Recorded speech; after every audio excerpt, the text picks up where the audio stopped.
Stand up, New York baseball fans. I'm not going to say Met fans because I know we got a lot of Yankee fans in the chat. Big Subway Series. Always a lot of fun. Mets somehow were able to come back in miracle Met fashion and get the win. Baseball fans. I'm not going to say Met fans because I know we got a lot of Yankee fans in the chat. Big Subway Series. Always a lot of fun. 1 second, guys. Somehow we're able to come back. I know why. In miracle Met fashion. There we go. Sorry about that, guys. Sorry.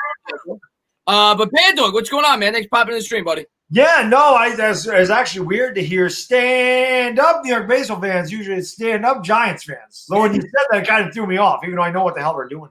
Yeah, I don't want to go with the Mets fans, but I know we got some Yankee guys in here, so I'm trying to be as fair as I can. Have a not too much fighting in the chat.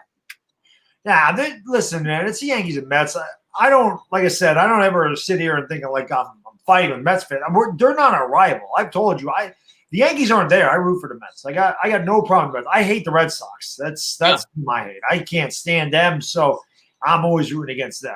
The Mets, I got one question for you though, Bad Dog. Who do you hate more, the Red Sox or Boone?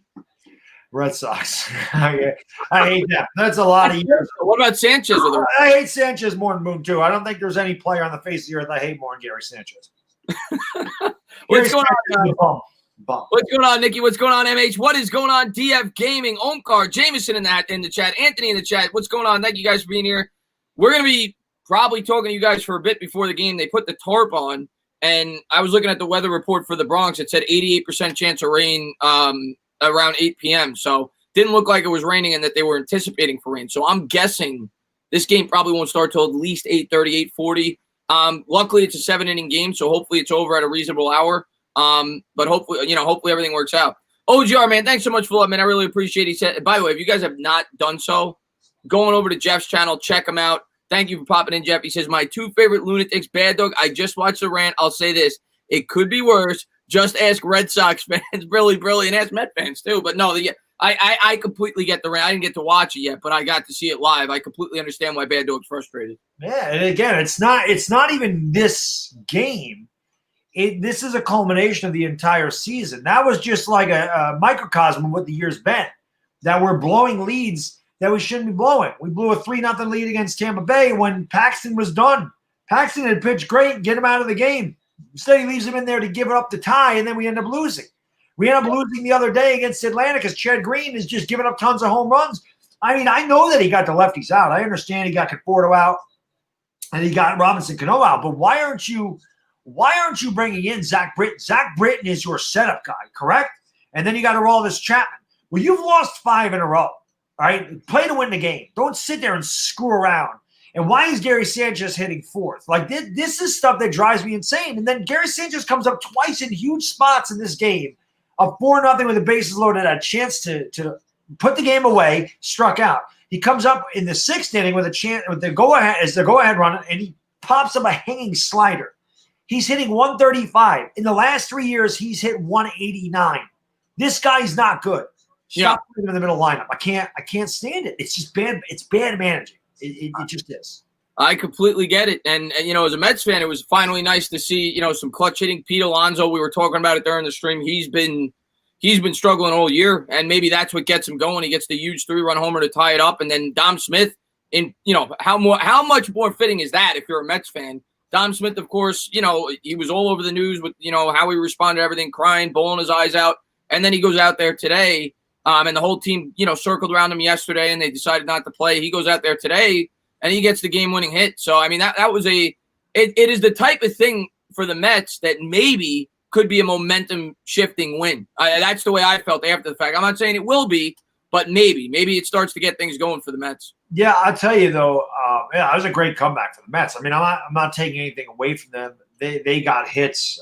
You and I are been baseball fans forever, so obviously you know the game. And we both said Chad Green's elevate that fastball because if he gets it in the middle of the plate, it's going to be dangerous. I mean, Pete Alonso can hit it out to any part, and that's exactly what happened. He screwed around with that slider, kept throwing it in the dirt, didn't get the fastball up, and Alonso crushed it. But it's just 4 home runs he's given up in his last 2 appearances.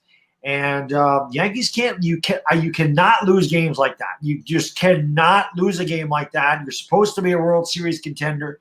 You're supposed to be a championship contender. You bring in all this talent. You paid all this money for Garrett Cole. You traded for Giancarlo Stanton. I know he's never healthy. I know the Yankees aren't healthy. It doesn't matter, okay? Good managers find ways to win baseball games when their team's hurt. He's not a good manager. And I've complained about this for 3 years. This isn't just – and I've said this for the last 2 years. When you're the Yankees, you can maul your way and blast your way to 90 wins, okay? Yeah. You play against the Orioles a bunch of times. You play against the Blue Jays. They're not good teams, okay? The Rays, I knew were going to give us a problem. I didn't think they'd own us the way they have this year, but you should be able to beat them too. At least split. They should not be 1-6 against Tampa Bay. Yeah. You can smash your way to all those victories in the regular season against bad teams, but when you get into the postseason, you're facing better pitching and you're facing better teams, and that's when your managerial expertise comes into play and your good managers win ball games. I always said this about Joe Torre. I loved Joe Torre. Joe Torre was there as a player's manager, but not a baseball guy. That was Don Zimmer. After Zimmer left, the Yankees did not make another World Series under Joe Torre's managerial, run there. They didn't.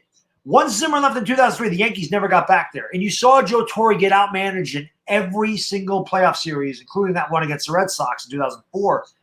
Never happened with Zimmer because Zimmer was this guy. Zimmer was the smart guy in the bench. Torre was the guy that massaged all the egos, did a really good job of keeping all the egos in check and keeping that team together. But when it came to playing the game in the field, that was Zimmer.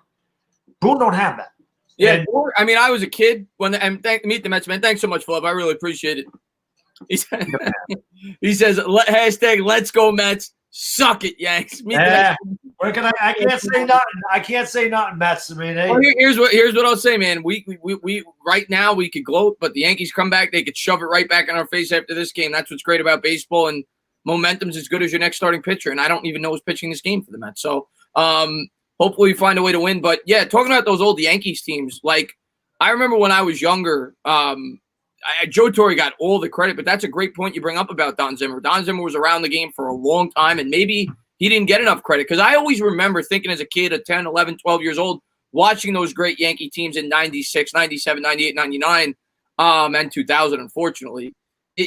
Torre always pushed the right buttons. Like he would switch, maybe that was Zimmer that did it, but they'd switch the lineup around, and that guy would come in and get the big hit. It wouldn't matter. It would always work out that way. Like it always worked out that way. Yeah, and what they did back then was they played fundamental baseball. These guys got hits and men on base. They would have a leadoff double. They would bunt him over to third or hit the ball the other way, hit the ball to right field and get the guy to third, and then they would get a sac fly or a ground ball. Get him on, get him over, get him in. That's basic baseball. Well, not a lot of teams play like that this day and age. But like I said, you can say the Astros cheated all you want, and they did, but they hit when it mattered. The 2018 Red Sox hit when it mattered. That team hit almost 300 as a team, and they hit like 300 runners in scoring position. And in that game against the Yankees, or that series against the Yankees, I think the Yankees were like 4 out of 41 with runners in scoring position, and the Red Sox were like 12 out of 40.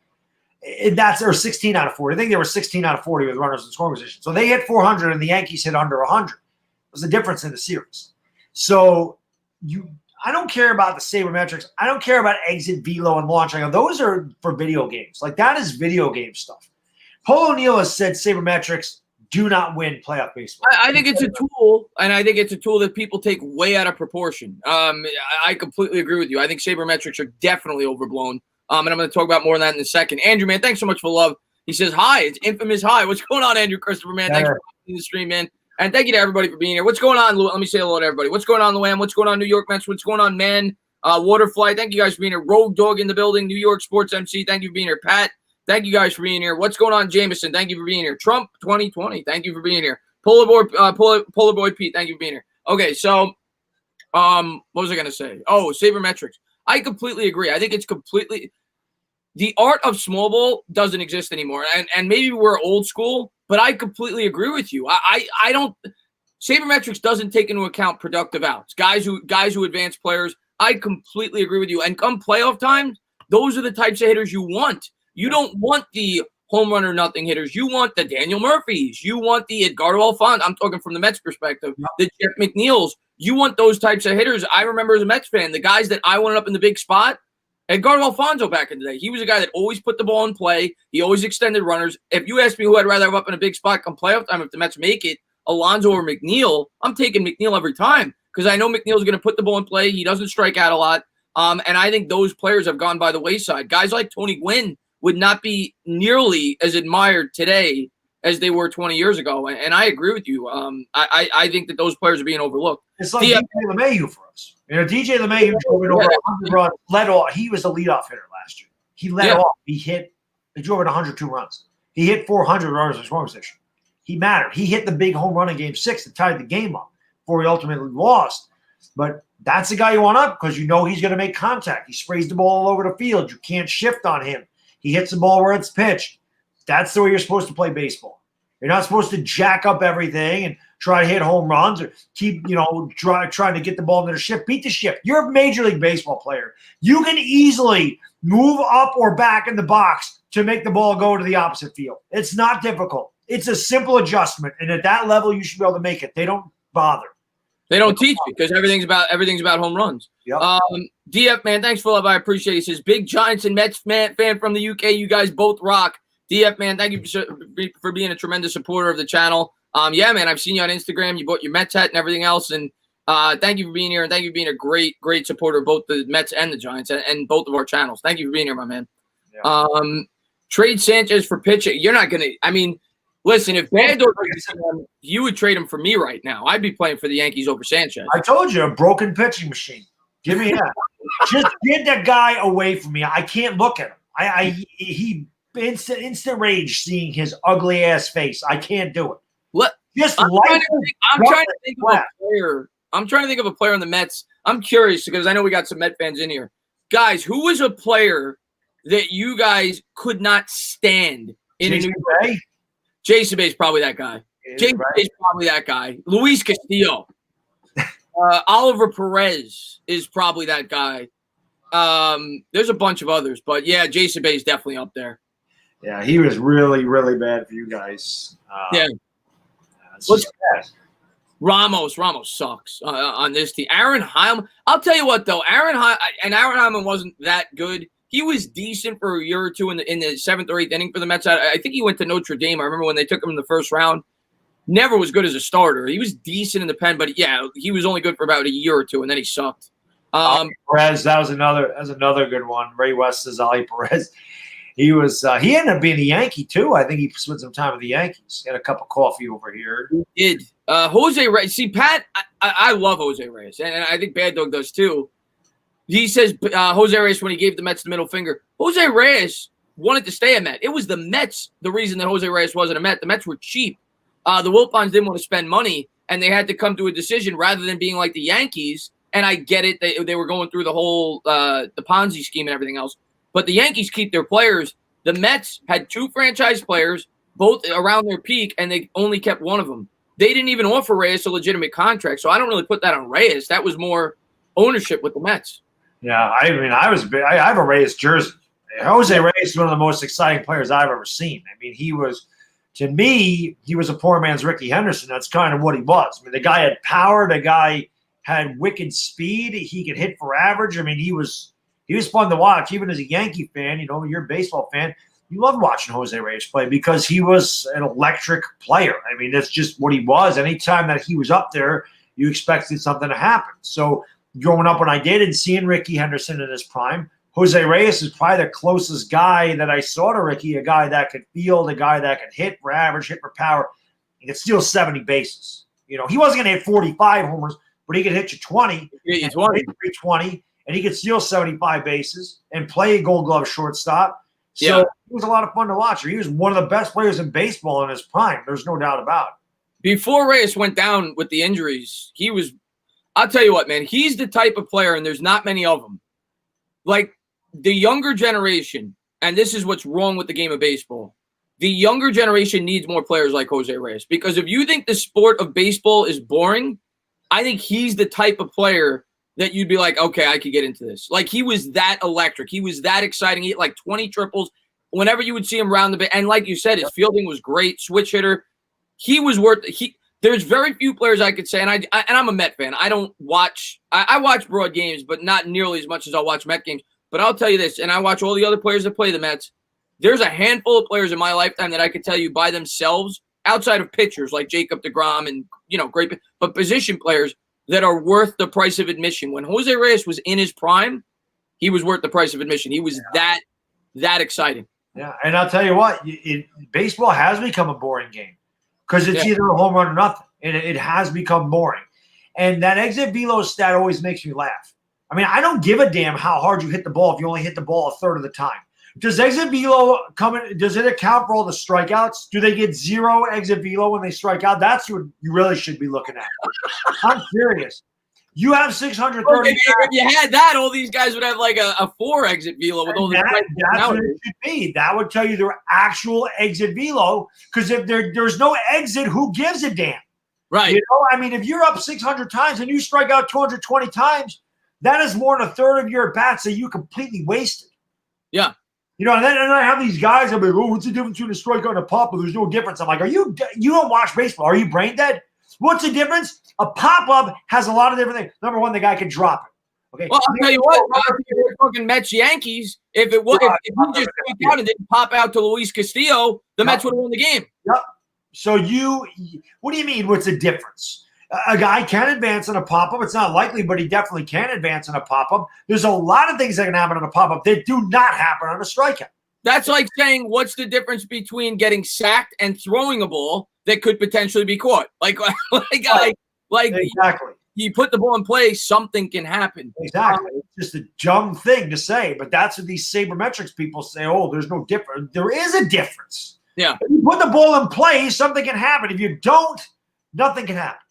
Yeah, and the whole sport of baseball has just completely changed. Like, you go back even when I was a kid, when I was watching the game, when I was watching it like diehard.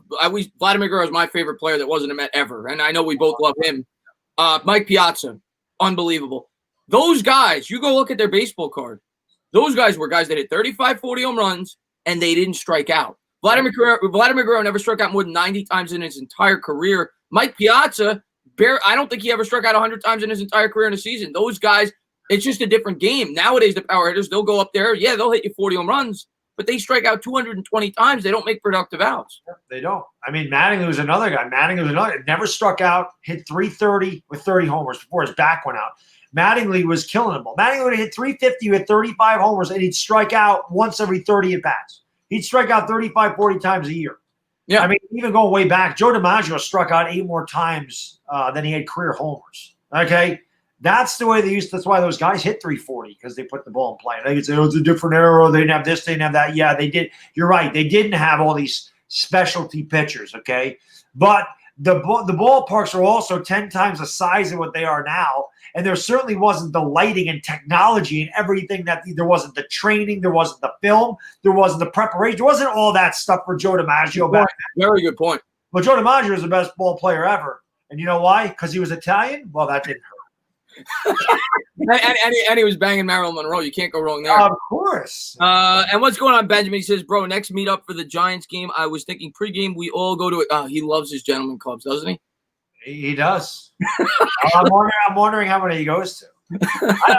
I'll be honest, Benjamin. I don't know one in Jersey.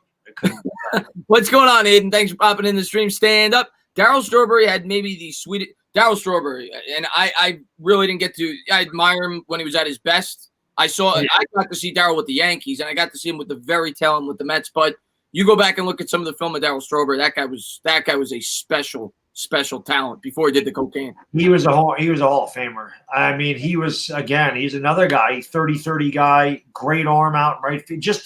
That's a guy. There's very few guys in Major League Baseball or in any sport for that matter where you are like, I have to see this guy hit. Yeah. I have to see this guy play. I can't go to the bathroom during a Strawberry bat. I got to watch. Canseco was another guy. As much as Canseco was hated, you had to watch Canseco hit. You had to see how far he could hit the ball. Yeah. He's the guy you had to. McGuire. Aaron Judge is another guy like that. Yeah. Aaron Judge is another guy where it's like, I gotta watch him hit. You know, I used to love watch hit, and he played for both of our teams at the tail end of his career. He played for the Braves, he played for the Dodgers, he played for the Marlins. I used to love watching Sheffield. I used to love the Waggle, yeah. I used to love Gary Sheffield's one of my favorite players ever. I used to love watching Sheffield. Oh, he was man. He's another guy who didn't strike out. Yeah. The quick there's a difference between swinging hard and swinging quick. Yeah. Sheffield did not swing hard. He had a quick swing. Swinging hard is way different than having a quick swing. Yeah. I know a lot of people get those things confused because if you have such bat velocity, you're going to think he's swinging hard. But Sheffield just had a very quick bat. That's why he could do it. Like Julio Franco was another one. You want to talk about a guy that played forever? Yeah, he was up here, but somehow he could still get around in a 97-mile-an-hour fastball. Yeah. Because, that was just the way he was. He played for the Mets, too, when he was like 90. Yeah, a lot of guys. Henderson played for the Mets when he was. Yeah, they all play for us when they're 90. They do. Sheffield put some dents in the green. Yeah, Sheffield was Sheffield hit his 500th career home run as a Met. Yeah, and he'll never get into the Hall of Fame. Yeah, because of steroids. Yeah. Ken Griffey Jr. Oh, Ken Griffey Jr. had the prettiest swing I've ever seen, personally. Oh, he was. Wow. I mean, you want to talk about a freaking ball player? Holy! And I couldn't stand him because he did so many things against my Yankees, but phenomenal ball player. I mean, one of the best I've ever seen. Bonds was the best I've ever seen. And people can talk about the steroid. I don't care. Bonds was the best player in baseball before steroids. Yeah. He took steroids because everybody else is taking them. Do you think he was the best? He was definitely up there. Yes, I do. You think? Well, I would tend he won 3 MVPs before the steroids. I think Griffey was better before Bonds took steroids. I don't know, man. Bonds was stealing 30, 40 bases. Bonds was great. Bonds was great. I remember. Griffey was a better fielder. Yeah. Than Bonds ever was. But I don't know. I mean, they're both great. I'll tell you the best hitter from that era, in my opinion, that doesn't get talked about enough. He had a 5 or 6 year stretch from like 92 to like 98. Frank Thomas. Yeah, Frank, big hurt, definitely. Frank Thomas was and Albert Bell too, but he probably took steroids. Albert Bell, Jesus, that Cleveland team was dumb. How did they win a championship with Manny Ramirez, Jim Tomei, Albert Bell, Roberto Alomar? Like, how the hell do you not win with Kenny Lofton? Right? How the hell do you not win? Carlos Correa, Travis Fryman, right? Paul Sorrento. How do you not win? Yeah, they had a great lineup. What's going on, Marjorie? Thanks for popping in. She said Wayne Gallman 43-yard touchdown versus starting D. See, that's the thing about training camp, Bad Dog. It's hard for me to get excited because it's great. Wayne Gallman scored a touchdown, but the defense gave it up. I say the same thing. I'm like, Darnay Holmes picked up Daniel Jones. Am I happy that he picked him up, or am I upset they threw an interception? Yeah. Like, I don't know. Wayne Gallman's not that good of a running back, and the defense gave up a 43-yard touchdown. So I'm happy. You also don't know who the hell's out in the defense. I mean, that could be anybody out there. Yeah, it might have been the second team. Well, I think she said it was the starters. Oh. Yeah. But maybe the offensive line killed it. Hey, Chris, are you covering? I'm talking about everybody cheated. Everybody did. And when Bonds did it, he was the modern-day Babe Ruth. I don't care if that guy cheated or not. That guy was hitting 370 with 46 homers. He got walked 250 times. He slugged 860. You couldn't pitch to him. Wasn't his on-base percentage over 500 that year? Yeah. So think about that, guys. Barry Bonds got on base more than 50% of the times he came up. That will never happen again. Just dumb. It's just dumb. That's insane. You're not going to see a guy slug 860 either because Bonds didn't strike out. Yeah, that's another thing. The whole reason, and I read the it's a Playing with Shadows. I forgot what the name of the book is on Barry Bonds about him taking steroids. So the real reason Bonds took steroids is Bonds was one of the best players in the game. You want to say Griffey was better? I'm not going to argue. Griffey could definitely be better. Bonds is the best player in the National League. I'll go with that. Probably. And the only guys you could argue were guys that were taking steroids before him, like Sosa and McGuire. Right. So that's the whole thing. So Sosa, McGuire take the roids. Seelig knew about it. Baseball was struggling. I mean, we all know the strike of 94 destroyed that sport. And the home run chase brought him back. Seelig allowed it, wanted money. Selig's an idiot if he sits there and says he didn't allow it. He totally allowed them to take steroids, knowing that the home run and everything brought everybody back to baseball. Yeah.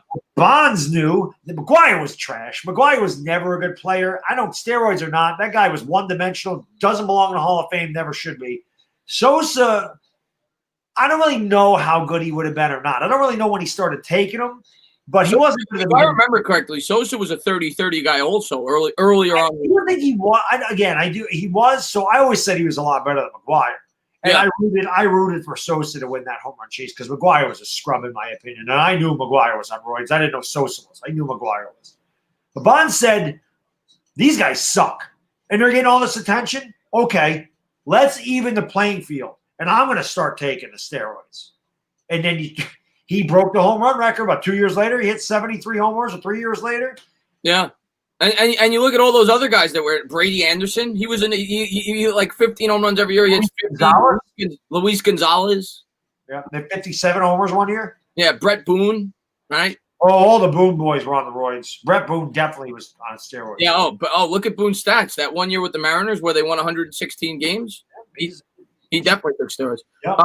Let's see what we got here. And let me tell you, as competitive bodybuilder, steroids help, but they are not a miracle drug. You still need genetics, and of course you do. But what steroids do for ball players, it stops the wear and tear of the muscles. It gives them more energy. That's why these guys at 40 years old were having the years they were having. Your body naturally. I'm a bodybuilder, okay? Now I don't take any of that crap, and I'm not a big guy. I mean, my genetics are what they are. You know, I have 6.5% body fat. I weigh 186 pounds. Right? I'm put together all right, okay, for a guy 44 years old, okay? But at the same time, your muscles get to a certain point. There's only so much you can do naturally, right? So your muscles are going to give out. They're going to get tired over a 162-game season. You're not going to have the same energy. You're not going to have the same strength in September that you do in May. But that allowed them to recover much, much quicker. That's what those did. Canseco even said, even though he was a bigger guy, that a lot of guys didn't take the steroids for the size. They did it for the stability and the stamina that they provided. You know, that's why they all took different stacks of steroids. Well, that's what all pitchers do. Like Pettit, for example. That's why he did it. HGH, right? To recover. Clemens, right? Because it allowed them to recover as they got older. Yeah. Yeah, there you go. Man just said it. Andy Pettit admitted he did it for durability. He did. That's what they do. But that's what the stuff. That's what it did for them. That's again why. At 40 years old, you have a certain amount of genetics. If I would have started working out 10 years earlier, I might have been bigger than I am now. I started working out when I was 34. I'm 44 now. So I missed a lot. Your prime years of bodybuilding are in your 30s. Right.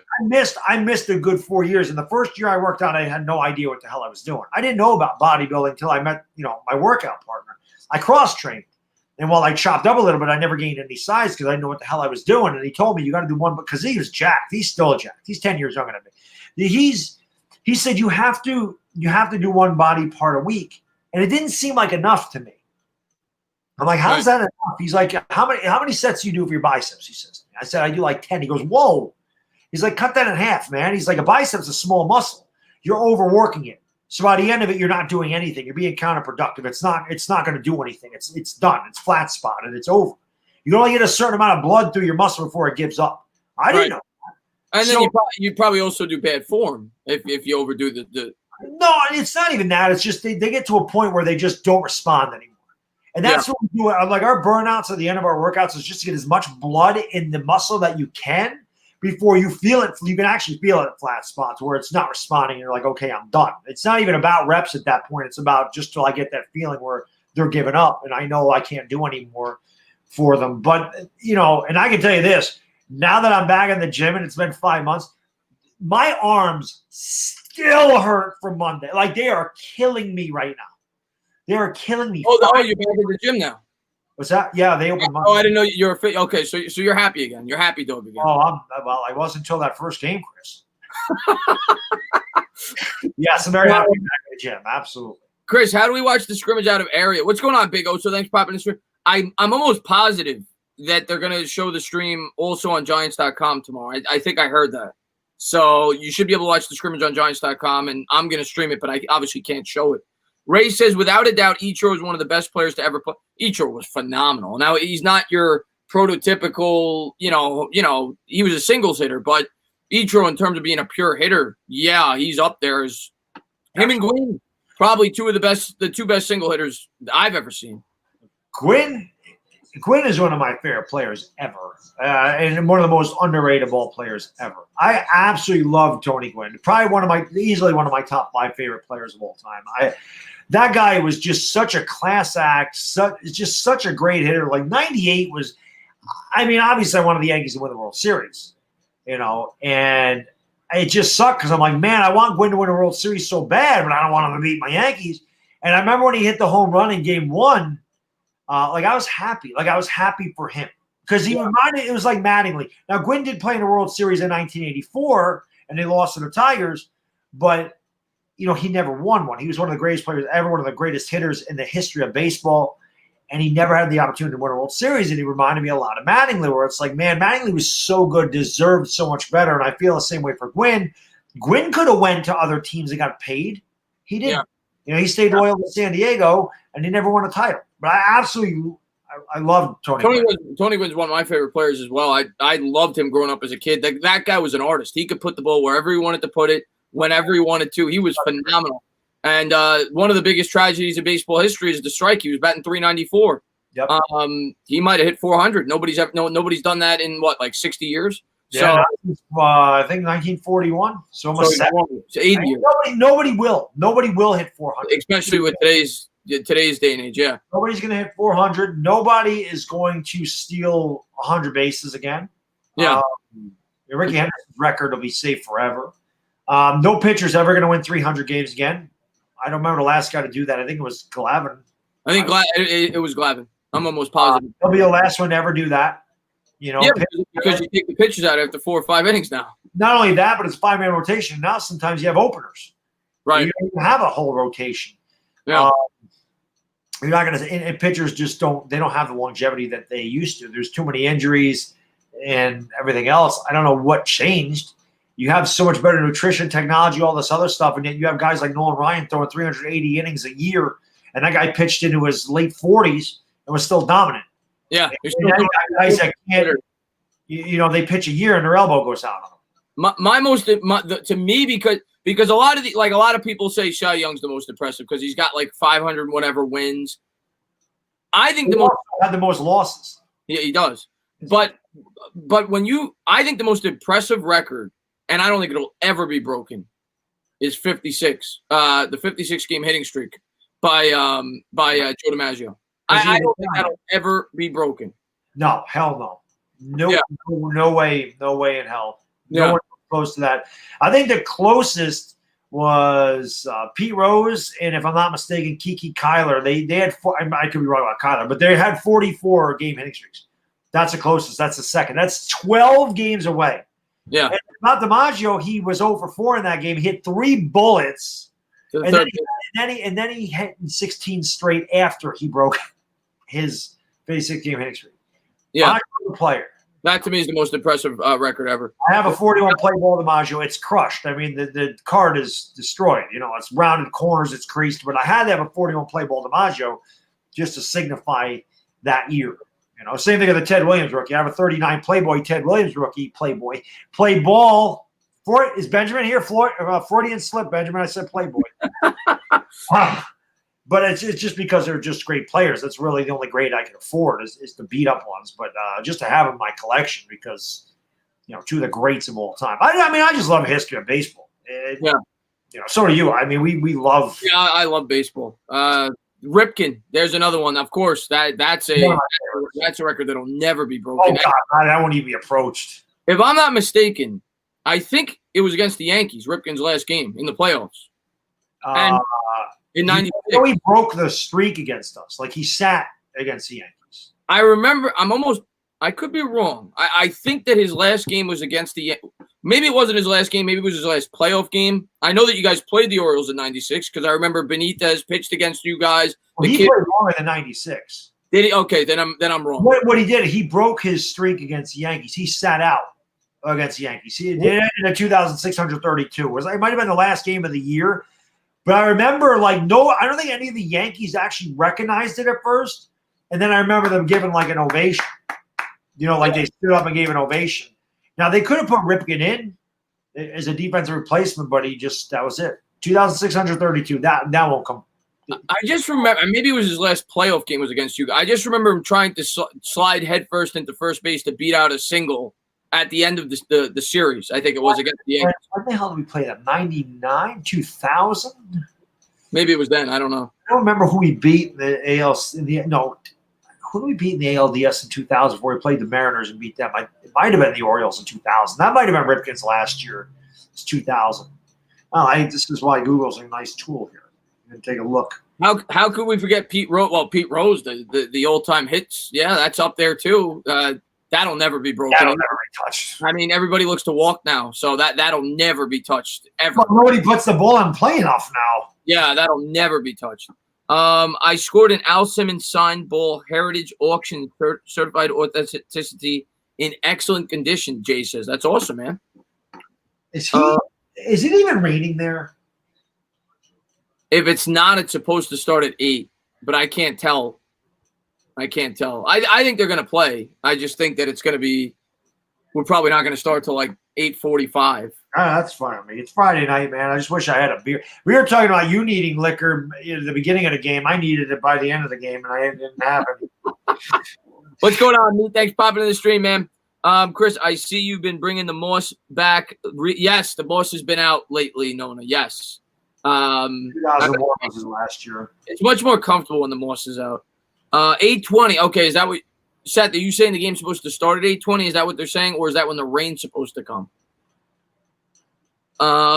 Remember when the Orioles got cheated back? Yeah, well, that's what I was referring to when the kid reached over the. Yeah, it wasn't 96 though. He played all the way through 2001. So I'm guessing it was 2000 because 2001 he played the A's. Okay, maybe it was against the A's. I just remember. I don't know. I remember him trying to slide into first base to beat out a. Maybe it could have been 96 when we beat them, but it wasn't his last playoff game. Yeah, maybe that's what it was. Maybe that's what it was. I do know that we got him as like the last out of the series. I think that's what it was. I think that's my memory. And for some reason, I equated it to his last game. But yeah, I remember him trying to dive headfirst into first base.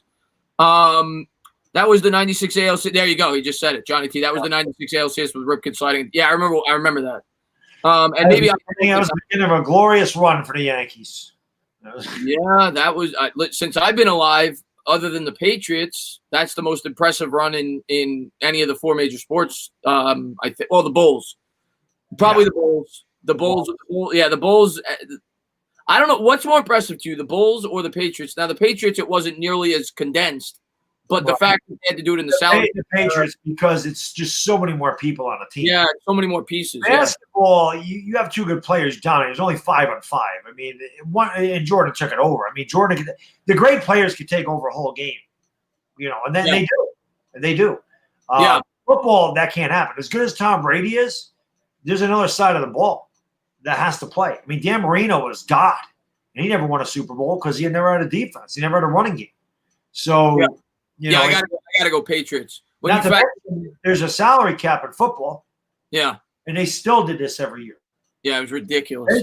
That's the greatest dynasty I've ever seen because that dynasty for 20 years. Yeah, it's ridiculous.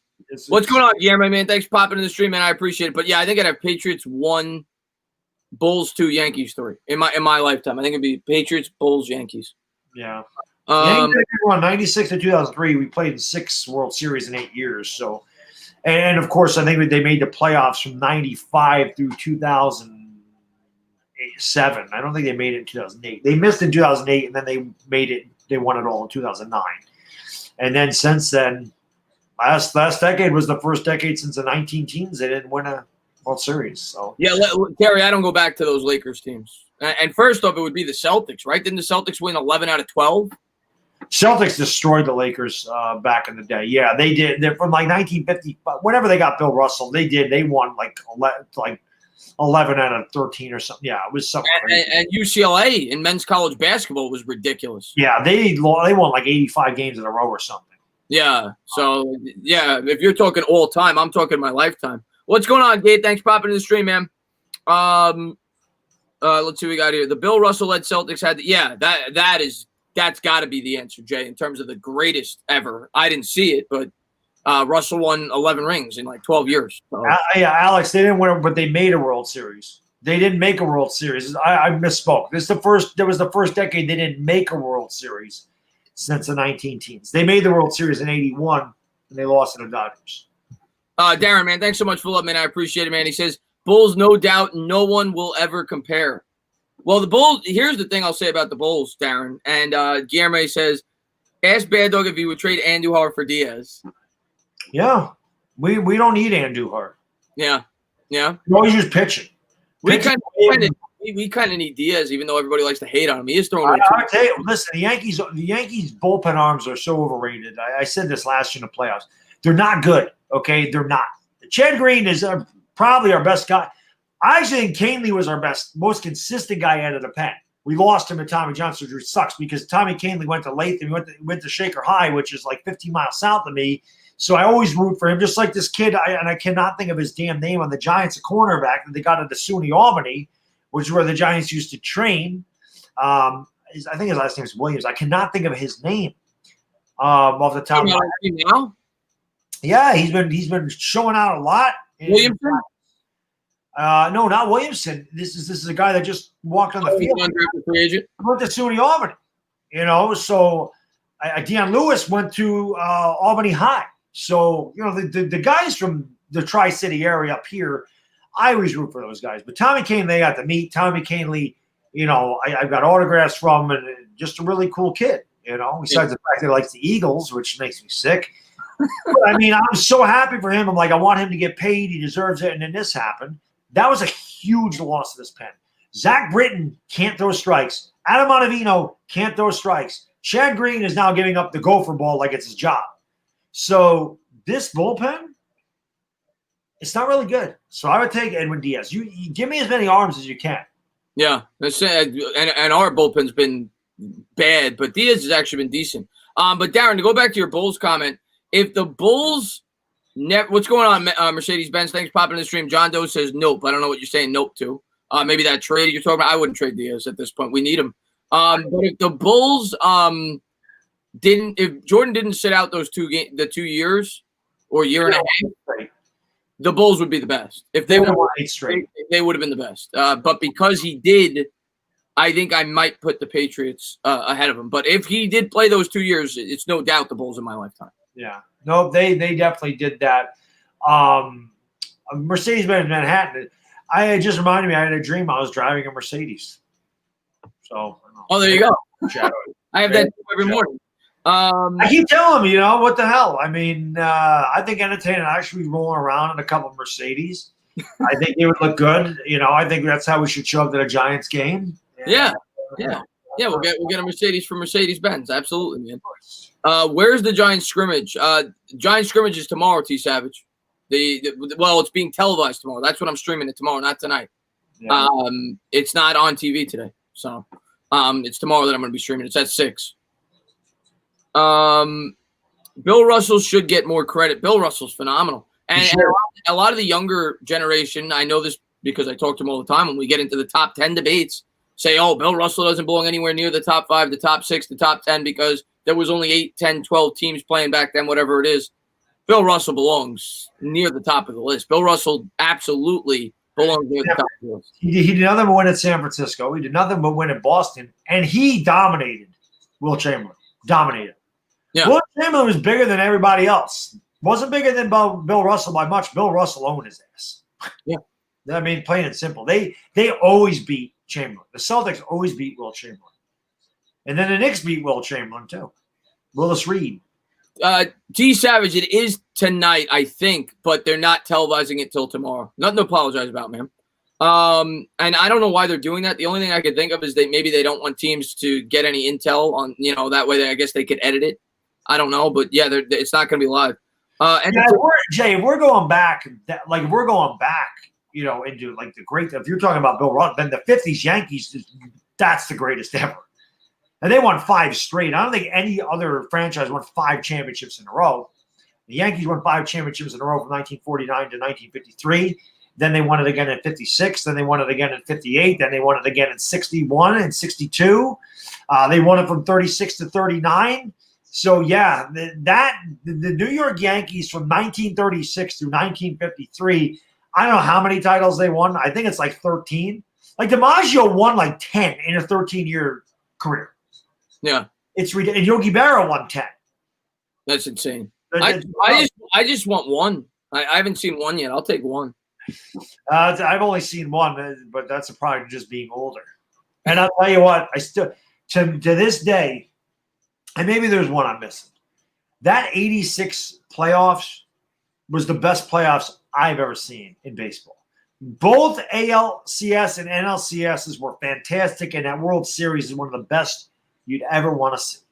They were just so good. And when you have Vince Scully and Al Michaels calling the game, it just doesn't get better than that.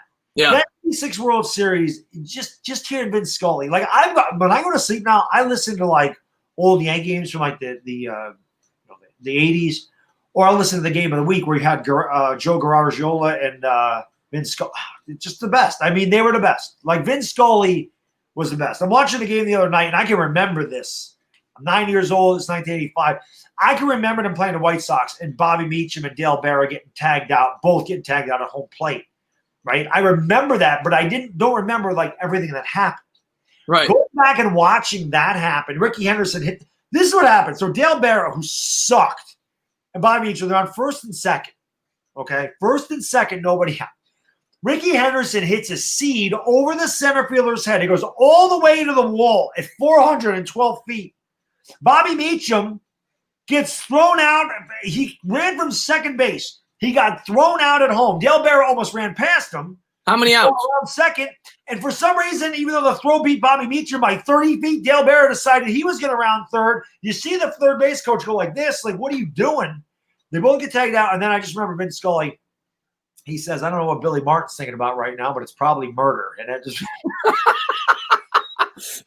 there was actually a play in the 2006 playoffs that's similar to that one. I don't remember where they were on the bases, but the Mets it was Mets Dodgers, and LaDuca tagged out 2 runners at home plate on the same play. I can't remember the whole situation, but yeah, he tagged out 2 runners at home plate on the same play. It was one of the craziest plays I've ever seen.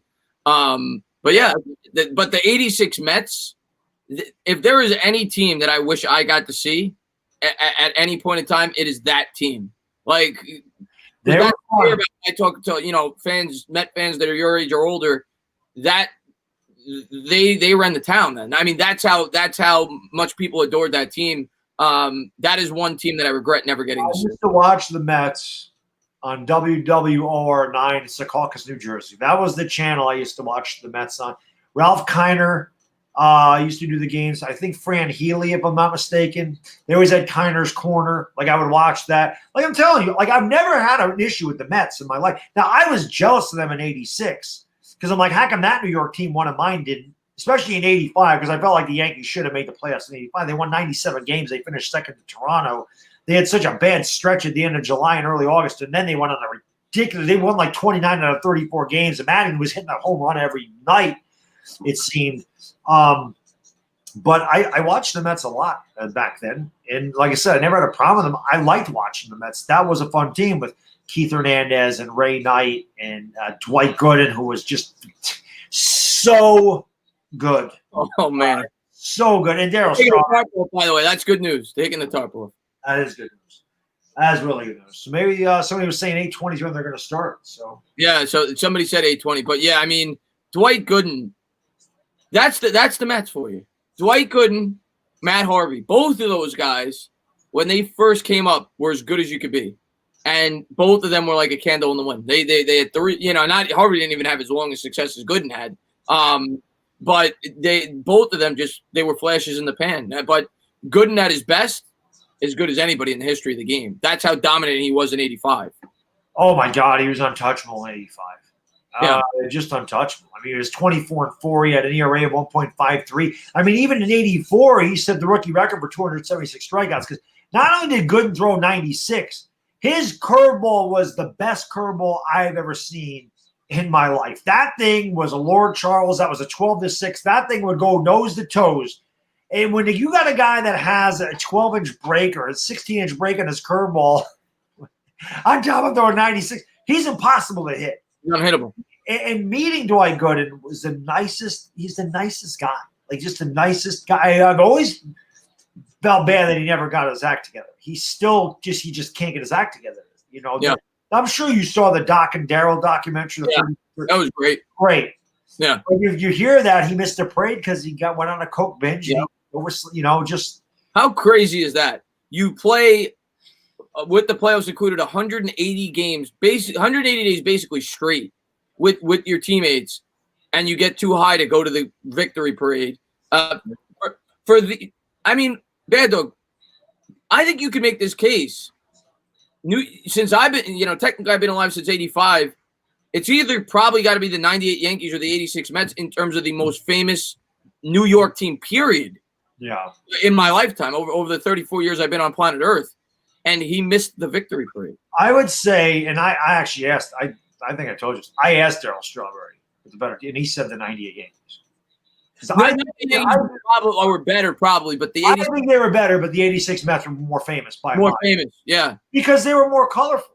Yeah, getting brawls on the field, like it was the '86. I'm telling you, if there is any young Mets fans in here, or even younger Mets fans, if you don't remember the '86 Mets, do yourself a favor. Go on YouTube and watch as many '86 Mets games as you can. Now, they have all the playoffs on there. You can watch all the NLCS games. They're all there. You can watch all the World Series games. They're all there.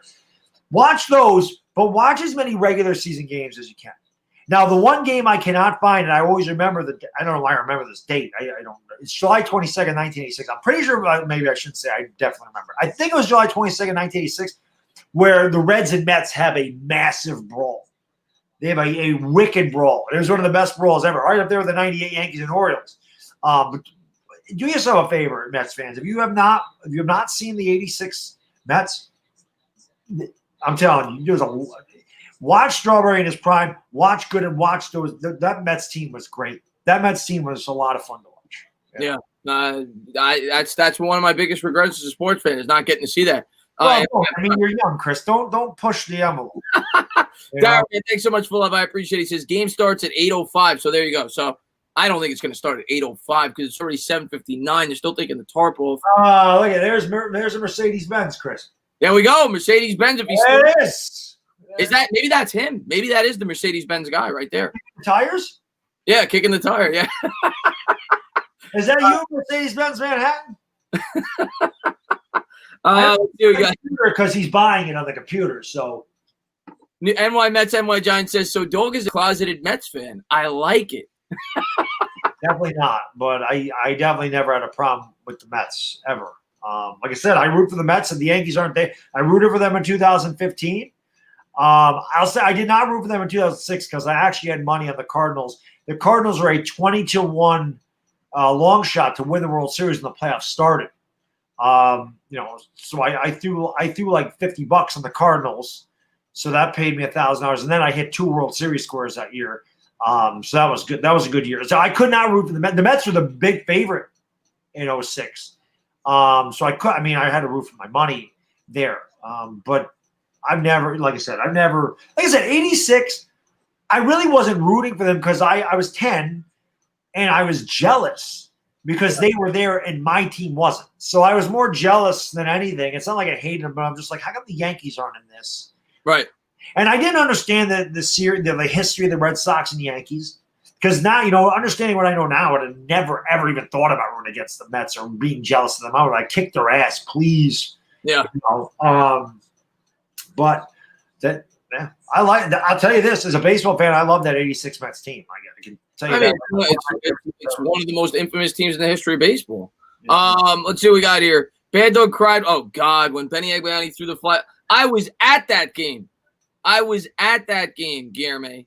That was I think it was against the San Francisco Giants. And it was a regular season game, 1 out. Benny Agbayani's playing left field. And the number 50 from Hawaii. And he catches the ball. He thinks there's 3 outs. And he's jogging down the sideline, whatever. And he thinks the inning's over. And he throws the ball into the crowd to a kid. And then the guy scores, and he had to snatch the ball out of the kid's hand, and he stole it from the kid he just gave it to, and they scored the run. But the Mets ended up winning that game, Guillermo. But I was at that game. But Benny and the Mets. What was that year? The Flying Lion. Well, that was Shane Victorino. Yeah. Shane, I was about to say that, but then I was like, I stopped myself. Shane Victorino was the type of player. He was good too. That if he was a Met, I would love him. He was one of those scrappy, tough, hard-nosed players. But because he was a Philly, I couldn't stand him. That Phillies team. Jimmy Rollins was another great. That team was great. That Phillies team was Rollins, Howard, Utley. I couldn't stand Utley. Pat Burrell always killed us. Oh God, Pat the Bat. Yeah, at the bat. Jason Worth, Mike Lieberthal. 2009 had to be a tough one for you. Yes, it was. 2007, 2006 was tough, but it was a great year. 2007 and 8 was brutal because you can make an argument from 2006 till 2008, that 3-year span, there wasn't a team better in baseball than the Mets. Oh, I meant just the World Series being Yankees Phillies. Oh, well, yeah. But from 06 to 08. I'm going to hit the head real quick. Sorry, so let me just hit the do what you got to do. We go to the bathroom with Frankie Coffee Cake.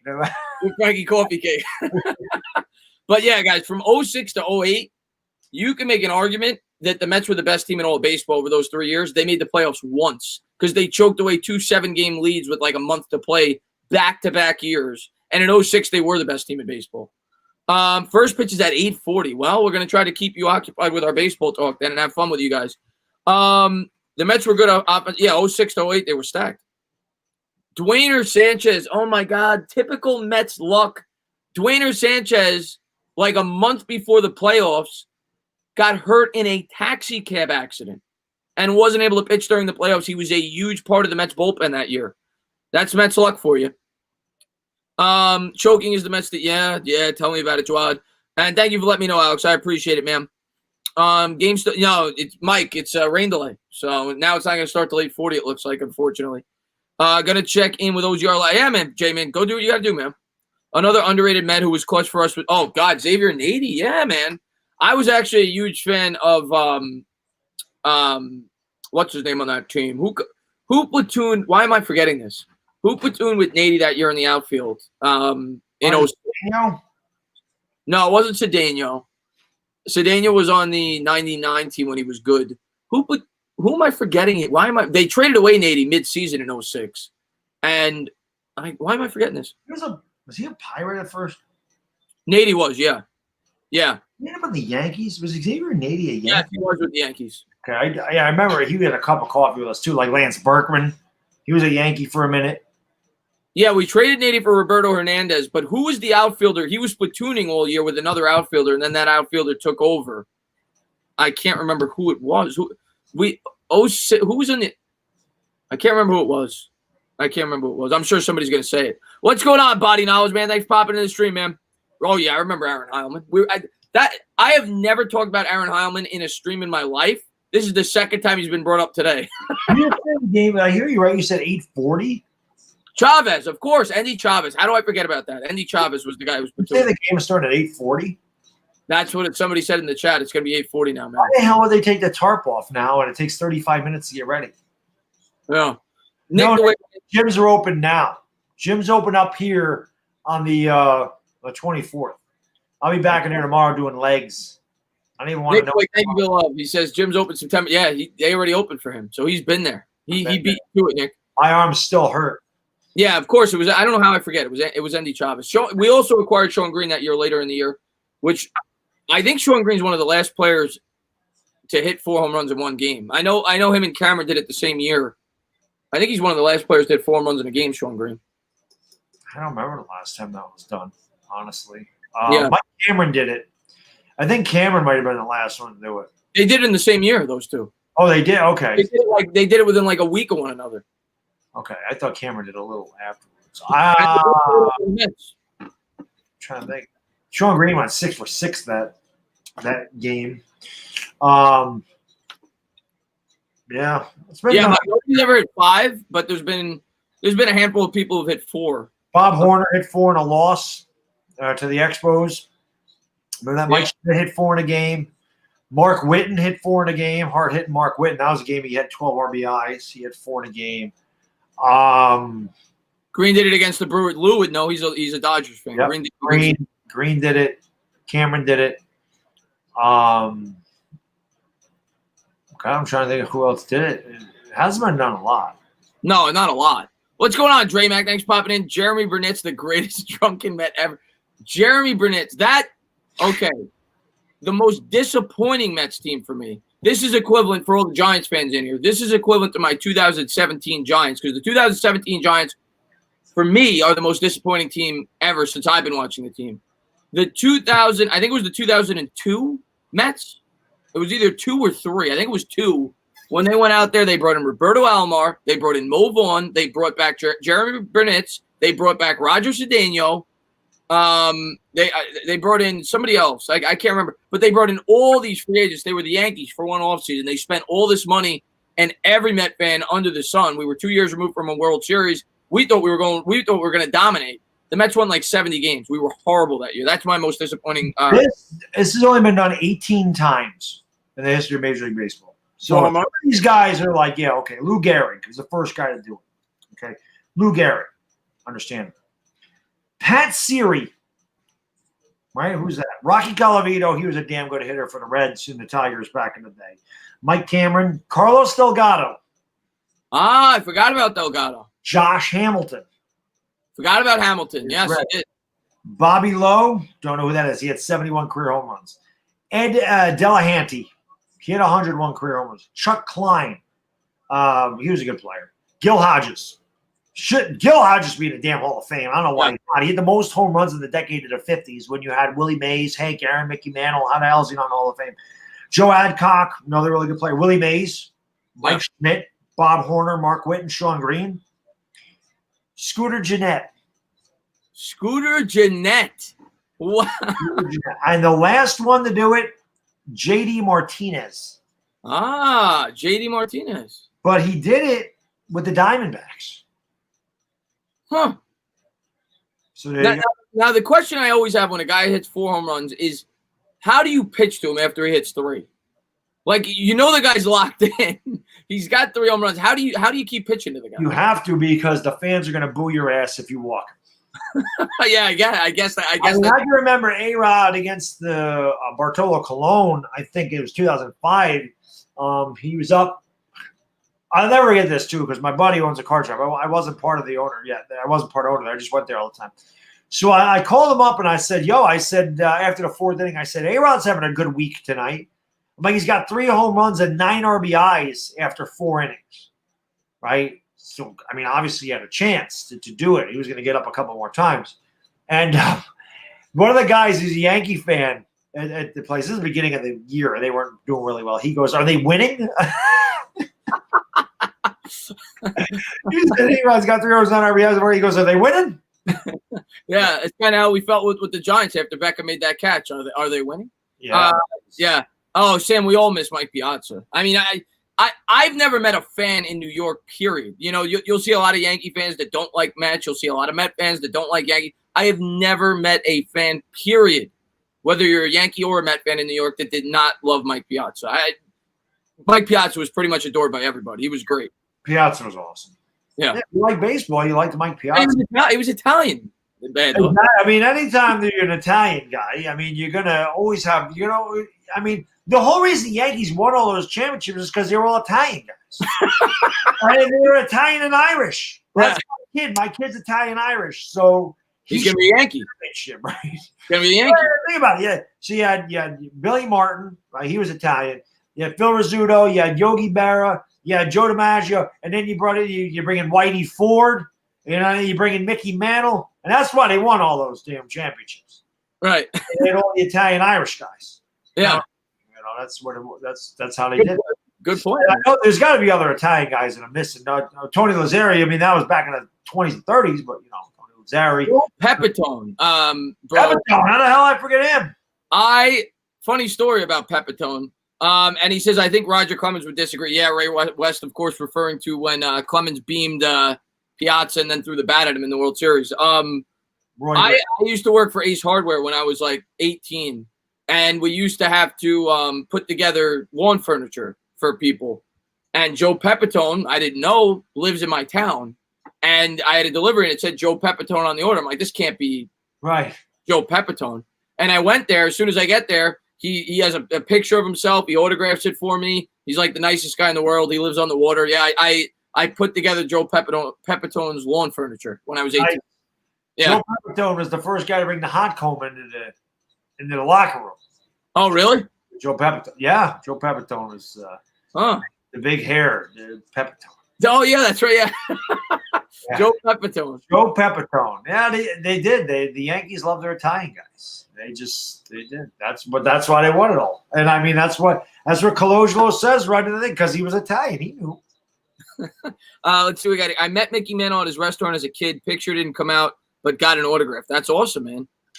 One thing I regret, and I've had Mickey Mantle autographs over the years, but I've sold them. Actually, it's funny. I mean, this is an autograph, but it's funny you mentioned Mickey, because Mickey, probably my second favorite Yankee of all time. I remember, this is not, but I remember not autographs or anything, but I remember buying that when he passed away. So I've had this thing for 25 years now, the young Mick, but 95, right? He passed away? Yeah, August of 95. So I've always regretted that I didn't keep one. Now, they're still not that expensive. They're probably still like $350, $400. I mean, I can afford a Mickey Mantle ball. I don't really collect autograph stuff. I don't buy it. Like, if I go and get an autograph, I get it. But I don't really buy autograph stuff. A lot of the autographs I have were either given to me, like the Clyde Frazier one. Somebody gave that to me. The Carl Banks, the Jim Burt, like those were given to me. That Steve Smith autograph jersey was given to me by J Wad, one of the original trash talkers in the TTC. Obviously, I got all the stuff autographed by Tommy Canely when I met him. All my Giants stuff was autographed in person. I mean, I do have a King Griffey Jr. autograph cap up there and a Nolan Ryan autograph cap. Those I did pay for. That's really it. And then I have an autograph thing of Joey Logano, Kyle Petty, like a hard hat over there. But my buddy gave me because he was in the pits one day, and he's like, "I know you're a Logano guy," because when he drove for Home Depot, and so yeah, that. But I don't have a lot of autographs. So it's really cards because they took up less space and they're easier to display. Yeah, I always like, and then when you started talking about it, it got me back into loving it. But I always loved cards growing up as a kid. I was always big into cards. And we always would say in the card shop, if you collected at one time in your life, you will come back to it. Almost everybody comes back to it at some point. They just do.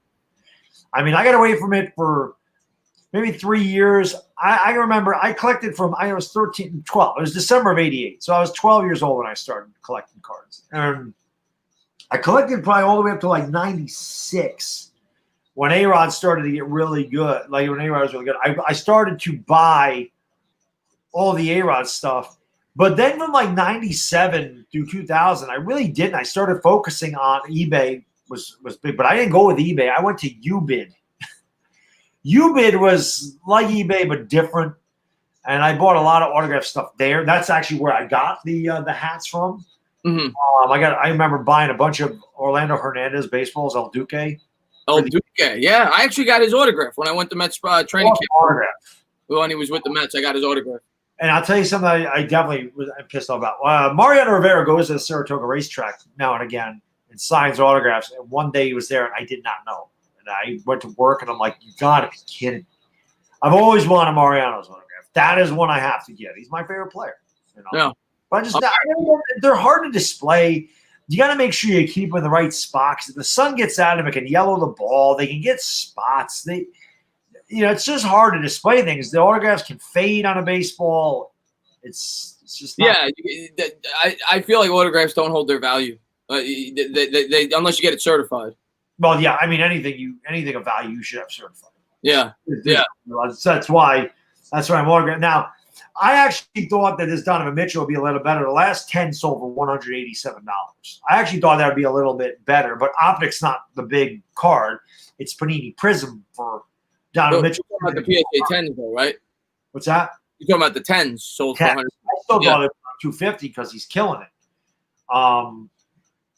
But what's going on, BK? Thanks for popping in, man. Thank you to everybody for being here, guys. We should be starting in 24 minutes. We had a rain delay. So, yeah, this game's not going to start on time, but it's only 7 innings, so it should be, if it goes at a decent pace, should be over by like 11. MH here because Meredith is on TV, and I know MH likes Meredith. McGuire is pretty damn sharp. If this is a 9, this is actually worth pretty good. What's up, Luann? Thanks for popping in. Wow. Rose says he's got over 100 Brandon Jacobs autographs. That's crazy. Wow. He must have. You know, for many years, I don't think that one's gradable. Now I'm looking at this. My corner's dinged. I think that's worth grading, that Glavine, because in the 10 they're only $60, and I don't like that left corner at all. Mr. Pun says worst Met pitcher: Pelfrey, Young, or Perez. I mean, they were all bad. Pelfrey was one of those guys that I was excited when he came up. He was big. He was like 6'6", 6'7". He threw relatively hard for the time. Nowadays, everybody throws 94, 95. And he was our best prospect. And he had a couple of decent years. I would go with Perez, though, because we signed Perez to a pretty healthy contract. Pelfrey was at least during his rookie deal. Perez was friggin' horrible. Young was Young sucked, too. Young was tall. I can't remember his first name. He was like 6'8". Young? What was his name? Anthony Young? No. Oh, maybe that's the Young he's referring to. I was thinking of a newer Young. Anthony Young, of course, lost 20 games. That's probably who he's referring to. Oh, yes. Yeah. Anthony Young. Anthony Young, though, had such bad luck. If you go back and look, he didn't deserve 20 losses. No. She lost 20 games in a row, or 19, whatever it was. Yeah, I remember going to one of his starts as a kid that year, I think. Or maybe it was like the year or two after he lost 20. Yeah, it was pretty bad. He said the record with most chunk of losses at 19. I remember him having a shirt that said, if I had any luck, it would all be bad, kind of like Frankie the Mush. Yeah. It's funny. So when I watched the Bronx Tale, I saw it was on Sundance. Now I haven't seen it on. I mean, there's really probably nothing I'm missing except from dropping a couple F-bombs, which I can make out anyway. But I kind of tuned into it right there, and I'm like, oh, I got to watch this. And it might have been like 30 minutes into the movie. It's a short movie, and I'm like, oh, it's on again. Well, I got to tape and watch the whole thing. But I tuned it in just as you're at the racetrack. And, Sonny's like, hey, it's in the bag. I'm like, oh, they must have got a tip or something on it. And then I see Mush coming down going, come on. Oh, God, what the hell's his name? Oh, God. It's not lightning, but Kryptonite. Come on, Kryptonite. So I see the guy coming down, out of nowhere, a big fat old, come on, Kryptonite. And he's like, wait, but the horse.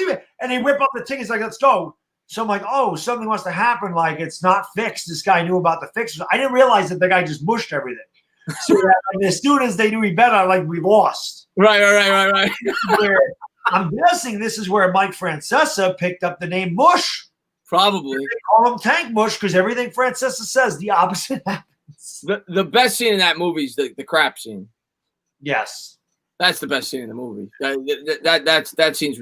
I've seen that movie. I've seen that. Breathe on me over here. You're killing me over here. Put him in the bedroom. He's not going to fit in the bedroom. I've seen that. I've seen that. Like Kiri's throwing him down. No. Put a towel over his head. Get him there. Put him in the bedroom. I've seen that movie probably 4 or 5 times, but that scene I've seen probably 500 times. That's one of my all-time favorite scenes. Do I remember Ramon Castro? Yes. Wasn't very good. I remember him. I think I like when he doesn't turn Sonny in. I think that could be one of my favorites. Just like, nah, that's nothing. Actually, my favorite scene in that movie is Robert De Niro saying, the working man's a tough guy, because that rang true of me. Get up every day and go to work, and the working man's a tough guy. Your father's a tough guy. I'm like, yeah, that's something I would tell my son. That's exactly something I would tell my son right there. And that to me, that was the best scene in the movie. The movie's great. I mean, the whole movie's great. I just every time I see that crap scene, I just die. The blackjack scene in Casino's up there for me too. Yes, I was talking about Chris Young. Yes, that's who I was referring to. He's 6'10". Oh, they sucked. Yeah, he was. He was 6'11". Yeah, like 85. Yeah, I think Young started with and that was the same thing with Chris Young. Is that who you're referring? Yeah, he started with the Padres, I think. Yeah, and he was. Yeah, he threw. Like you said, the guy's as tall as Randy Johnson, the big unit, and he's throwing 85. LA Lou says the bikers in the bar scene. 3-on-2. Yeah, that's a really that whole movie's great. It is. That is. But the work of it. And one thing I noticed, and again, I don't know really, it's a pun, but Sonny's like, you got to get a street education, you got to get a school education. That way you're twice as smart as everybody. And that's kind of what those two guys are to him. Like Sonny teaches him about the streets, his dad teaches him about life. So that's his two educations right there. He's got his father for a certain education, and he's got Sonny for a certain education. And I always said that even though Sonny, he's like, I'll stick you in the ground. I said he always respected De Niro because he knows that's his son. That's why he never bothered him. That's why De Niro could get out of line with him and say whatever, and he's like, leave him alone. Right. He knew that that's his father. So I got to respect him for being his father. That's an awesome movie. I still can't believe it took me 27 years to see that. Some things that fall through the cracks, it's never on TV. That's in your era, too. That's in your hotspot for movies. In terms of the year it came out, it's a mob movie. Yeah, I don't know. It's weird how that one just escaped me. Well, yeah, it's weird how that one's escaped me all these years. But like I said, there's just something like I gotta watch this. Like everyone's like, how the hell have you not seen a Bronx Tale? How the hell have you not seen that? Yeah. So I watched it once. I'm like, oh man, this is good. I watched it again. Then Sunday I watched it twice. I watched it yesterday. Really, I think I've seen it 5 or 6 times since I can't get enough of the damn movie. The soundtrack is great too. I mean, come on, man. Yeah. Got Sinatra, Dean Martin, and Dion and Abelma. I mean, What's going on, Patrick Hughes, man? Thanks for popping in the stream, man.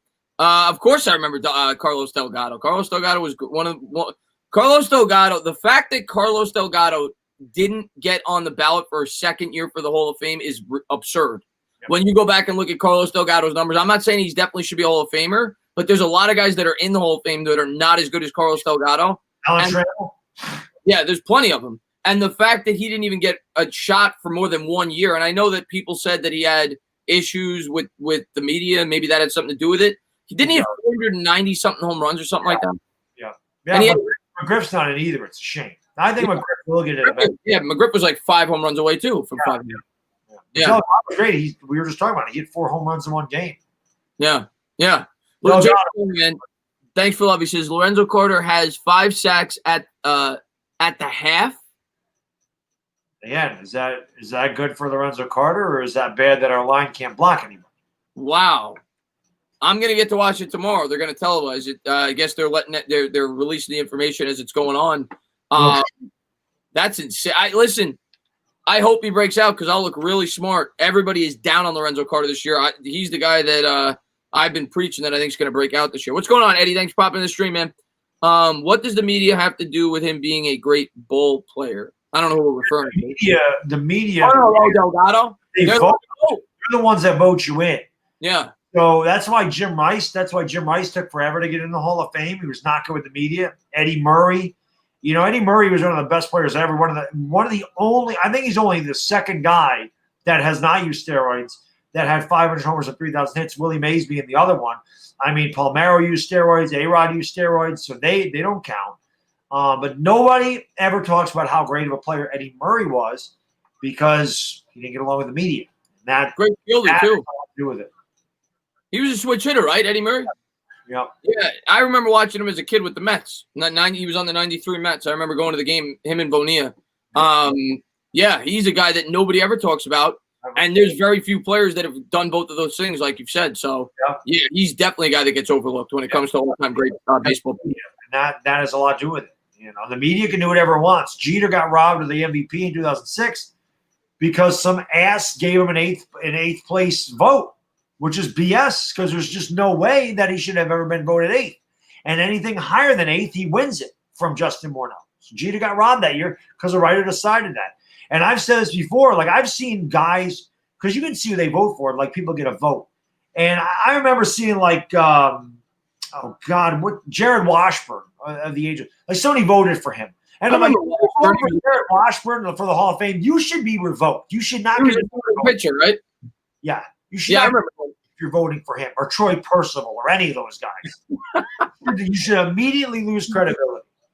Who's some of the players over like the last 20 years that you think got like really overlooked? Not necessarily that they should be Hall of Famers, but maybe should have gotten more consideration. Posada. That the fact that this guy didn't even get on the ballot.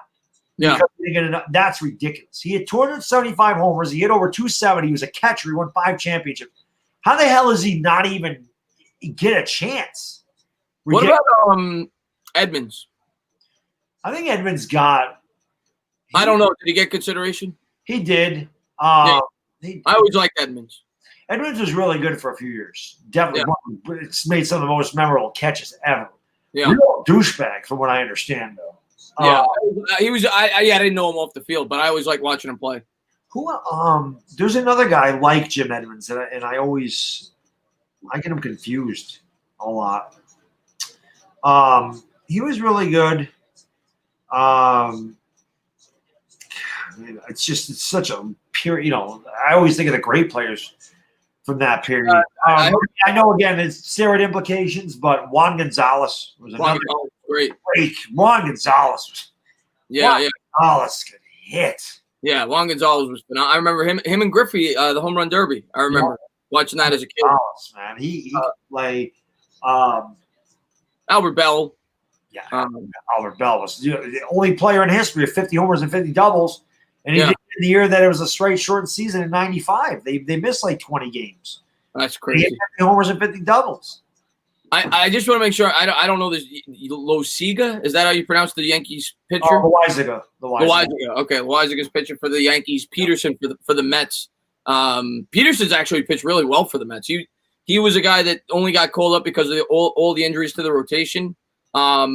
He's actually pitched really well for us this year. I think he's got like under a 3 ERA.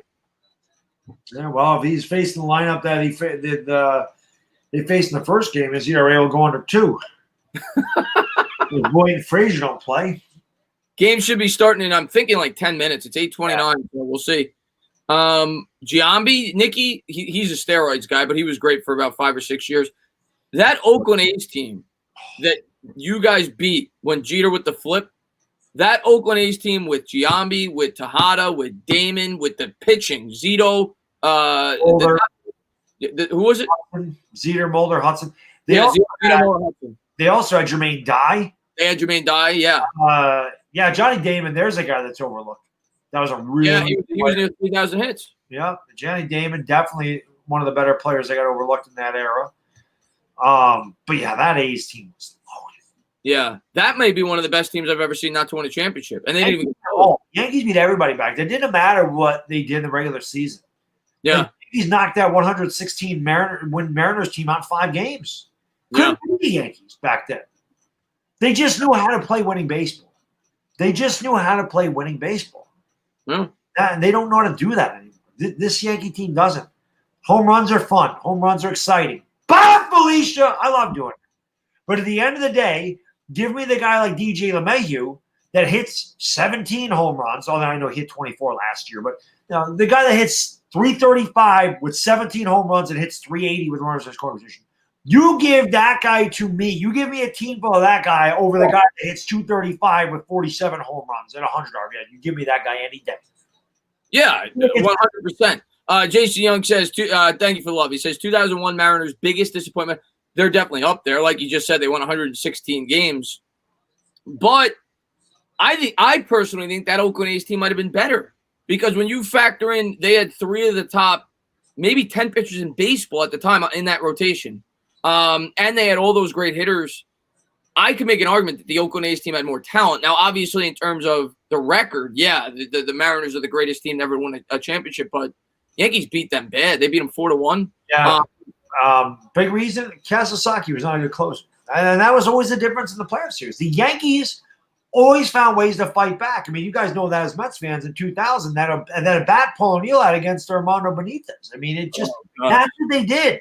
And Benitez wasn't even a bad closer, but he couldn't close that out, right? Mariano always closed it out. Although when Piazza hit that ball, my heart went into my throat. I thought that was a home run when Piazza hit the ball. But that one right there, that's exactly where I thought that was going.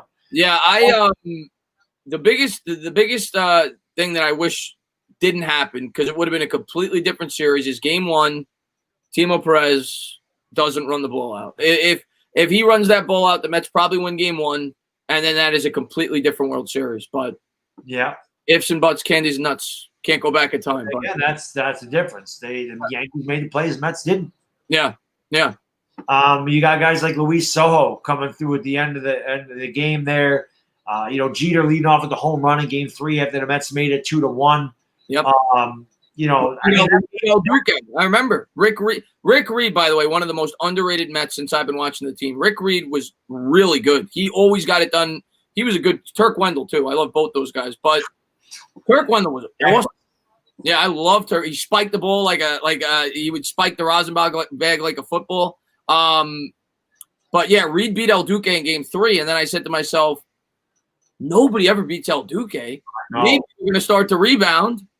And then the first pitch, Jeter hits a home run. I'm like, oh. Yeah. The Yankees won that series 4-1, but that was way closer. I mean, there was one game. It might have even been that Game 3. No, because this was at home. Maybe it was Game 2. The first game, Vizcaíno got the hit in the 13th inning to win the game. Must have been Game 2 because I remember the Yankees were up 6-0, and the Mets scored 5 runs in the 9th. They made it 5, and then we had to bring in Mariano. And Mariano got the outs. It had to be that because the Yankees never went back home. So it had to be Game 2 where the Mets did that because I remember they did it at the top of the 9th. And then, all those games are close. Yeah. Well, the Mets should have definitely won Game 1. And it was the same thing with the Royals series. The Mets should have definitely won Game 1. They blew both of those. And had the Mets won those games, which they should have, it would have. They could have won easily could have won either World Series. But that's all I can say is this. It's a good thing for Torrey, Zimmer, and all them Yankees that they beat the Mets. Because if they lost to the Mets, George Steinbrenner would have killed them all.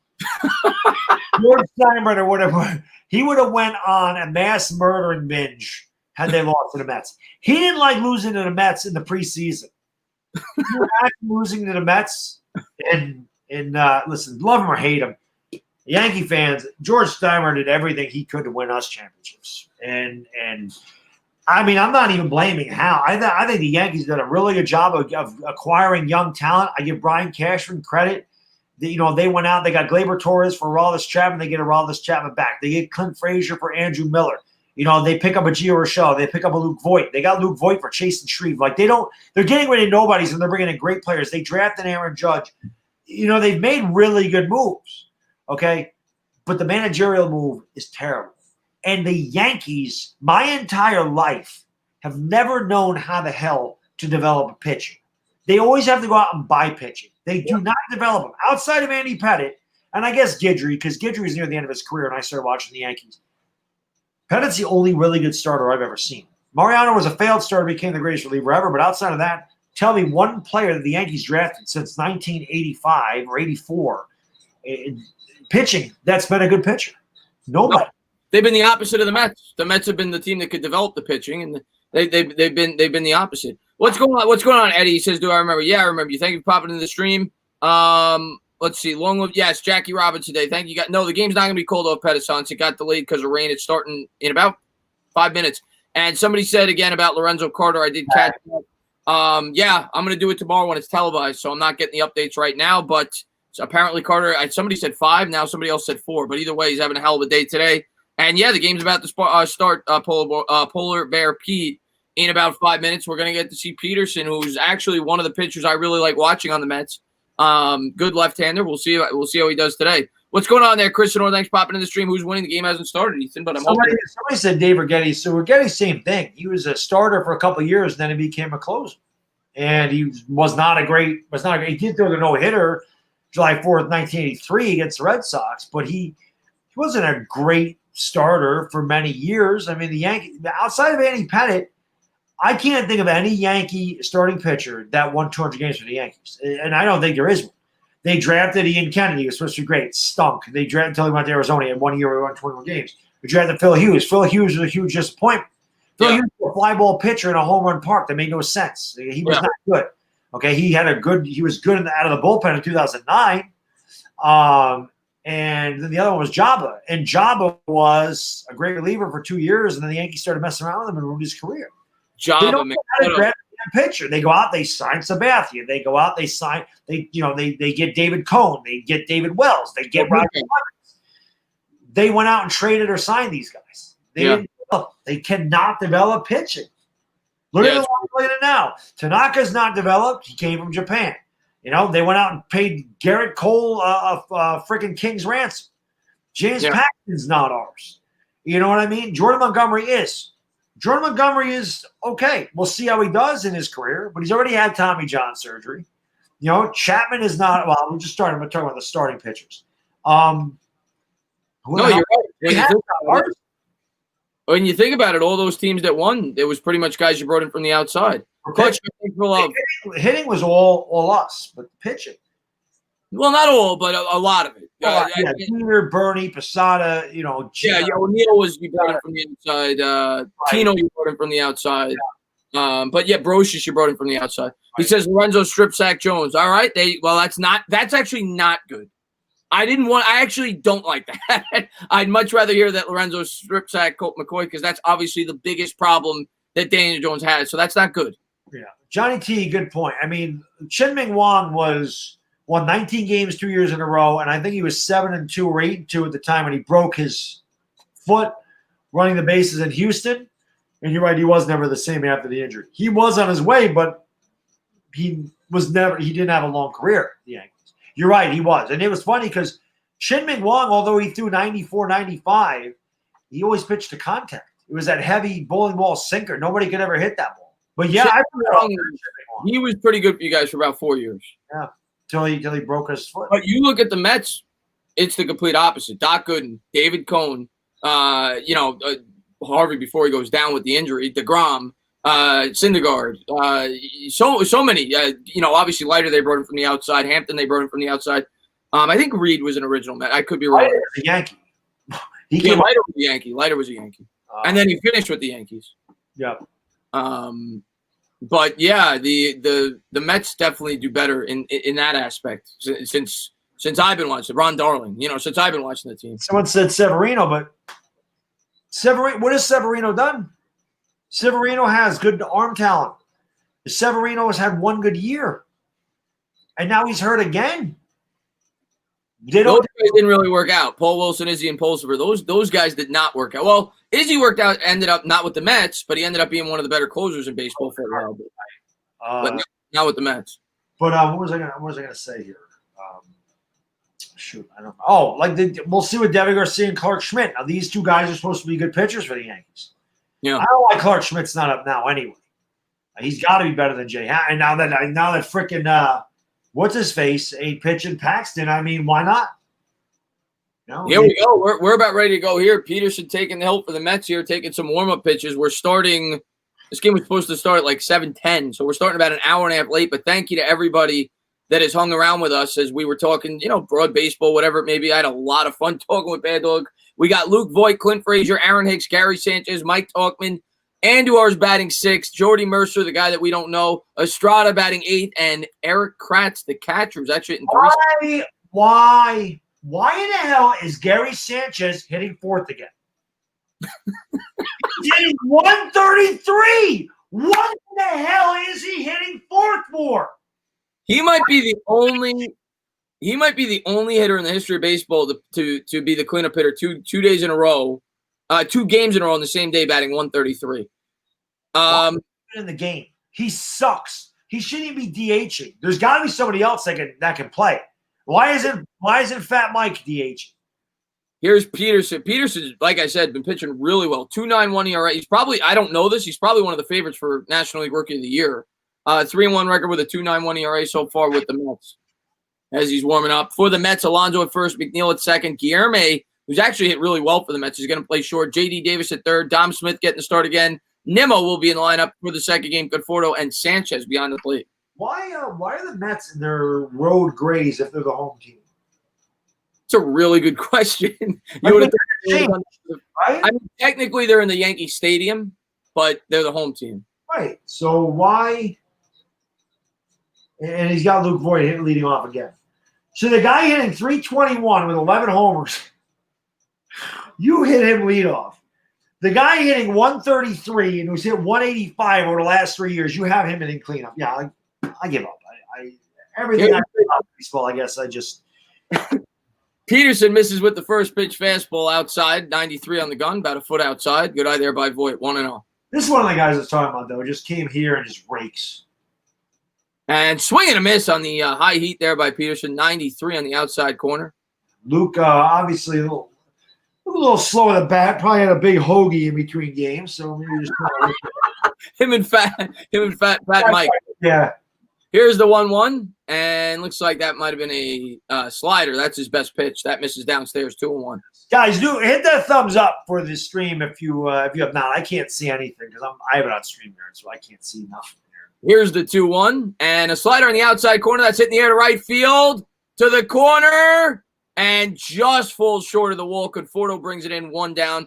Rick's, man, thanks for the love. He says, I think our offense is beating the hell out of our D. Well, it was the reverse the first time around. I'm not surprised. Well, I don't know how they could be beating the hell out of him if Carter's got 5 sacks, but yeah, I mean, that's the way it should be, to be honest with you. I think our offense is much better than our defense. Rick's, man, thanks for popping in, man. Especially with all the injuries to the secondary. Yeah. Yeah, but a little bit. So. That'll bring up Frazier here. 1 down. Peterson looks it for the sign, the windup, the pitch. And fastball just misses upstairs. 1-0. Why the hell don't I not have a Jackie Robinson rookie now? What the hell's the matter? Like, I'm so pissed off I didn't buy that card. That was my number in high school. Here's the 1-0. And a slider in the dirt, 2-0. I always thought it was cool to wear the number that you couldn't wear in the major leagues. Ah, yes. When I was in high school, that number was not retired. All right, obviously you know. 97, I don't think. I got a trivia question for you after this pitch. Here's the 2-0 from Peterson. Fastball. Oh, good cut there. That was down the middle. He fouls it off. I'll get to that super chat in 1 second. I just want to – who was the last Met? Obviously you know it was the last Yankee. Who was the last Met to wear Jackie Robinson's number? God. Here's the 2-1 for Peterson. Slider swung on and missed. Nice pitch there on the outside. 42 for the Mets. He's not. I mean, if you're a Met fan, you know him. But if you're not somebody who watches the Mets, Mo Vaughn is not the answer in the yeah, I remember him wearing 42. I wouldn't know. Here's the 2-2, and there's a slider in there. The answer: Mo Vaughn wore 42 for the Red Sox. The answer: Butch Husky. Oh, I would have never got that one. He didn't wear 42 for the Mets. I don't think. Maybe Mo Vaughn did. But, yeah. But I got to get a couple super chats here. Here's the 3-2. Here's the windup and the pitch. Swung on and missed. Nice pitch. Well, he got him to chase. It was a ball, but he chased him out of the zone. And Clutch, man, thanks for love. Daniel Jones has not been sharp through 4 drives. Reported by Dan Dugan. Not good to hear. I'm sure I'll get to watch it tomorrow. But, yeah, obviously you don't like hearing that. And Saheed, man, thanks so much for love. I appreciate it. He says, it's just a scrimmage, guys. Calm down. Yeah, it's a scrimmage. I'm not going to get that carried away, but you don't like – yeah, I think it was Butch Husky, guys. I'm almost positive it was Butch Husky. That was a good pitch, though, by Peterson there. Outside corner, too close to take. And unlike, Chad Green, who got too much to play in 0-2, that's what you want to do. All right, then I'm wrong, guys. Mo Vaughn wore it, but the reason he wore it is because he was wearing it before they made the rule, I suppose. So Butch Husky was the last man, and then Vaughn came. So that's my mistake. And a good piece of hitting there. Fastball lines it to right, but it's right at Conforto, and that'll do it. Nice quick inning there for Peterson, 12 pitches. Yeah, that's what you want. That was a good piece of hitting there, though. He went with it. That's what you got to do. Sometimes you're going to hit into bad luck, but you want to take that pitch to the outside. That's the way you're supposed to hit the ball. They're not all going to fall. That's why, the Hall of Famers fail 70% of the time in baseball. So, it's hard to hit them where they ain't. That's how you're going to do it. Better than rolling the ball over to short. Yeah. What's going on, Ray West? I remember Mariano Rivera got the same number as JR. Well, Rivera wore 42. Mariano Rivera was the last baseball player to wear 42. Yes, that I knew. Yes. He was the man. Right. Oh, Mariano was a beast. Matter of fact, I got that in right now for Jackie Robinson. I didn't even know it was Jackie Robinson Day. I got it on anyway. There you go. Who is the best number 42 Met of all time? I don't have no idea. I'd have to think about that. I have no idea. Peterson could be one of them. I hope he is body knowledge. I talk about this all the time, man. Sometimes you find hidden gems. You look at Jacob deGrom was a hidden gem. He was not nearly as talked about as Not saying that Peterson's going to be near DeGrom, but he was not nearly as talked about as those other guys that came up with, whether it was Matz, Harvey, Syndergaard, or Wheeler. DeGrom was the fifth. Harvey was the big guy. Harvey was the big guy, yeah. But Syndergaard was big, and so was Wheeler. When we traded Beltran for Wheeler, people were pumped up. All talks about Wheeler coming to the Yankees. I hear that all the time about Zach Wheeler being a Yankee. All the time. He's a good pitcher. I like him now. I mean, we got no freaking good pitcher. He's a little inconsistent, but when he's on, he's very good. Chris, what's it like to have guys hitting 330, 292, 320, 380? What's it like to have a guy hitting 226 in your lineup? It's. I wish he was hitting 326, but it's nice. Peter is hitting his average of 226 is higher than 6 of the Yankees starting players. And the Yankees offense is supposed to be good. Here's one of my favorite Mets. Brandon Nimmo's leading off. Absolutely joy to watch this guy. Looks in for the sign. Here's the pitch to Nimmo, and a fastball misses outside. 98 on the gun. Weisga has got a great arm, but it just goes to show you that no matter how good your arm is, it doesn't make you a good pitcher because he doesn't have good location with his pitches, and that includes his fastball. That's more important than anything else. Here's the 1-0. Swung on, and that'll be fouled off. The point. That's middle. You can't throw it there. It's kind of like a quarterback that has elite arm strength but has no accuracy. Kaepernick is a perfect example. Yeah. Michael Vick. Both of them just not good accuracy. But Josh Allen. Marcus Russell. Yeah. Josh Allen, right. And here's the 1-1. Looks in for the sign. Here's the pitch. And another fastball swung on and fouled off. Like you said, though, he does throw hard. 98. Yeah, he's got electric stuff. I know L.A. Lou was asking me about him. But we picked him up for the San Francisco Giants a few years ago. I think they released him or he was a Rule 5 guy or something. Elijah's been in our team for a while. He's been up and down in the minors a lot. But just can't put it together. Here's the 1-2 to Nimmo, and good eye there by Nimmo. 2-2. He definitely has a rocket for an arm. There's no doubt. He is high 90s on his fastball. He has a really nasty slider and a good splitter. But again, the control's the issue with Weisga, and not so much that he walks all the guys. It's the control within the strike zone. Here's the 2-2. And good pitch there. I think that was a changeup maybe. Got Nimmo to chase. A slow roller back to the pitcher. He'll flip the first. 1 down. Yeah, that had wicked late movement on it. And, that is where you want to outside corner. You don't want the pitches leaking back over the middle of the plate. You want them going to the outside corner. Yeah, he's been painting the corner as well so far. That was a really nice pitch there to Nimmo. 1 down. Why do we have Jordy Mercer? I mean, is our word that beat up? I would rather have a team full of Jordy Mercers than one Gary Sanchez anyway. Yeah, I know you would. Here we go. Conforto's going to step in here from the left side. He'll be batting second today. And here's the pitch. Nice. What was that, a slider? That's the slide piece right there. Actually, that might have been a little cutter. No, because that came back together. I don't know what that pitch was.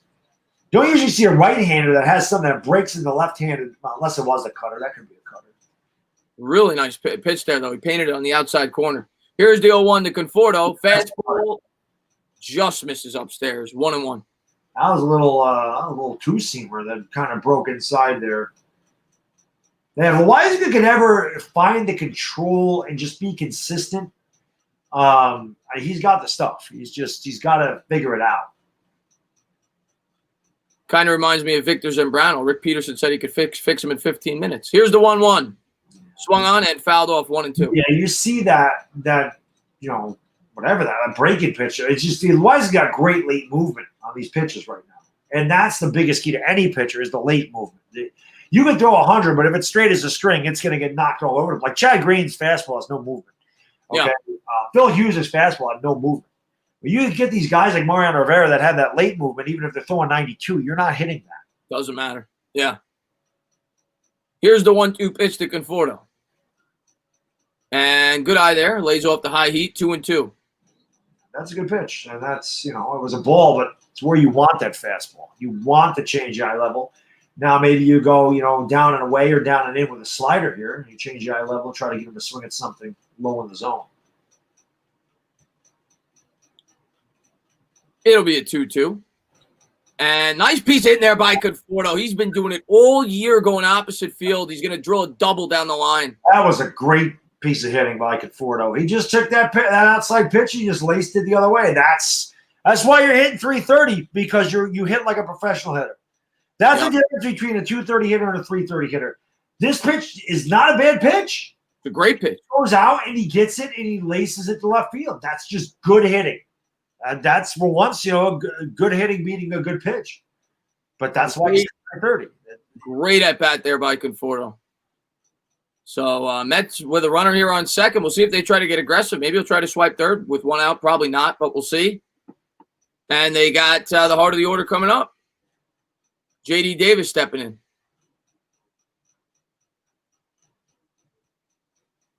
So weird to see nobody there. Yeah, it is.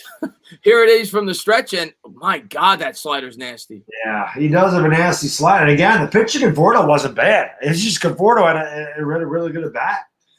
How many? Who just hit 25 homers for you guys last year? Davis was real. Yeah, I think it was 22, but he only had like 400 at bats. He was really good for the Mets last year. It'll be an 0-1 to Davis. Conforto leads from second.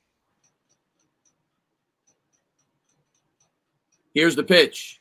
And there's a slow roll to short. Good job there by Conforto not to run the third. He'll throw over to first. 2 down. Yeah. I'll tell you what, I'm impressed with this guy. I've never seen him pitch before. I don't watch Yankee games. This guy's got really good stuff. That's what L.A. Lou said. L.A. Lou came in one of my streams, and Wise was pitcher. He said almost the same exact thing. He's like, who is this guy? Like, he's got wicked stuff. Yeah, I mean, it's one thing to be wild outside the strike zone when you're walking guys, but you can also be wild within the strike zone. Like I said, that slider that he's got over the outside corner right now, or the cutter, you want those breaking out of the strike zone, but sometimes, he'll have one break right back over the middle of the plate and he'll get crushed.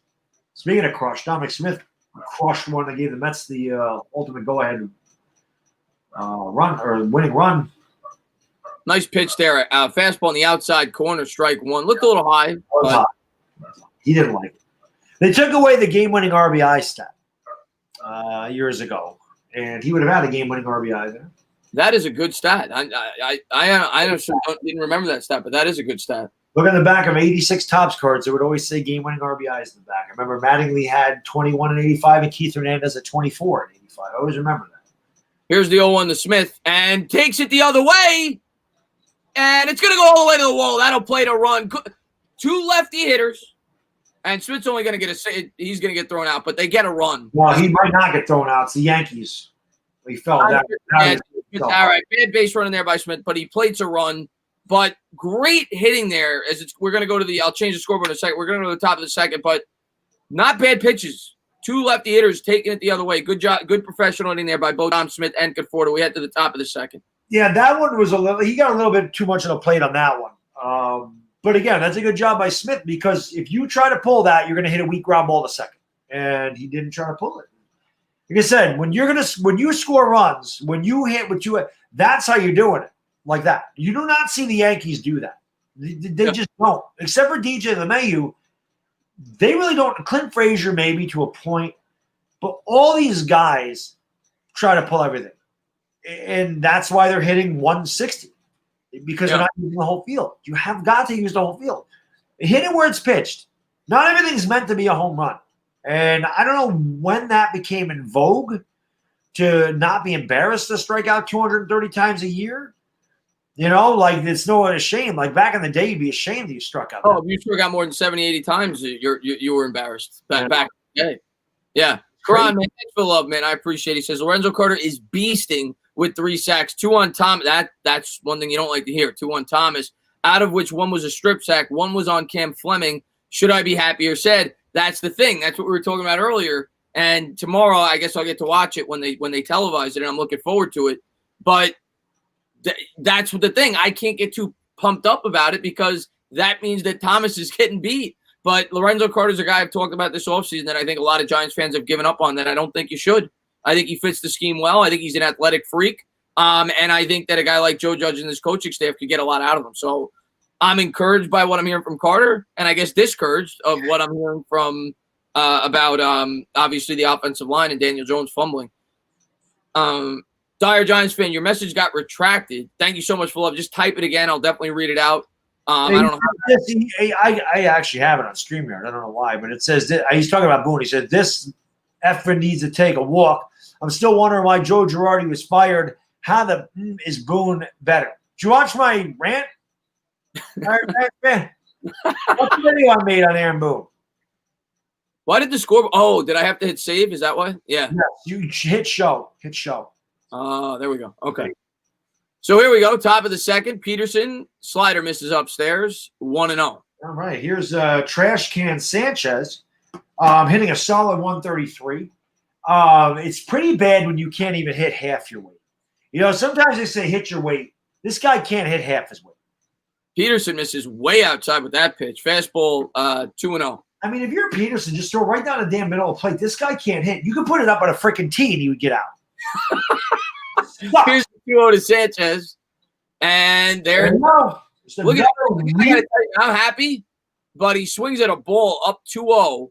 Nimmo almost bumped into Smith there. He'll field it cleanly, 1 down. He is such trash. He is such trash. God, he sucks. He just sucks. Look at him. He's just a just a gutless, sloppy, fat loser. That's what he is.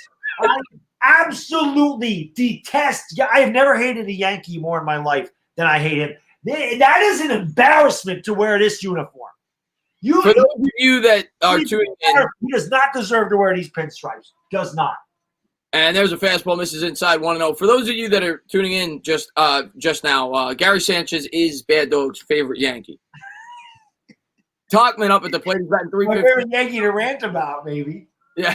There's a slider on the outside corner. Nice pitch there. Wow, that was a good pitch. 1-1. I really like Mike Talkman, though. Mike Talkman is a guy that now they're showing him. Yeah, chew your cud, you cow. You suck. Here's the 1-1.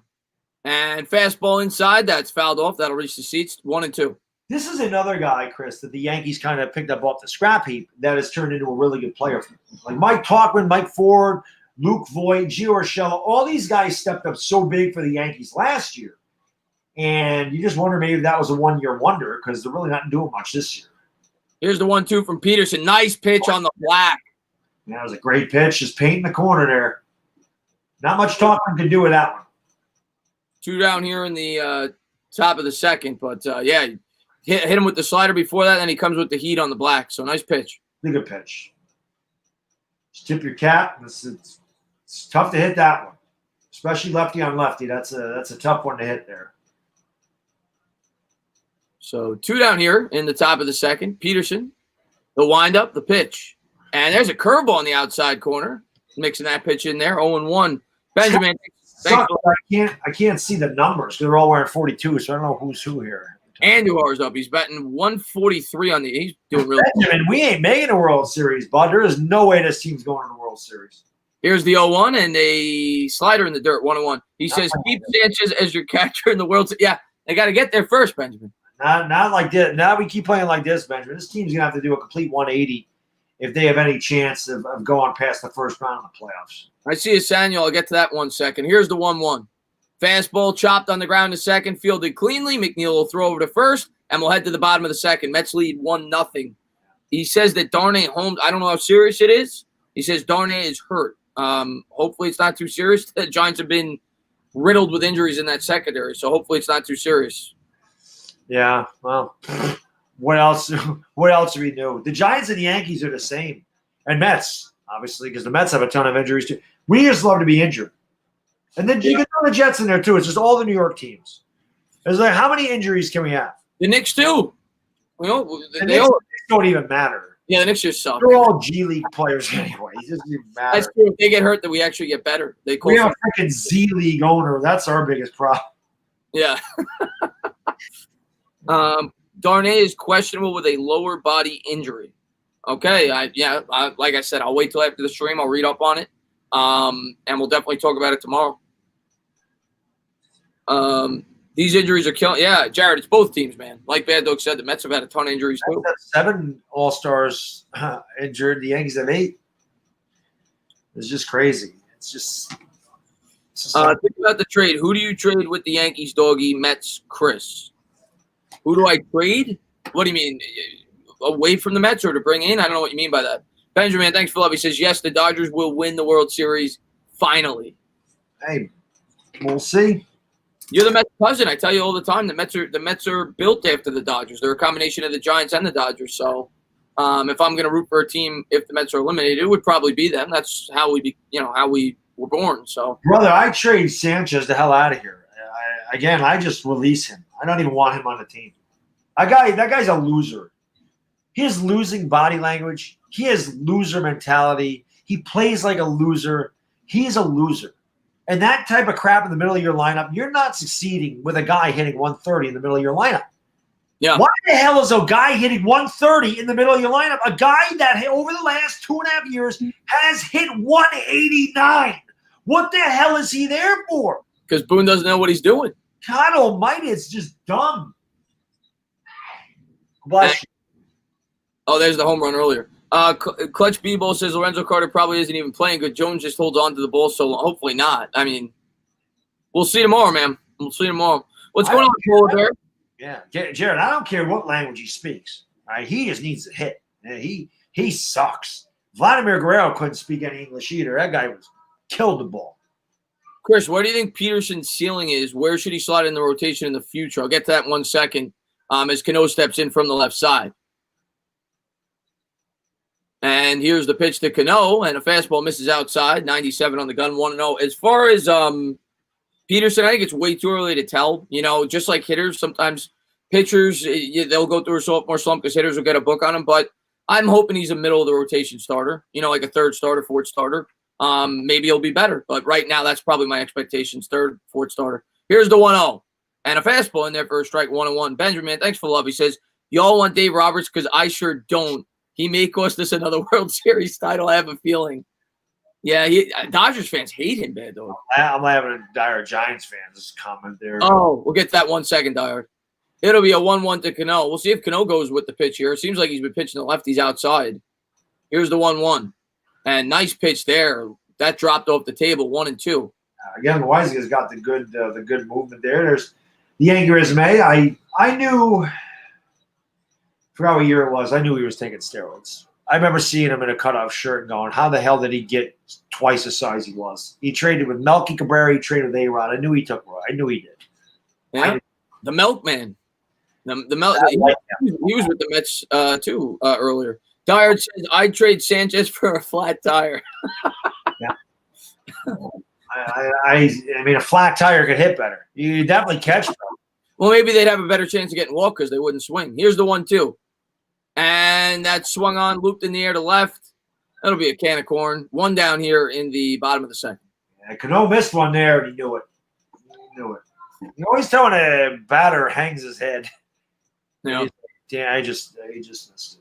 Just missed it. You see Cano now, a little puffier than he used to be. You know, he's getting up there. He's 37. You know, it's not as easy. He's enjoying a couple more ice cream cones. Yeah, you know, he's in New York again. You know, you got the pizza there. You got the cannolis. You know, yeah, 37 now. You know. If you come from Seattle, which is where he was from before, and you go to New York, you're going to gain a couple of pounds. Seattle's not known for their food. Here's the pitch to Alonso. And Alonso takes it. They're known for their espresso. Fouled off. And Benjamin, thanks for love. He says, look, I'll throw Boone in the Hudson if y'all burn Roberts in the Pacific Ocean. Both managers suck. Let's go. I'm in. It'll be an 0-1 here to Alonso. Both of them have underachieved so much with the talent they have. And there's a fastball that runs inside. Good eye there by Pete. 1-1. Yankees spent a first-round pick and a catcher through the last 3 years. Oh, Johnny, they draft a catcher every year. They're not signing Sanchez back. I just don't know when the hell this guy's contract is. It seems like he's been here forever. This has to be it. He was here since 2016. Like, this has to be it. This has to be his last year. He cannot be under contract anymore. Here's the 1-1 to Alonso, and the nice pitch there. They called a ball. That should have been a strike. 2-1. In the zone, but it's because that pitch should have been inside, and Kratz had to reach across the plate, and it fooled the umpire. Yep, I was actually going to just say that. Yep, the catcher having to reach across made it look like a ball. He missed so bad, and that's what I'm talking about, the wild in the strike zone right there. Here's the 2-1 to Alonso, and Alonso chases one out of the zone, but that was breaking in towards him. Nice movement there, 2-2. That looked like split. That thing was filth. Yeah, he's one of those guys that you could see, Bad Dog. Like if he gets a little more control, he could be really good. Gotta learn how to pitch. Yeah, you know, he's got the talent. He's a thrower right now. He's not a pitcher. Here's the 2-2 to Alonso, and fastball swung on, and that should reach the seats. It will. We'll do it again. Kratz has the Bad Dog haircut working. Like to see that. Nothing like the bad. I mean, at least you don't got to comb your hair. Oh, hell no. I ain't got to comb it. I ain't got to dry it. I ain't got to worry about hat hair. Yeah. I ain't got to worry about nothing. You're good to go, man. You wake up, you're good. Pretty much. Who do you trade with the Mets? I got. Who do I trade with? What do you mean? What team? Listen, I'll talk about the Mets 1 second at the trade deadline if they're going to be buyers, and I don't know if they're going to be. But if they win these next couple of games, they might. Here's the 2-2 to Alonso. Here's the pitch. And good eye there by Pete. Slider out of the zone, 3-2. I mean, if the Mets are making a trade, it's for a pitcher. It's a starting pitcher. That's really what they need right now. The lineup is fine for a National League lineup. It's a starting pitcher. They need a big-time starting pitcher if they intend to compete in the playoffs. Yeah, everybody needs pitching. Everybody needs it. I don't think the Yankees should be buyers. I think the Yankees just need to mail the season in, honestly. They don't have much of a chance. Here's the payoff pitch to Pete, and he'll foul it off. We'll do it again. 97 on the gun. I think the Yankees will be buyers. Because they're going to – I mean, depending on the I don't know the length of those injuries of those players that are out, but if they feel they're going to be getting back to health soon, they're going to try to make a run.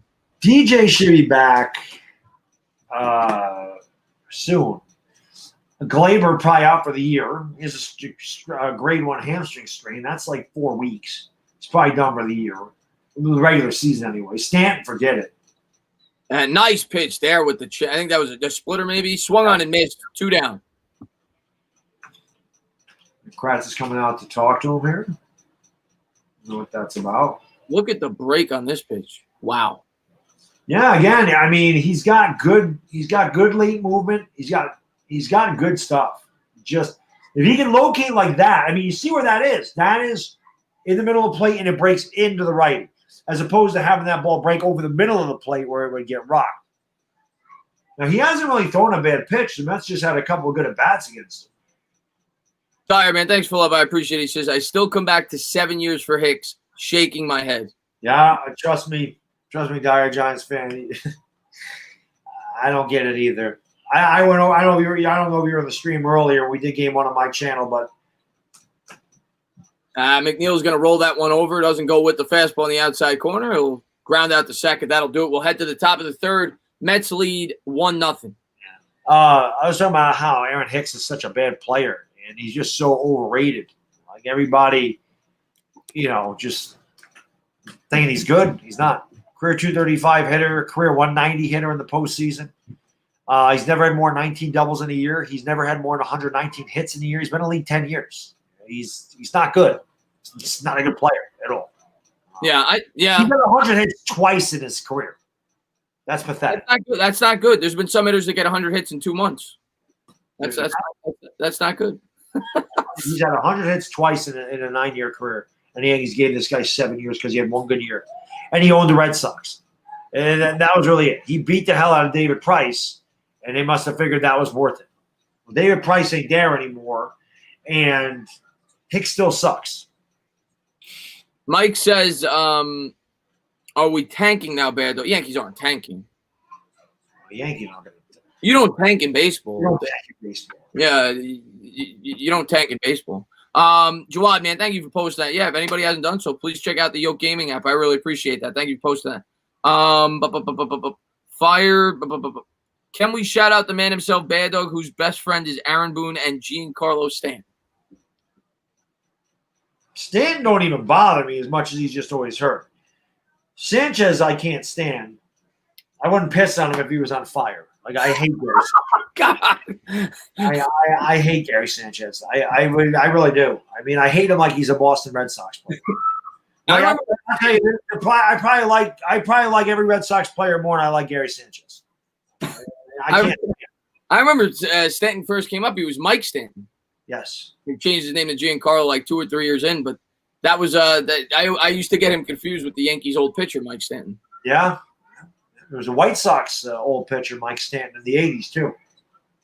Oh. That's a comment.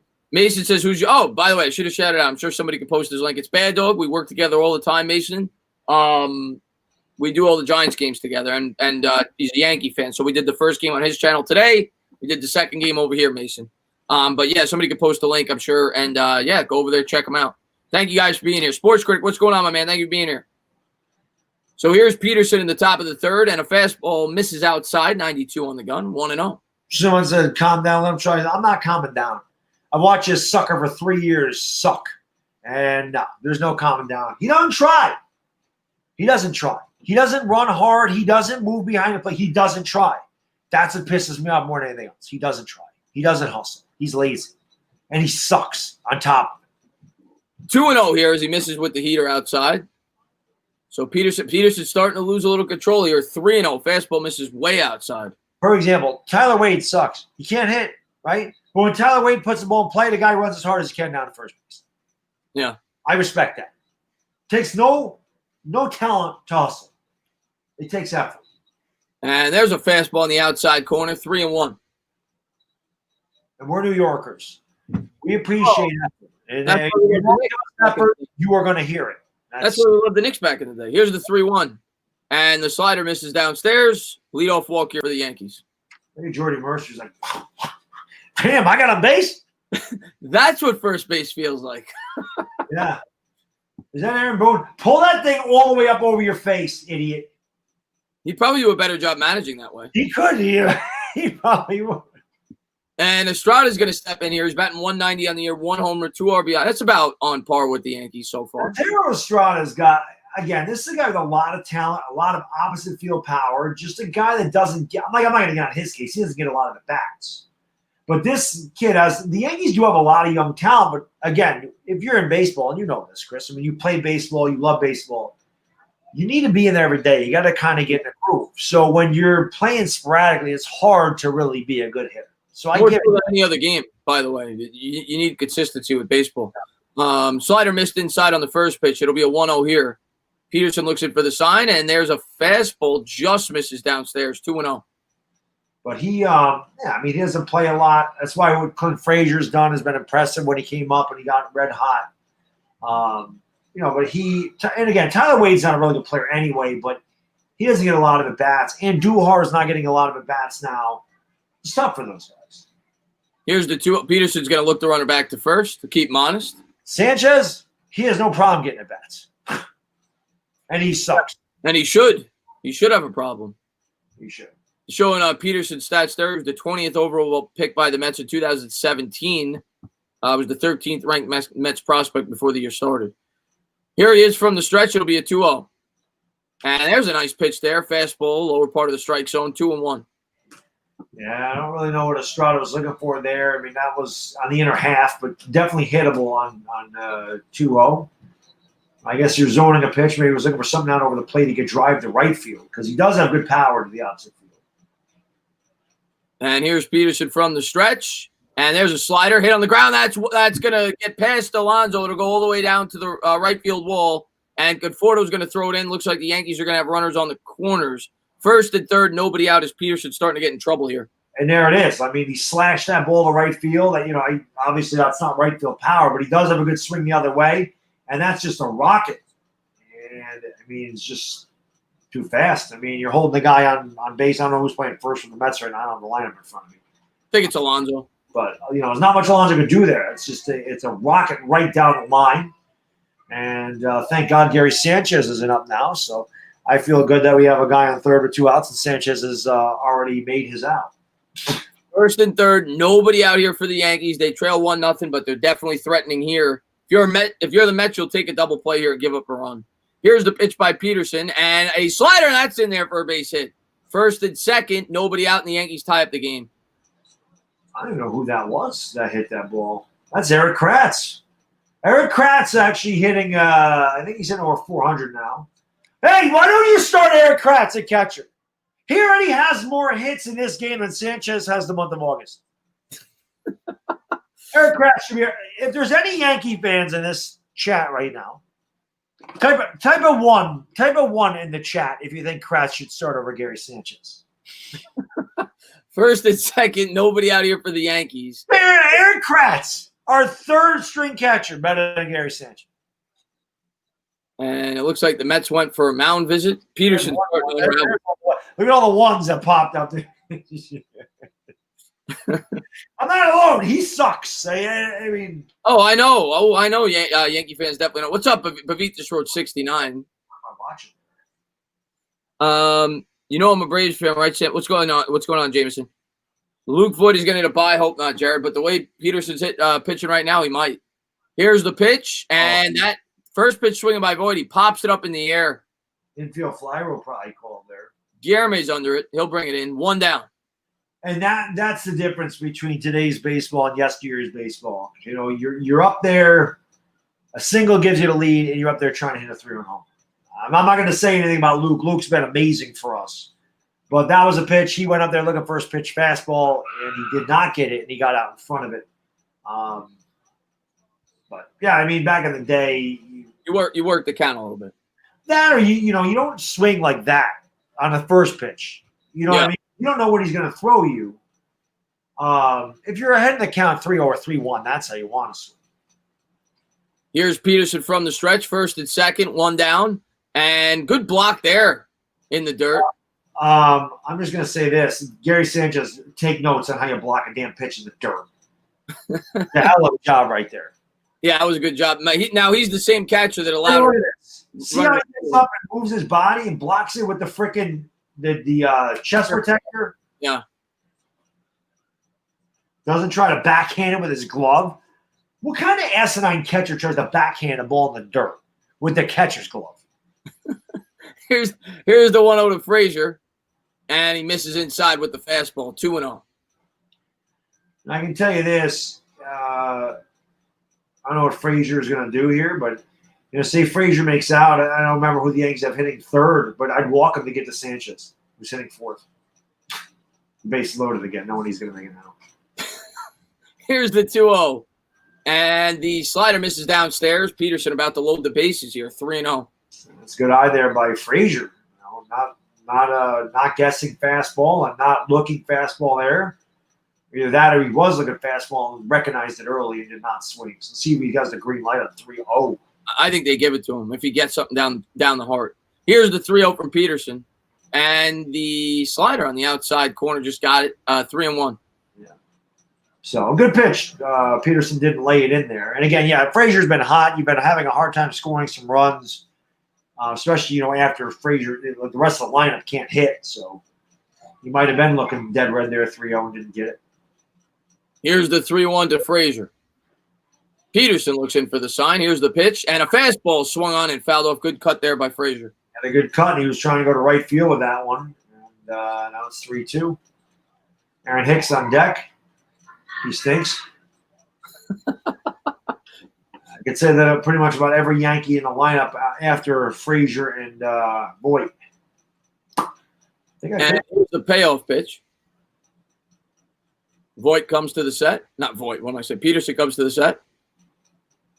Here's the pitch, and that's in the dirt. Come on, man. Bases loaded. Good job there blocking it again. Doesn't matter, though. Bases loaded. That one wasn't close. He tried to overthrow that one, and if you're gonna walk a guy, you at least want the guy to think about offering at it. You throw one that's 5 feet in front of the plate, you got no chance there. So, here's another guy that's just been terrible with runners in scoring position his entire career. Yeah, here's Hicks. Hicks has a chance here to prove Bad Dog wrong. We'll see what he can do. He's batting 187 on the year, 2 homers, 7 RBIs. Peterson's been real shaky this inning with the control. He's thrown 2 or 3 balls here in the dirt. Can't afford to do that here with a runner on third. One thing I'll say about Hicks, and he'll probably swing the first pitch and pop it up like an ass, but he's usually pretty good about working the count. I will give Hicks that. He's a very patient guy. He does walk quite a bit. That's the one good quality about him. And there's a fastball. Just gives it to him there. It was close, 0-1. But see, it's a good take by Hicks because you're not going to do much with that pitch. You know? Yeah, look at that. You're going to ground and do a double play. Yeah, that's where you want it if you're Peterson. And I know you're a Giants fan. The championship thoughts, the Yankees are really going to have to turn this around in the second half of the season. Here's the 0-1, and curveball misses outside. No control with that pitch. 1-1. Yeah, Pungam, I am a real – well, listen, I watch the Yankees every night. And if there's one team I know, it's this one. I mean, I've watched it. This is the same team we've had for 3 years. So I know this pretty well. It's not like a lot of new pieces coming in and out of here every year. Here's the 1-1 from Peterson. And just misses downstairs with the heater. 2-1. Like I said, Hicks is patient, and I give him that. So one thing he's not going to do most of the time is get himself out. Gardner's the same type of hitter where they do take a lot of pitches, they do foul a lot of pitches off, and they do walk a lot.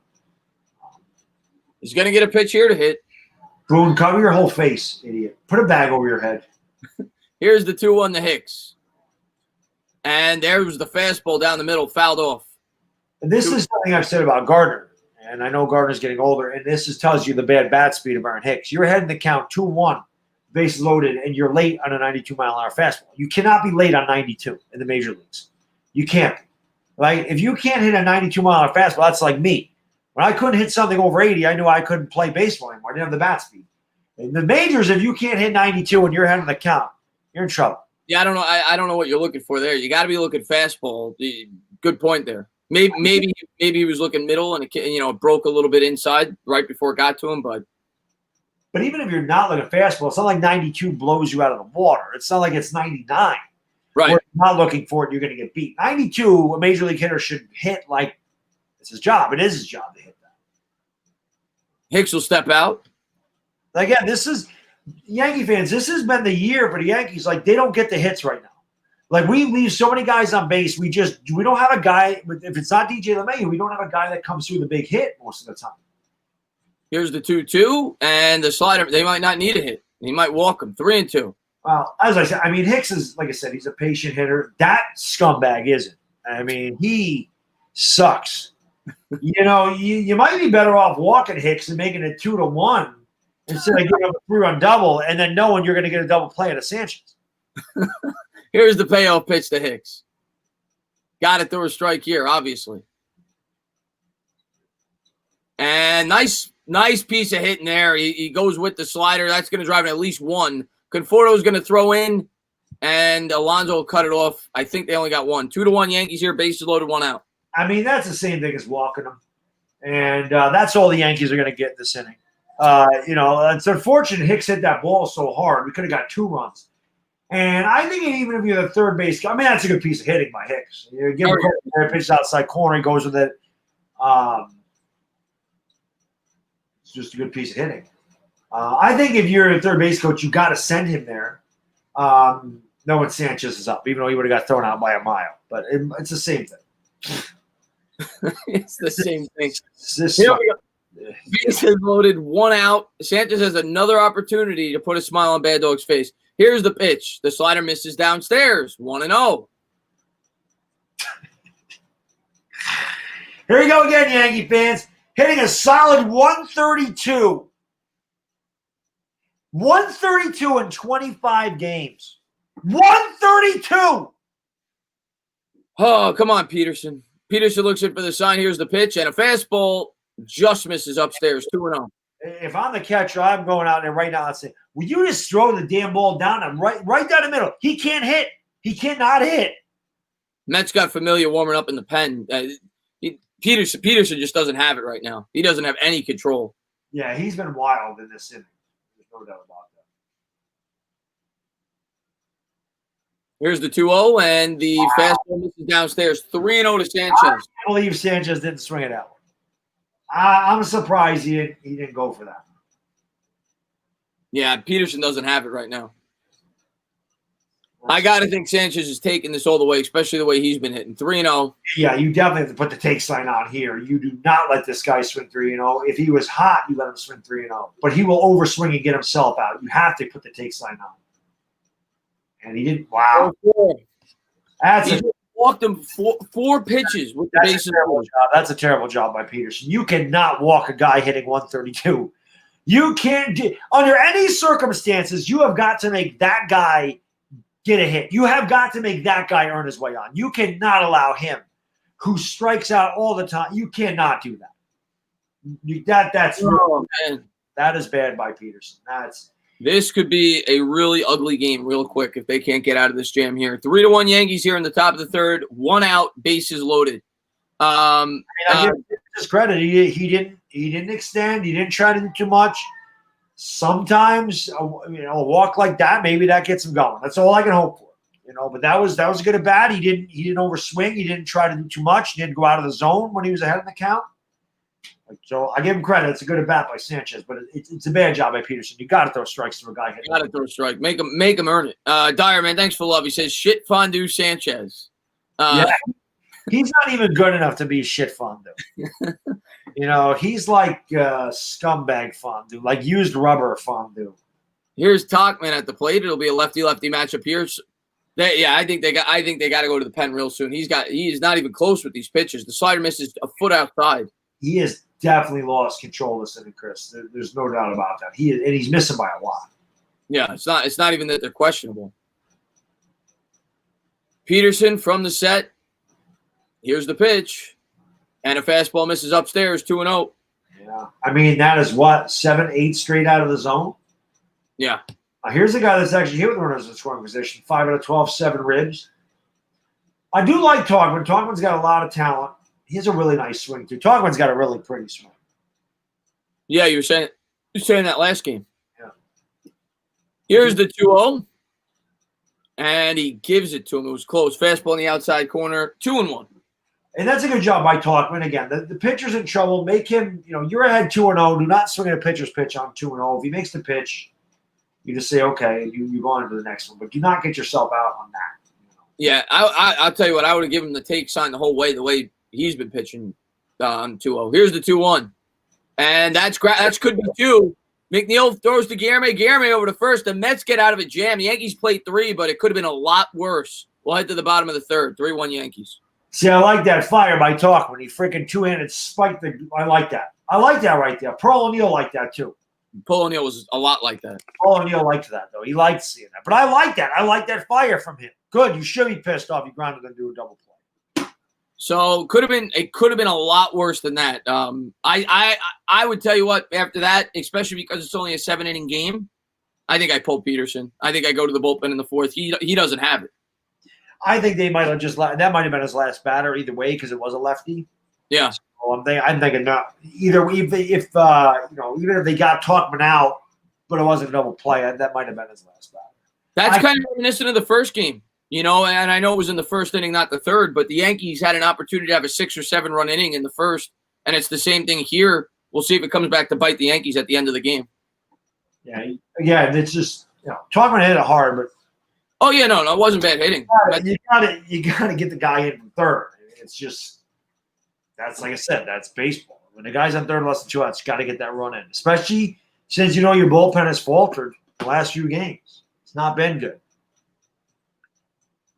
Johnny Prince, we appreciate that. Thank you for popping in. Now you could leave. Unless he's talking about maybe he's talking about the Mets or the Yankees, but I don't know. Let's see what we got here. Tauchman hit the ball hard, but just right at the shift. Yeah, no, it was a good at bat. Just bad luck. Yeah, Boone needs to be out of here, Bumblebee. I can't stand there, Boone. We got a Dunkin' Donuts commercial right now. That coffee's looking good. Oh, Dunkin' Donuts coffee is the best. I can go over one of them. That's one of my favorites. The pumpkin spice. Pumpkin spice and butter pecan are probably my 2 favorite flavor coffees there. Johnny, that really hurts our feelings. He says, I'm talking about you 2 clowns. You could leave. I know. Well, I'm sure Johnny Prince can do a much better job. I love when people come in and say that. Like, okay, go watch it somewhere else then. That really hurts our feelings. We're doing that. I'm not going to be able to sleep tonight knowing some guy, some troll on YouTube says we're terrible. Thank you for the view. I appreciate it. Now you could leave. And if you don't leave, one of my guys will just kick you out. So here we go. Two guys with 60,000 subscribers between them getting, 20, 30,000 views a live stream. Yeah, we're bad. We're pretty bad. I'd hate to see what good people do. So here we go. Guillermo will lead it off here for the Mets here in the bottom of the third. Mets trail 3-1. Here's the pitch. Fastball right down the heart of the plate. 0-1. Definitely was going up there taken all the way. And how do you say his name? Guillermo. Guillermo. He's been killing. He's got 433 for the Mets. Yeah. He probably has more hits this year than Sanchez. And he might have played 4 games. Nice curveball there. 0-2. That was a good pitch by Loaiza. A good break at the end, right over the outside corner. This is where Loaiza, though, has been a little, like I said, wild in the strike zone. Do not give him anything to hit on 0-2. And slider in the dirt. Good job there laying off. Good pitch, though, to try to get him to chase 1-2. That's what you want to see. You don't want to see him get too much to plate on an 0-2 pitch. Round the league scoreboard. Reds lead the Cubs 5-2. I'll wait for the rest. The White Sox up 3-2. And the Royals. Here's the 1-2 pitch to Guillermo. And good piece hitting there. It fouls it off. Waste of fastball. Nationals smashing the awful Red Sox. I don't like seeing that. But the Nationals have been bad, too. Nationals 11-17. They're terrible. They were a fluke. Really bad. Fluke. It was a fluke last year. Rangers beating the Dodgers 2-0. Here's the 1-2 to Guillermo. And, nice curveball. Swung on and missed. One down here in the bottom of the third. Yeah, that one hung so much that Guillermo couldn't get to it. And that is definitely not where Loaiza wanted that, but the speed fooled him. And it did have good late break, but that's a little higher. Like if that ball drops 3 inches, Guillermo probably crushes it. But, I think Guillermo thought that was a ball, and then it started to drop, and he was too late. Yeah, he didn't know what to do there. You could see the hesitation. Yeah. Because he's like, that's not a strike. It is a strike. I got to swing. Emergency swing. Didn't get it.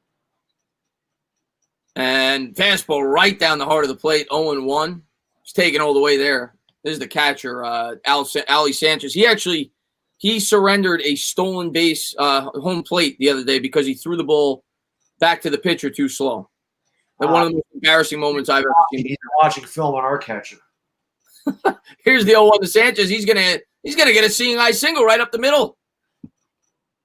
That might be his first major league hit, or it's definitely his first hit this year. I was gonna say the Yankees don't have any book on this guy, so they played it straight away. That is his first major league hit, and he'll get the ball. So Estevan Florial and whatever his last name was, I was calling him Sanchez. I don't want to insult him. Or is it? What is his last name? I think it is Sanchez. Oh, I could be. I think it is. Ali Sanchez. Thanks so much for loving me. I appreciate it. Hey, guys, this is fun, but less than 21 hours from Giants football. Oh, I can't wait, man. I can't wait till – I mean, it's only going to be about an hour and 20 minutes or whatever it is, but it's something where we get to actually see the Giants. But the actual games start the 14th. Here's the pitch to Nimmo and a fastball taken outside, 1-0. Yankees could use a double play themselves, but Loaiza doesn't usually get ground balls. He's a fly ball pitcher. Although he does have that splitter that breaks down. The slider, same thing. But here's the 1-0 to Nimmo. Runner leads from first. Here's the pitch. And good piece in there by Nimmo, but it's right at him. Fields it cleanly. He'll flip to the first. 2 down here. Runner extends to second there. Yeah, no chance for 2 there. As second baseman had to go to his left to make the play. So just take the shore out and get this batter here, get it into the dugout. Yes, Mets got it. Yes, they do. Sean Torres has just found out I don't get that channel. You talking about the Giants game tomorrow, Sean? So here's Conforto. Conforto will step in. He's batting. I don't even know tomorrow. I don't know. I thought it was on NBC. I think it's on NBC. Maybe he's talking about this game. Conforto is going to step in. He's batting .336, 5 homers on the year. This is on Yes and SNY. I don't think this one's on. I don't think this one's on MLB Network. The first game was. And here's the pitch to Conforto. Nice pitch there. Changeup on the outside corner. 0-1. Usually for the Giants, they always have a local broadcast on NBC up here. and it's not usually like a televised thing, like a nationally televised thing. I'm almost positive it's on NBC, but I don't know if it's nationally televised. I don't think it is. Oh, then yeah, that's probably a New York thing. Yeah. It'll be an 0-1. And good piece in there again by Conforto. They're going to say it was foul. Yeah, Conforto keeps trying to pepper that left field line. That's a good call. It's foul. Yeah. Foul by about a foot. He's been doing that all year. Like you said, that's why he's batting .336. On 330, you use the whole field, you're going to hit for average. It'll be an 0-2. There's always talking about on-base percentage. Well, on-base percentage comes from hitting 302. You know, it's hard to have a good high on-base percentage when you're hitting 132. Yeah, if you walk a lot, you'll have about a 280. Right. And that's garbage. Yeah, it's trash. Come on, get this running. Get one. Oh, you don't live in New York? Yeah, then you're not going to get it if you don't live in New York, Sean. The first game was on MLB Network. And I just checked see if it was on ESPN or anything. It's not on any of those networks. Why is it right there? Conforto tried to call timeout, and he didn't give it to him. Swung on and missed. That'll do it. We'll head to the top of the fourth. That was another good slider by Lawazga out of the zone down. And Conforto was saying, why the hell did you give me timeout? And the umpire said, sorry, I'm chewing my mask right now. I don't know. We changed the score. Oh, the show. We go to the top of the fourth. It's the Yankees 3, the Mets 1. Stand up, New York Mets and Jets. What's going on, Mason? I'm surprised he didn't give him the timeout. Maybe he asked a little late. Braves just tied Phillies with back-to-back jacks. I think I'm rooting for the Braves in that because I think the Braves are going to win the division. It would be nice to I'm rooting for the Braves to win that game. The Braves are going to win that. That was my pick to win that division before the year started. The Braves have been consistent the last 3 or 4 years. They got a great young team. What's going on, Joseph Cupid? Thanks for popping in the stream, man. They definitely do. There's no doubt about that. They Braves are up there. I mean, the Dodgers are the clear-cut favorite in the National League, but the Braves are up there. The Cubs have been really good. Yeah, I love Acuna. I mean, he's really good. The Yankees swept the Braves earlier this year, and of course we got swept by them. The Yankees haven't been playing good. I mean, we've lost 6 in a row. We've blown a number of games in that time. Can't close out games. Like I said, if you a serious World Series contender, you're going to close your games out. Can't blow a 4-0 lead in the top of the 5th, or 4-1 lead going into the 6th and the 7th in the game. That can't happen.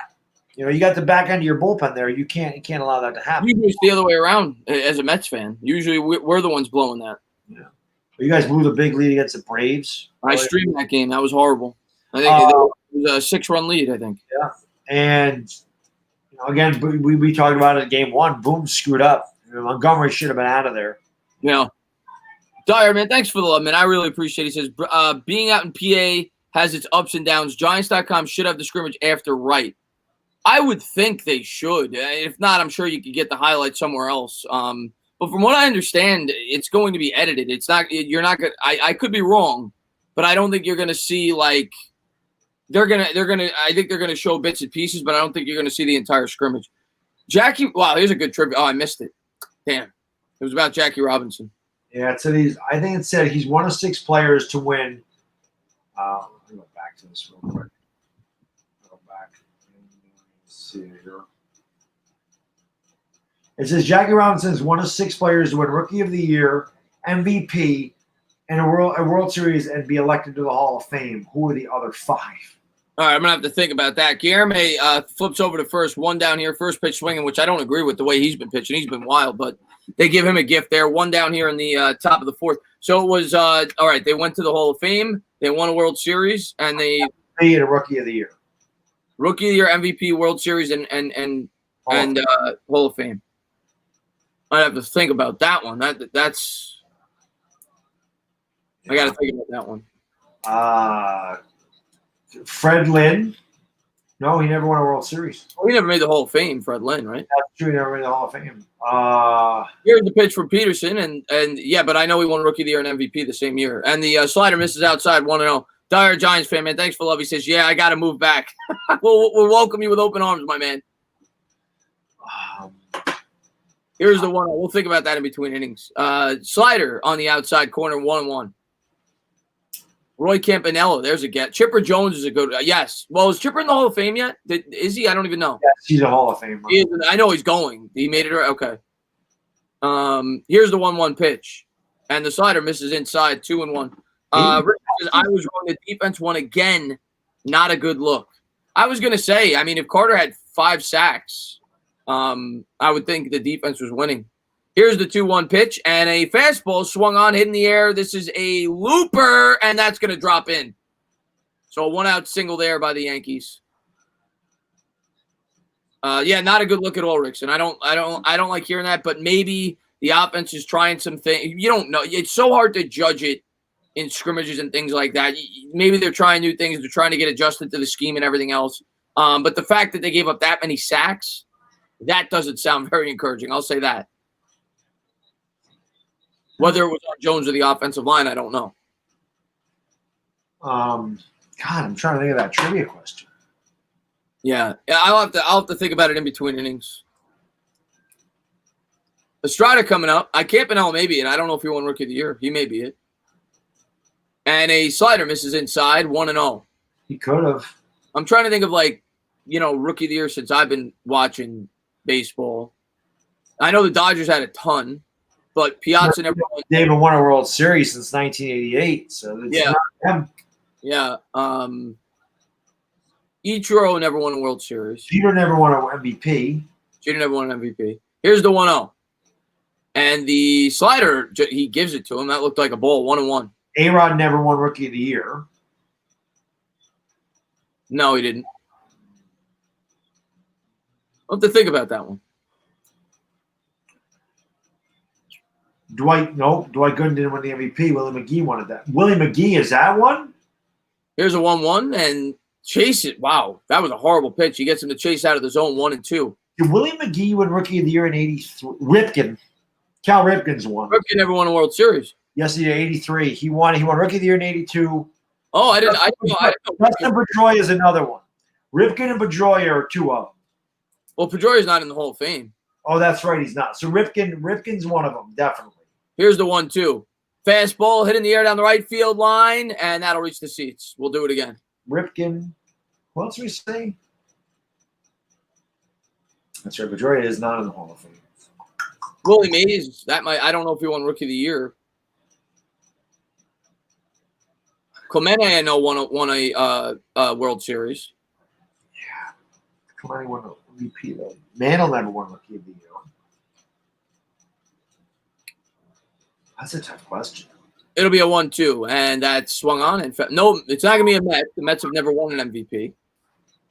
I wonder if Willie McGee, if he won Rookie of the Year. Because he's not in the Hall of Fame. Willie McGee's not in the Hall of Fame. Hernandez qualifies for everything. Well, I don't know if he won Rookie of the Year, but he won an MVP. He won a World Series, but he's not in the Hall of Fame. He's freaking tough. Here's the 1-2 from Peterson. Slider swung on and fouled off down the third base line. Slow roller. Trying to think of Rookie of the Years.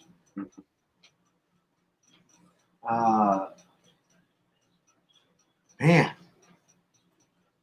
It's tough. Yeah, a lot of the Rookie of the Years don't really don't become anything. I know. And then you got to think of a Hall of Famer. And a lot of the Rookie of the Years are pitchers, and they very rarely win an MVP. Yeah, I mean, Eckersley, he couldn't have done it. He didn't win Rookie of the Year. Here's the 1-2. And a fastball swung on, fouled off down the first base line. We'll do it again. He checked his swing and hit the bat. Hank Greenberg is a guess. Jeter won. The year didn't come out until Jackie Robinson. That was the first year they did the Rookie of the Year. Which is why I got so mad that Matsui didn't win the Rookie of the Year, because they said he came from a different league. I'm like, so did Jackie Robinson. The thing is pretty much named after him. God, it's so hard. That's a tough question. Here's the 1-2. Slider misses inside, 2-2.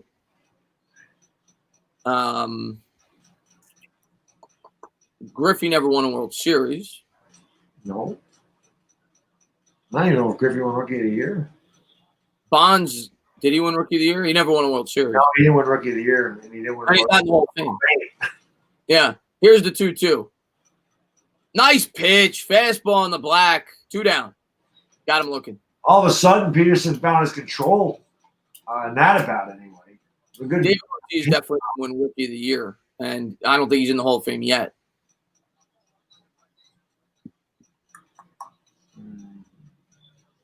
But a good guess. Yount could definitely be. That could definitely be. Robin Maybe, Yount. I don't know. George Brett did did he win with the Royals? He did, but I don't know if he won Rookie of the Year. But Yount's a good one. Yount won MVP twice. And there's a slider swung on and fouled off down the third baseline. 0-1. Alan Trammell. Didn't Sandberg win an MVP? But he obviously didn't win a World Series with the Cubs. Alan Trammell won an MVP at World Series. I just don't know if he was Rookie of the Year. So we got Yount. I'm going to say Trammell. I mean, I don't know if Trammell won Rookie of the Year or not. It'll be an 0-1. Here's the pitch from Peterson. And the slider misses outside. 1-1. Mike Schmidt, there's a guess. I know he won an MVP and he won a World Series. I just don't know. The Rookie of the Year is the thing that's maybe he did. If he won Rookie of the Year, that's a good one. That's what's tough about that whole is the Rookie of the Year part of it. Yeah, there's no way I'm going to remember all the Rookie of the Years. Yeah. And I feel like most of them are going to be older guys. Yeah, I probably. Here's the 1-1. And the slider swung on, hit in the air. He'll come in. He'll grab it. Conforto's going to grab it. That'll do it. We'll head to the bottom of the fourth. It's the Yankees 3, the Mets 1. So let's think about this a little more. Ripken is definitely one. There's no doubt. Ripken's definitely one. Yount, whoever said Yount, that's one of them too. Or no, wait a minute. No, it can't be Yount. They never won a World Series. The Brewers never won a World Series. It can't be Robin Yount. They lost in 82 to the Cubs. Won a World Series. Did he win an MVP? Yeah, but he didn't win a World Series. George Brett never won a World Series with the Royals? Oh, Brett did. I don't know if Brett ever won. Brett did win MVP in 1980, but I don't know if Brett won the Rookie of the Year. Yount can't be it. Yount didn't. They lost in 82 to the Cardinals. Ricky Henderson. Didn't win Rookie of the Year. Didn't win Rookie of the Year. Oh, Dyer, I'll do it. I'll do it at the end of the game because right now I don't have enough space. I'll push it forward, man. But Dyer, man, thanks so much for love, man. I really appreciate it. Let me see. Maybe I got enough space. Let me test it out. Eddie Murray? What'd you say? Eddie Murray? What about Did Puckett win Rookie of the Year? What's that? Did Puckett win Rookie of the Year? Yeah, but he won a World Series. He won Rookie. No, he wasn't good his rookie season. Okay. I'm trying to think of who I just said. What about the Blue Jays?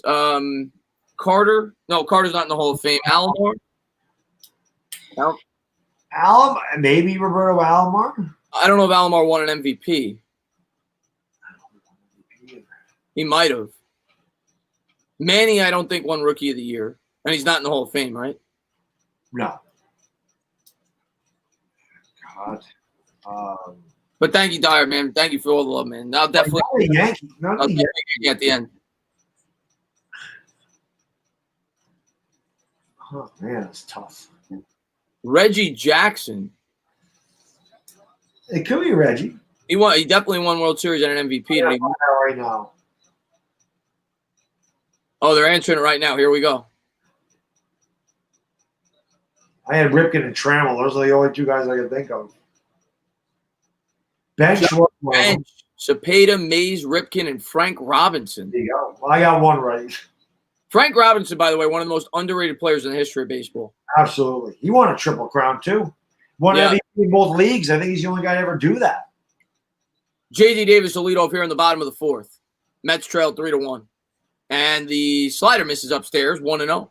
He also hit 586 career homers. Tony Gwynn wasn't one of the answers, Bumblebee. No. Cepeda, Frank Robinson, Willie Mays. Johnny Bench. Johnny Bench. I actually mentioned Bench, but I didn't know if he won Rookie of the Year or not. It'll be a 1-0 to Davis. Here's a pitch and a fastball in the outside corner. Nice pitch there, 1-1. The Mets are not winning, Gerald. Does my scoreboard say that they are? No. Yankees are winning 3-1.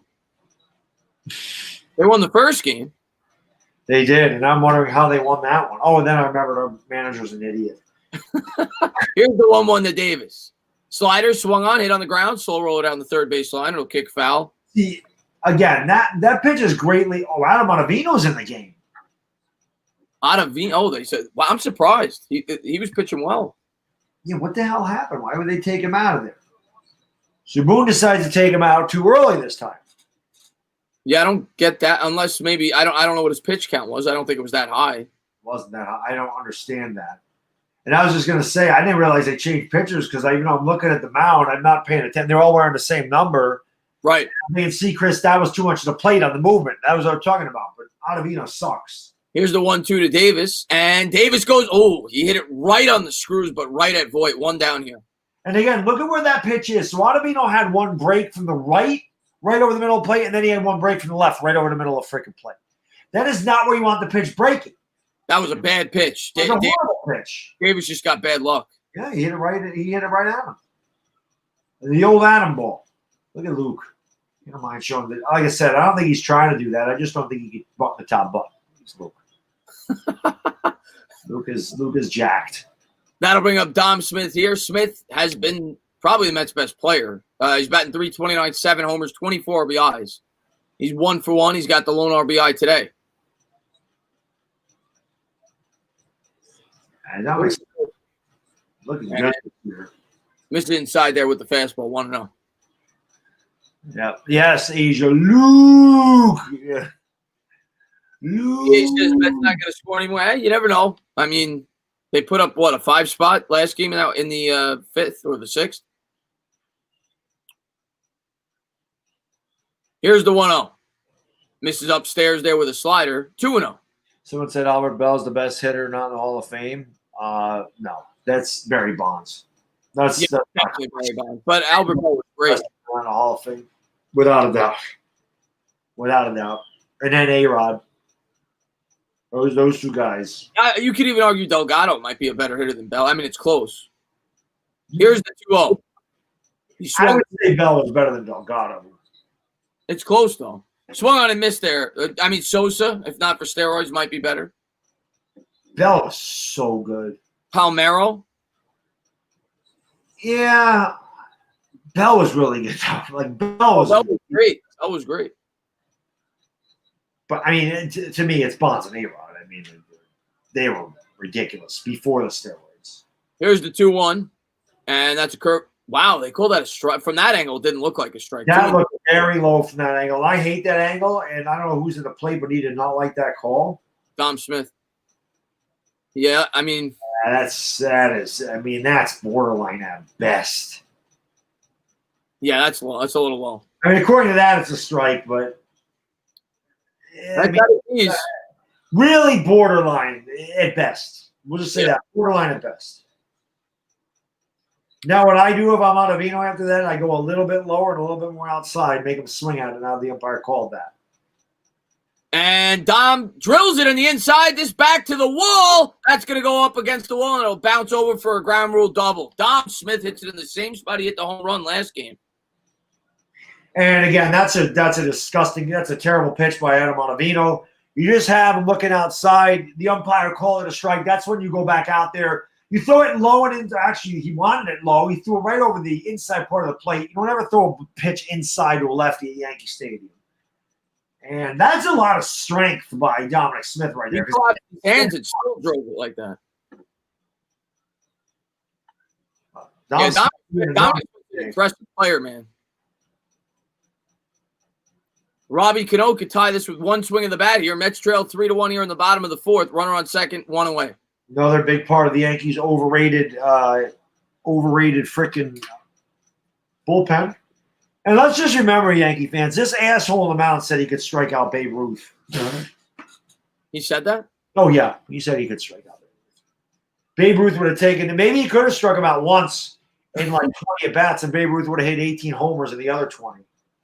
And Cano's going to roll it over to second. First pitch swinging, 2 down. Saw that a lot from Robbie with the Yankees. He would do that now and again. He'd roll one over and jog down the line. All right, 2 outs. We'll see if the Mets can at least get one here. Come on. I hate Alavino. How do you put your picture? I'll send me a little bad dog in there. Here's the guy that tied it last game. We'll see if Pete.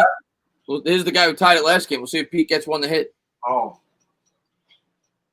I don't know if he throw anything straight, so that's one thing that he has going for him. Here's the pitch from Ottavino, and the slider misses outside, 1-0. Ottavino's frisbee slider reminds me a lot of the old Jeff Nelson. I remember Nelson. He was on the Yankees and the Mariners. The difference is Nelson was good. Yeah, he was good. But Nelson would fall in love with that pitch too much. And that's what happens to Ottavino. He doesn't use his fastball. Falls in love with that damn slider. Here's the 1-0. Oh, come on. Slider right down the middle, 1-1. Takes it for a terrible location. I mean, that is just terrible. And Alonso ought to be looking fastball. Yeah. No, that's exactly what it is. That was a batting practice fastball. That's what that ends up being. Oh, yeah, no. If he wasn't looking fastball, he takes that 400 feet. Yeah, at least. That was a terrible pitch by Ottavino. Here's the 1-1 to Alonso. Oh, fastball swung on and missed. See, Ottavino did use the fastball that time, and that time it looked like Alonso may have been looking for the slider. Yep. So he's got Alonso tricked. He does. He's got. Now you don't throw the pitch in the strike zone. With the movement Ottavino has, why wouldn't you start it in the middle of the strike zone and let the thing bend it outside off the plate and get Alonso to chase? That's what you need to do here. Here's the 1-2. Fastball swung on and missed outside of the zone there, and the Yankees get out of it. We'll head to the top of the 5th. Maybe Adam Ottavino heard me because he threw him a couple fastballs in that at bat. Changed the eye level, too. Oh, nice. Alonso breaking a bat over his leg. Alonso pulls a Paul O'Neill there. I know O'Neill ever broke a bat. He pulled a Bo Jackson right there. Jackson, yeah. That was awesome. All right, Pete, I see you. I'm freaking starving. These damn – I didn't even really eat there. What the hell did I have when I went up there? I had like a Belvita bar and I thought you were talking about when you went to Subway. Oh, you're talking about – yeah, I don't even remember. What did I have? I had a bagel, actually. I had a bagel. Had some carbs in there.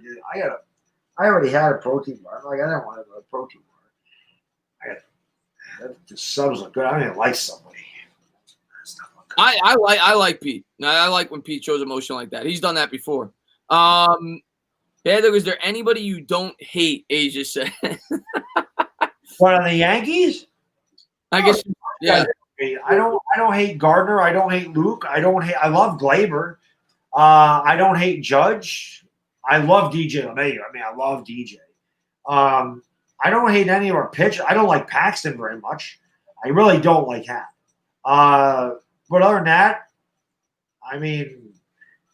there's a lot of guys in here I think underachieve. Ottavino being one of them, Britton being one. I love Tommy Kahnle. I don't have a problem with Chapman. I don't really dislike Ottavino or Britton.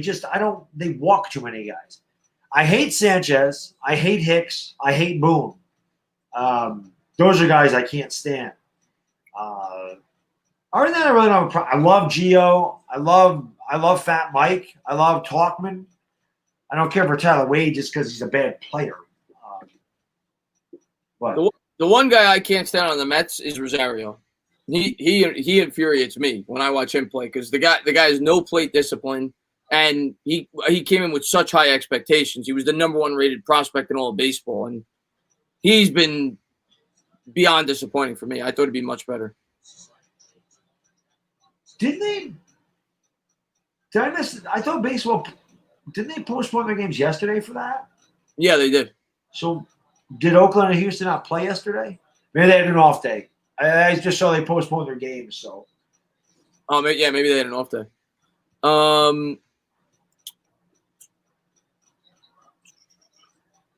What's going on, Jameson? Thanks for popping in. So here we go.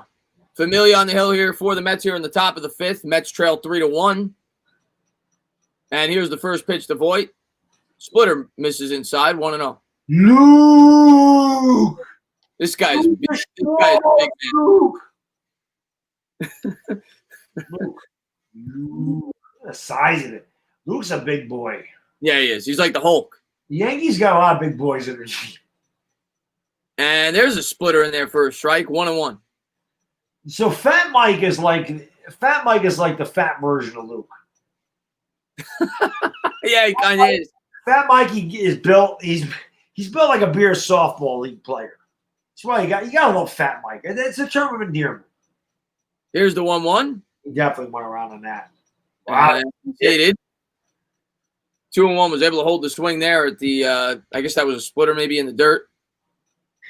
Luke Voit bench pressing 135 pounds with one arm, and I'm talking about the barbell, not a dumbbell. I remember seeing that. He did? Yeah, this guy's a strong. Crap. Here's the 2-1. And he misses again down low. 3-1. Good eye there by Voit. All right, Yankee fans, I'm calling this right now. Luke is going to give us a bot Felicia on this pitch. Okay, though he's calling a home run. This is the pitch. He's going to do it. This is the pitch to rake right out of the park. The pick to click. Here's the 3-1. And Familia misses inside. He was hitting out of the park. Was hitting the walls. Yeah, Familia just sucks, man. He's another guy. You want to talk about Mets I can't stand? It's in the bullpen. I can't stand their entire bullpen. I hate Sanchez more than any player in baseball. Like I just can't stand him. I just can't. There you go. See, I was talking about Bo Jackson. Dude broke it over his head. Was that Harold Baines? No, that was Bo. Oh, that was Bo and both of them? Yeah. There's a fair head is legendary. All right, Big Red, let's do some.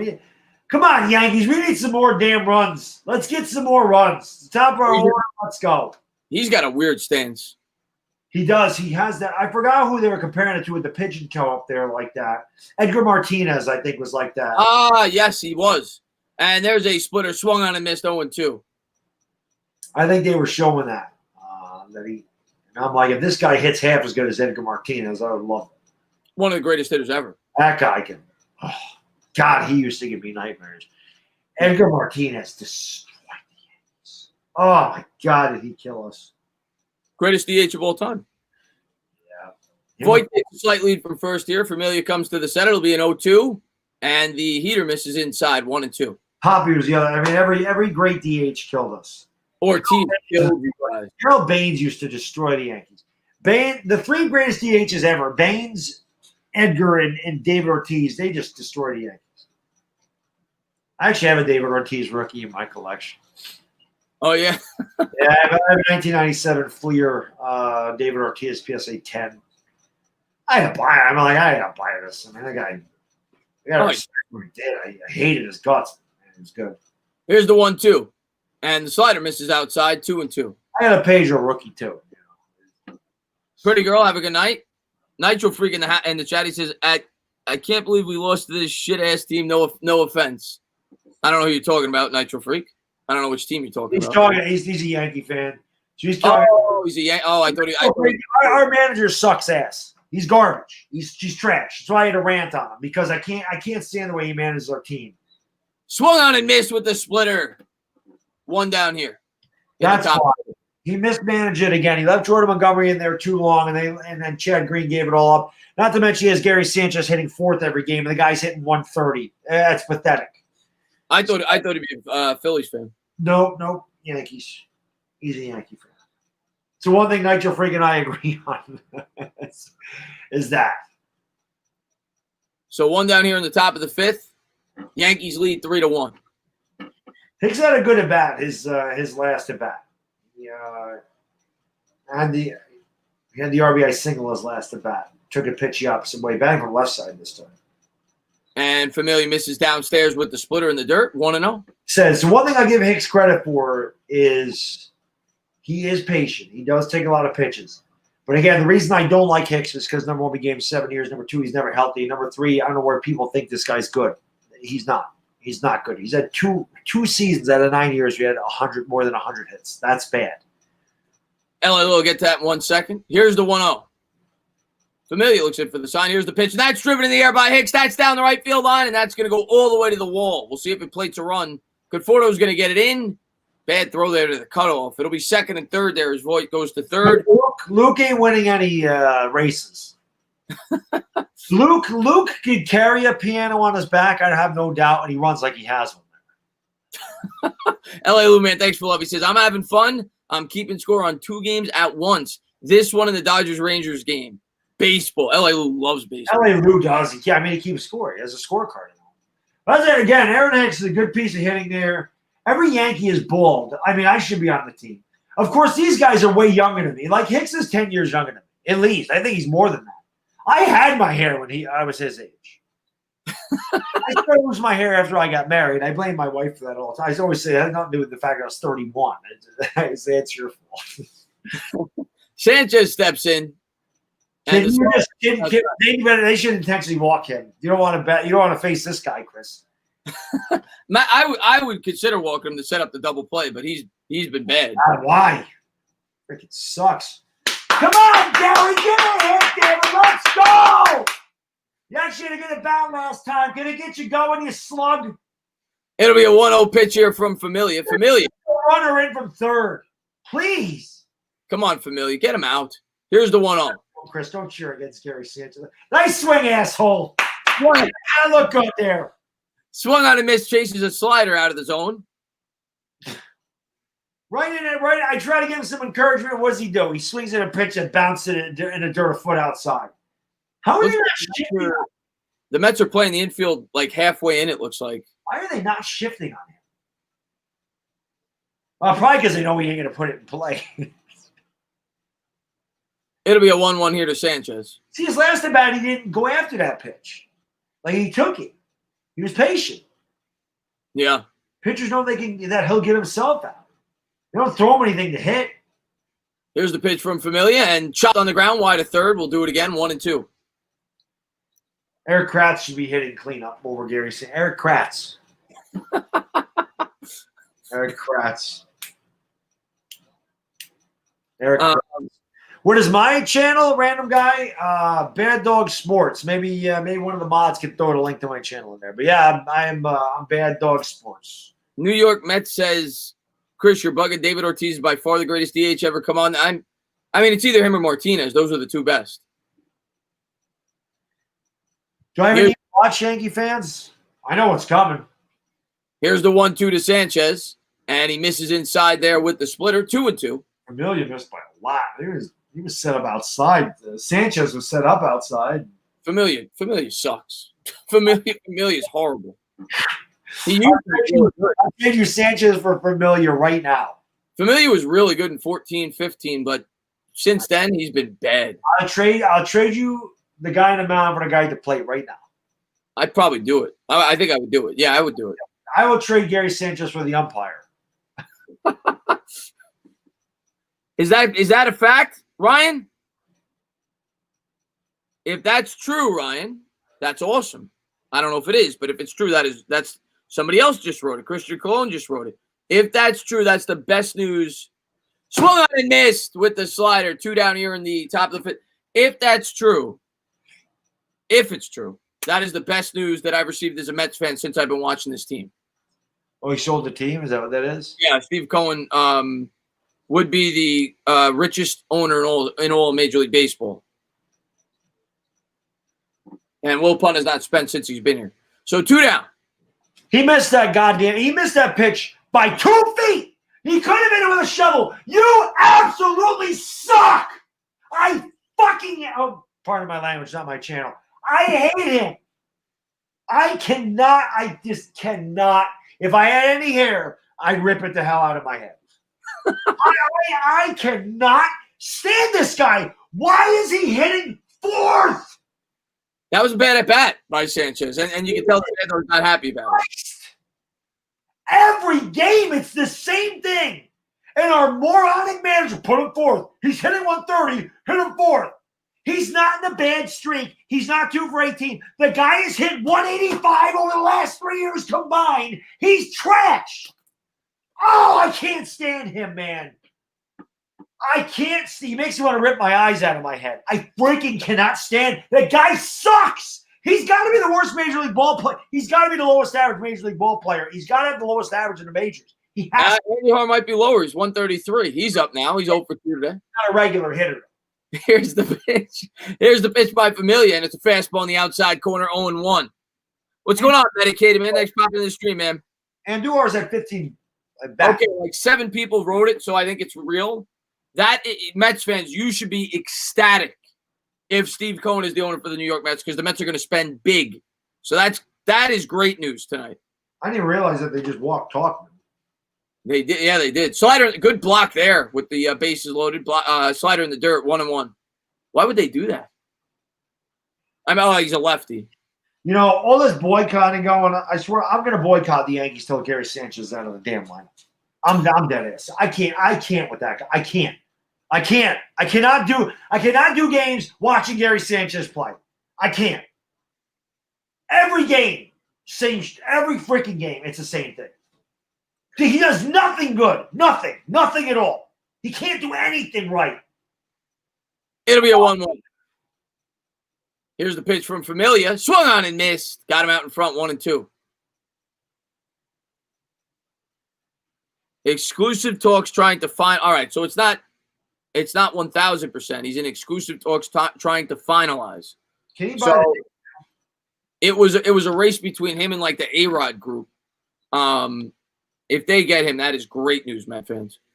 So it'll be a 1-2 here from Familia. Benjamin, I'm telling you, the Yankees are not making the World Series. Not with him on a team. But don't worry, Benjamin. He's going to be there. If they haven't done anything with this scrub yet, he'll always be there. He's hitting fourth. Both games he hit him fourth. Here's the 1-2 from Familia. Slider. Take it for a ball in the dirt. 2-2. You know, it sucks about Andujar because this kid really, really, really can hit. And again, the shoulder surgery, and then obviously he just doesn't get the playing time now because Gio, got the time. But this kid just, he used to just sting them all everywhere, and he just hasn't been the same player. When you haven't really played in 2 years, and then you don't get regular bats, it's got to be really tough on Andujar. Here's the 2-2 to Andujar. And swung on, hit on the ground to short field. It cleanly will flip over to first, and that'll do it. We'll head to the bottom of the 5th. 3-1 Yankees. Another wasted opportunity by the Yankees because of Gary Sanchez.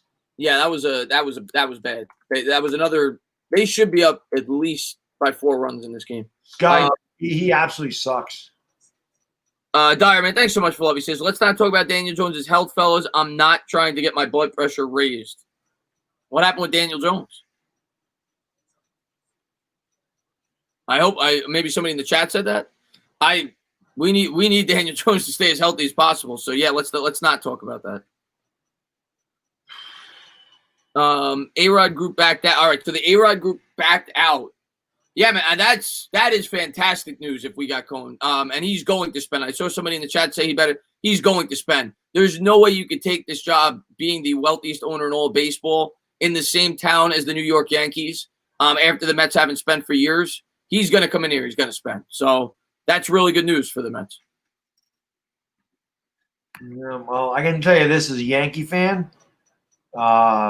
Spending all that money. Well, yeah, you can't just spend, but it's nice. It doesn't the mean Mets haven't been able to spend it all in terms of long-term contracts for about a decade. I don't see anything about it.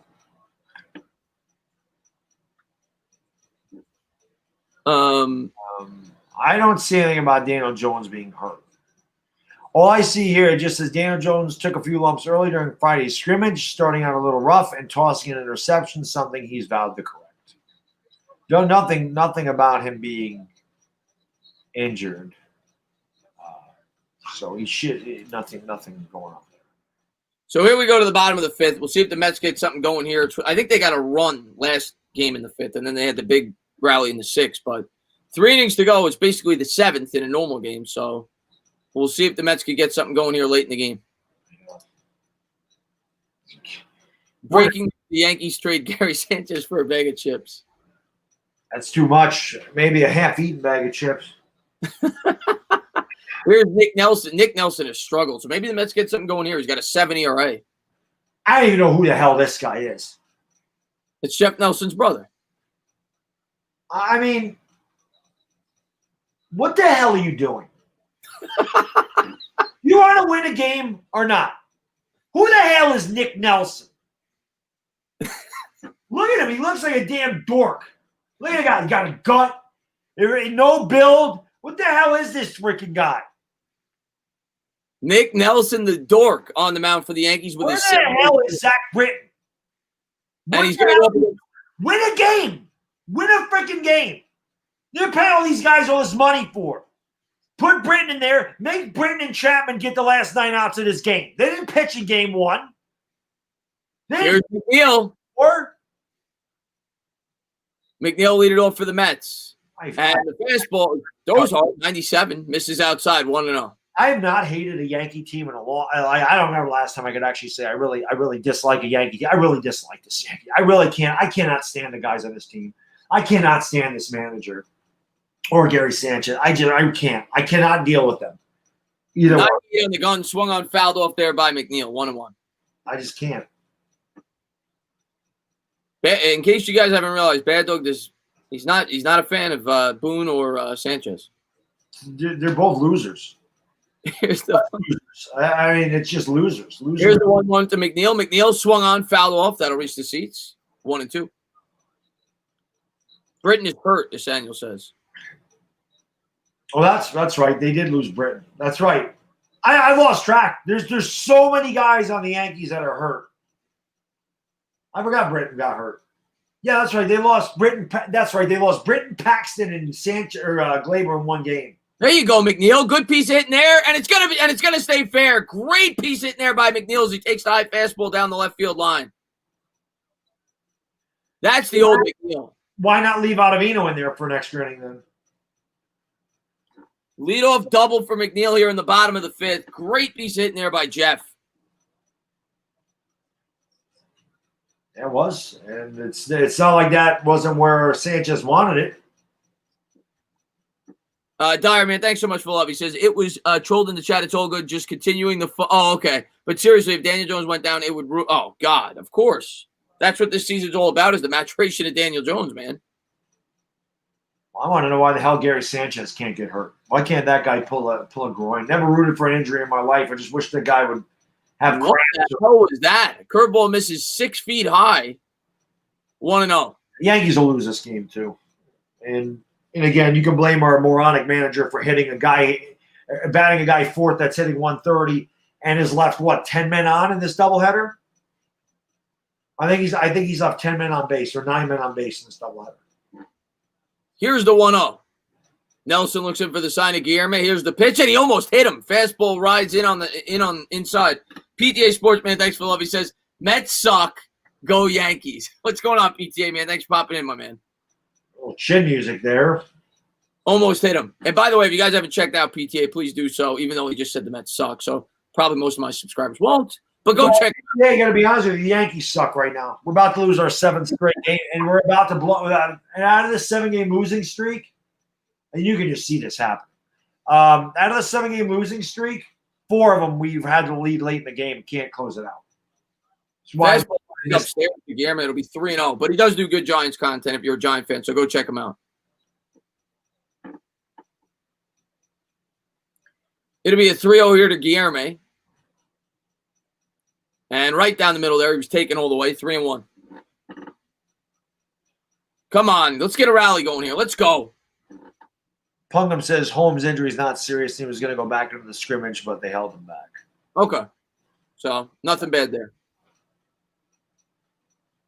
Here's the 3-1 from Nelson. McNeil leads from second. Nobody out. Here's the pitch. Not even close. First and second, nobody out here for the Mets. Now, Bad Dog, let me ask you this. If you're the Mets, I don't, well, let's see who's up here first, but you consider bunting them over? I'm not bunting. If I'm the Mets. This guy can't throw strikes. I just let him walk the ball. You let him try to, yeah. V-Man, man, thanks so much for love, man. Hey, Chris, just turned 24 yesterday. Fun fact, my uncle watched Game 7 of the 86 World Series and bumped into Ed Kranepool. That's pretty cool. Ed Kranepool he had a lot of the Mets records for a while, an original Met. And happy birthday, V-Man. Ed Kranepool is one of the biggest douchebags I've ever met in my life, too. Real? I've never met him. Absolute douche. Oh, my God. Some of the 69 Mets are in one of the card shows. Jerry Grody, nicest guy ever. Ron Swoboda was the other one there. Those two guys are great. Ed Kranepool was a total douche nozzle. Just maybe it was a bad day. But the one thing I will say, I've run into Seaver a couple of times. He didn't give off a good vibe to me, Tom Seaver. Hey, you can look at an interview with Tom Seaver in a game against the Yankees back in '86. It's one that I watched in there when someone took Jim Rice's hat, he went up in the stands and went after the fan. And then some other drunk idiot came down to the stands and tried to pull part of the wall off, and they arrested him. That's on YouTube, by the way, the '86 Red Sox-Yankees game. But Seaver, baseball in the outside corner. Seaver just didn't seem like a nice guy. Chris, I think the Black Panther died. The actor who plays the Black Panther, that guy's like 20. Right, I say that. Wow, that's horrible if that's true. That guy's like 25 years old, man. Wow. That's horrible. Yankees in a double play here. Here's the 0-1. Fastball misses outside, 1-1. Wow, that's real. That's tough, man. Look at this guy's gut. Like, how are you a professional athlete built like that? How the hell am I 44 years old and in 10 times better shape than this? Just you remember Cologne? Yeah, but Bartolo's different. Bartolo's different. Like, Bartolo's just big. Here's the 1-1. Curveball misses outside, 2-1. But they were muscular. You know, like they had some kind of. Oh, good. Luis Cessa warming up. Why? I didn't think he was that old, guys. I didn't think he was that old. He did not look 43 years old. Either way, 43 is way too young also. Yeah, I'm older than that. Here's the 2-1 from Nelson. And a good piece hitting there. That's foul down the third base line. Swung on. A good line drive there, but it was just wide of the third base.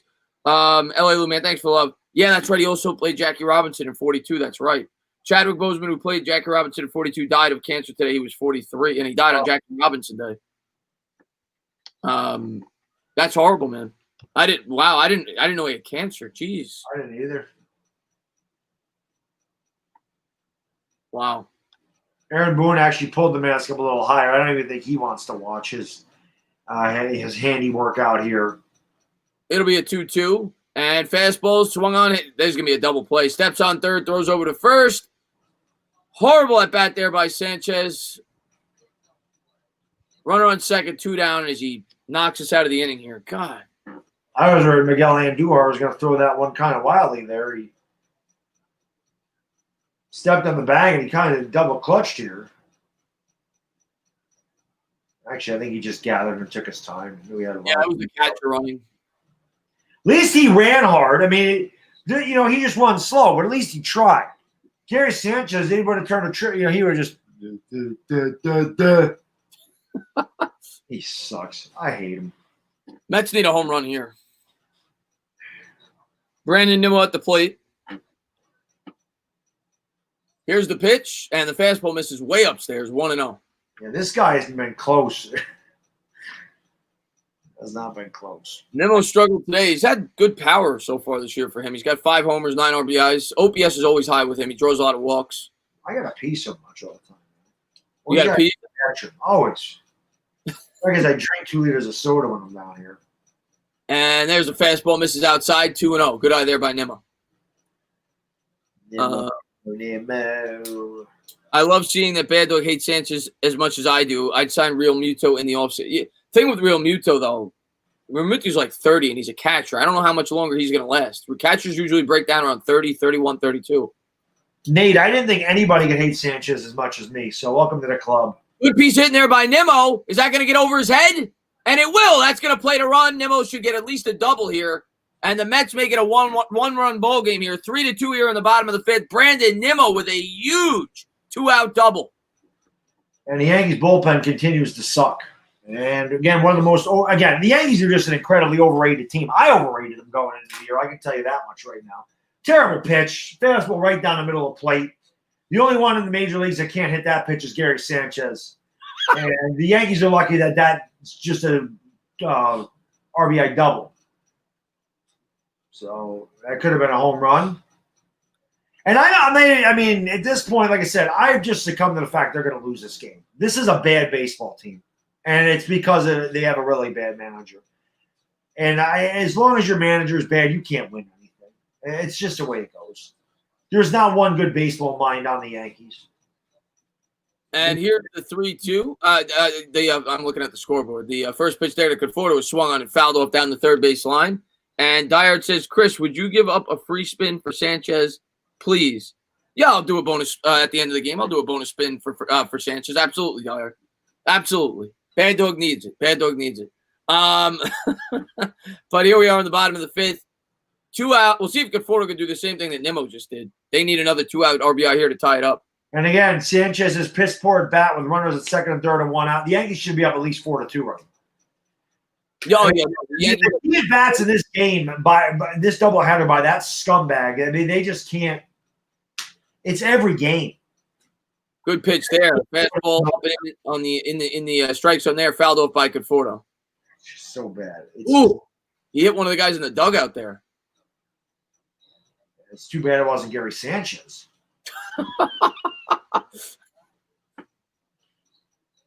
I think it was one of the coaches, maybe. I don't know how any Yankee fan could still think Gary Sanchez can do anything. I don't know how any Yankee fan could actually defend that guy. Here's the 0-2 to Conforto. Takes a fastball upstairs, 1-2. He's a disgrace to our uniform. A disgrace. Oh, you mean to trade him? I don't know. Dyard says you mean to trade him. I would take Sanchez for little. I mean, he's still got some potential. Here's the 1-2. And there's a slow roller back to the pitcher. He'll flip over to first, and that'll do it. We'll head to the top of the sixth, but the Mets do get 1 run there. I would take a flyer on Sanchez, but he hasn't tortured me like he has for Yankee fans. Trust me, you watch that guy for half a year, you'd be ready to give him back in a heartbeat. It's cancerous to your whole team. He's got a crappy attitude, and that wears off on players. That wears off. Yeah, I did sports influencer. It's horrible. I thought he was younger, but regardless, that's horrible. I gotta go visit. He's got to go to the laboratory. Go do what you got to do there. I got JoJo the whale. Yeah, JoJo the whale. Yeah. No, that's horrible, guys. We've been told that's horrible. Way too young. Seemed like a really nice guy too. Oh man, and I'm surprised that didn't come out that he had cancer before that happened. I guess, you would think a celebrity that big, you would think it would come out. Love the content entertainment. I appreciate that, David, man. Thank you for being here, buddy. Just a reminder, folks, take care of yourselves. Yeah, good call, James. Can you still make it 8 tomorrow for the draft? Yes. Yeah, I think the Giants scrimmage, from what I heard, is only an hour on TV. So I'll probably go live at like 5:30. I'll probably do it till about 7:30. And I missed the other draft that I'm in tonight, unfortunately. Because I feel bad about that. They pushed it back for me for 10, but this game got a rain delay. Otherwise, it would have been over on time probably. What's going on, Nathaniel? Thanks for popping in the stream, man. That's shocking. Didn't really. Yeah, I thought he was much younger, but then when he brought up that he played Jackie Robinson, which I forgot about, it makes sense. 42 came out at what, about 8-9 years ago, so it makes sense that he was that old. But regardless, way too young. Yeah. What the hell I was just going to say? Somebody down on Mitchell. Nothing. Steve bought the Mets. Yeah, I from what I heard, it's not official yet, but it sounds like it's going to happen. And Flight Eagles TV, that's great news. I am thrilled as a Mets fan. Thrilled.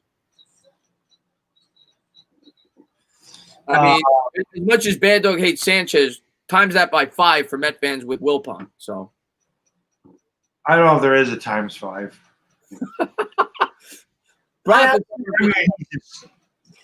Again, he's a disgrace. He's an absolute disgrace to the Pinstripes. It's disgraceful watching that guy play every day. It's disgraceful.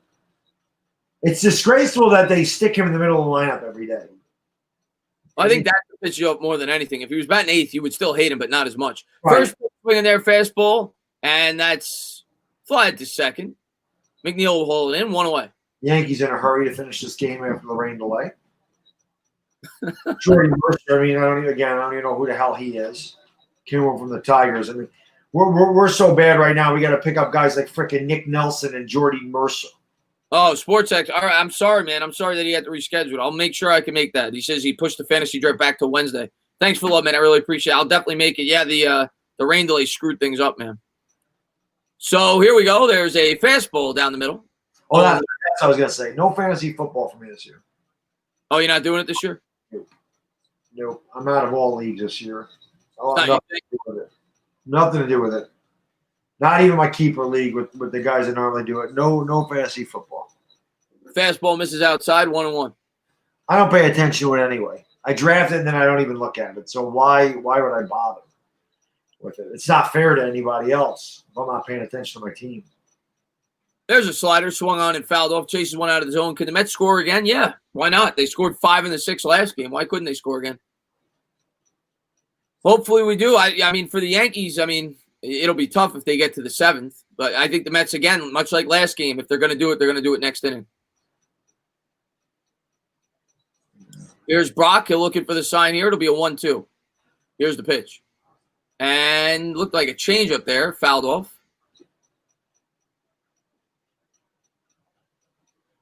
Bad Dog hates. If that's the first time you've seen one of his rants, Bad Dog hates Gary Sanchez.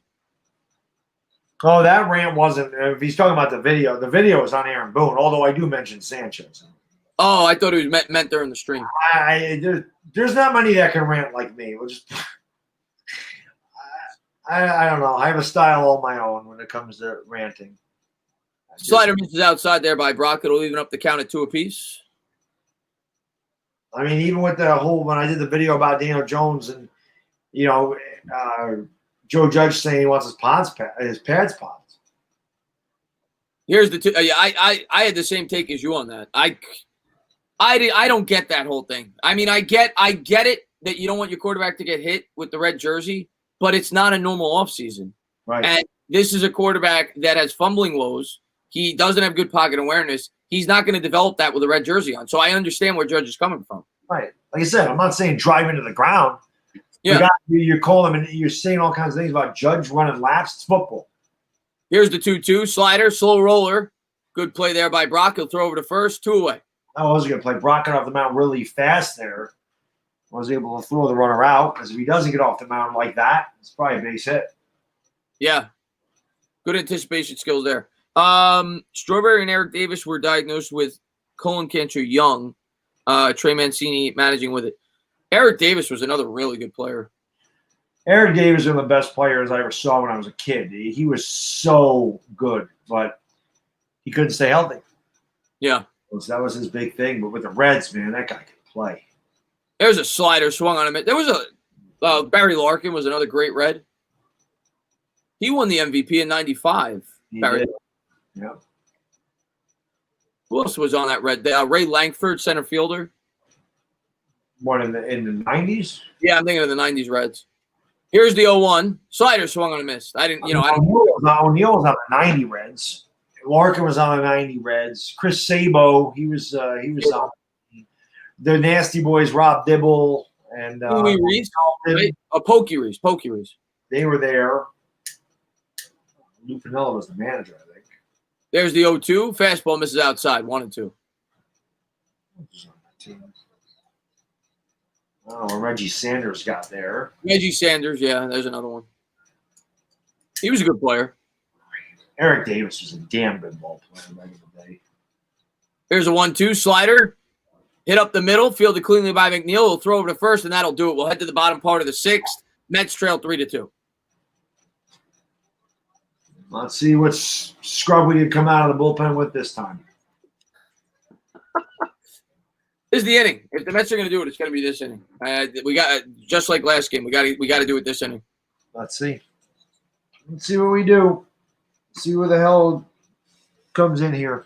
Randy Myers. Randy Myers is the other guy. I couldn't think of him. Myers, Charlton, Dimble. Yeah, their bullpen is pretty good. Larkin, that was a weird MVP because I remember looking at his numbers and being like, they were really good, but I was surprised that nobody outdid him that year. Yeah. Barry Larkin, he's overrated. I mean, he had like 2 good years. And I don't know. I didn't really believe he was a Hall of Famer. That was Jeter's favorite player, wasn't it? I remember Jeter saying that. What's that? I think Barry Larkin was like Jeter's favorite player. He could have been.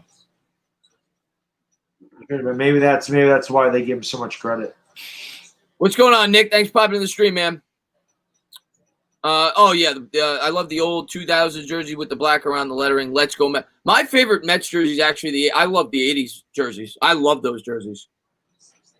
The Yankees have had the same jersey forever.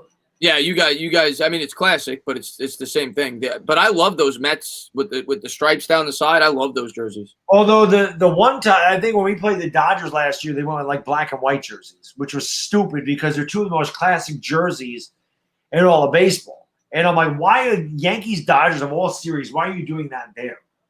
Yeah. Oh God, here comes Luis Cessa. So here we go. I forgot who's coming up for the Mets, but I think they got some of their good hitters coming up. Yeah, Larkin didn't even have 200. He didn't even have 1,000 career RBIs or 200 career homers. And he played 19 years. He stole a lot of bases, right? He was a decent base stealer. He did 2,300 hits. He was a compiler. Yeah.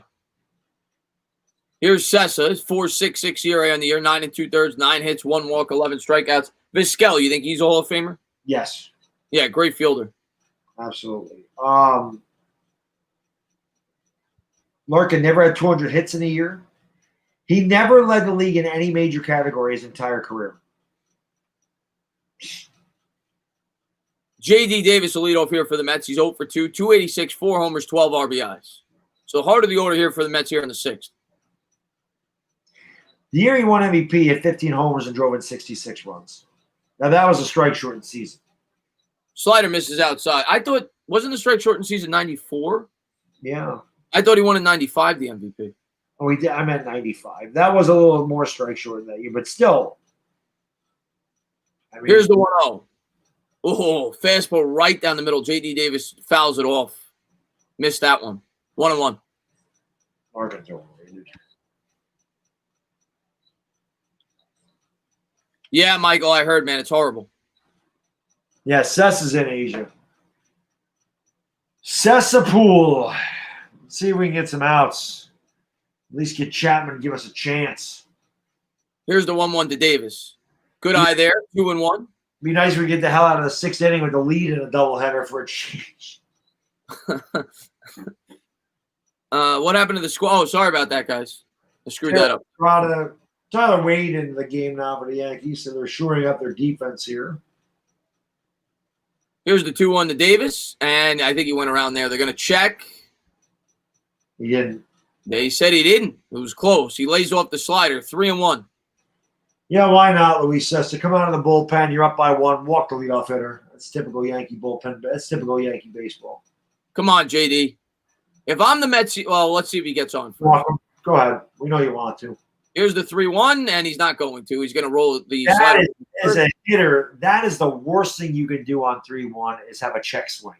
Yeah. Like, you'd rather swing from your shoe tops and miss by 2 feet, take a big swing at it, than do that on 3-1. Yeah, I don't get – I mean, I guess he's looking fastball. He threw a slider. I don't know, but, yeah, it's a bad job there. That's not a swing you want on 3-1. And Yankees get a break there. But if the Mets get a base runner this inning, I would think, depending on who gets on, you want to get Billy Hamilton in there as a pinch runner. Yeah, Billy Hamilton's another one, man. Just as an example, you can't steal first base. Yeah, exactly. You know, he set the minor league record with 155 stolen bases in a year. He broke Henderson's record of 145 when Henderson was at Modesto. But I remember thinking Billy Hamilton had a really good chance to be I was like, he could be a guy that actually steals 100 bases in the majors. Just can't hit. Base. Yeah. First pitch fastball swung on and missed. There'll be an 0-1 here to Smith. And good cut there. Was a little up in the zone there. 0-2 fouled off. Smith is having good swings in this doubleheader today. There's no doubt about that. Yeah, Smith's on. We could use one right now. It'll be an 0-2 here to Dom. They've pitched him up in the zone the first two. I think they'll come down low here. And they do. He goes with it. Nah, there's going to be a routine fly ball here to left. 2 away. Oh. So Roberto Alomar is a Hall of Famer. Girls, you said Roberto Alomar should be a surefire Hall. He is a Hall of Famer. Roberto Alomar is a Hall of Famer.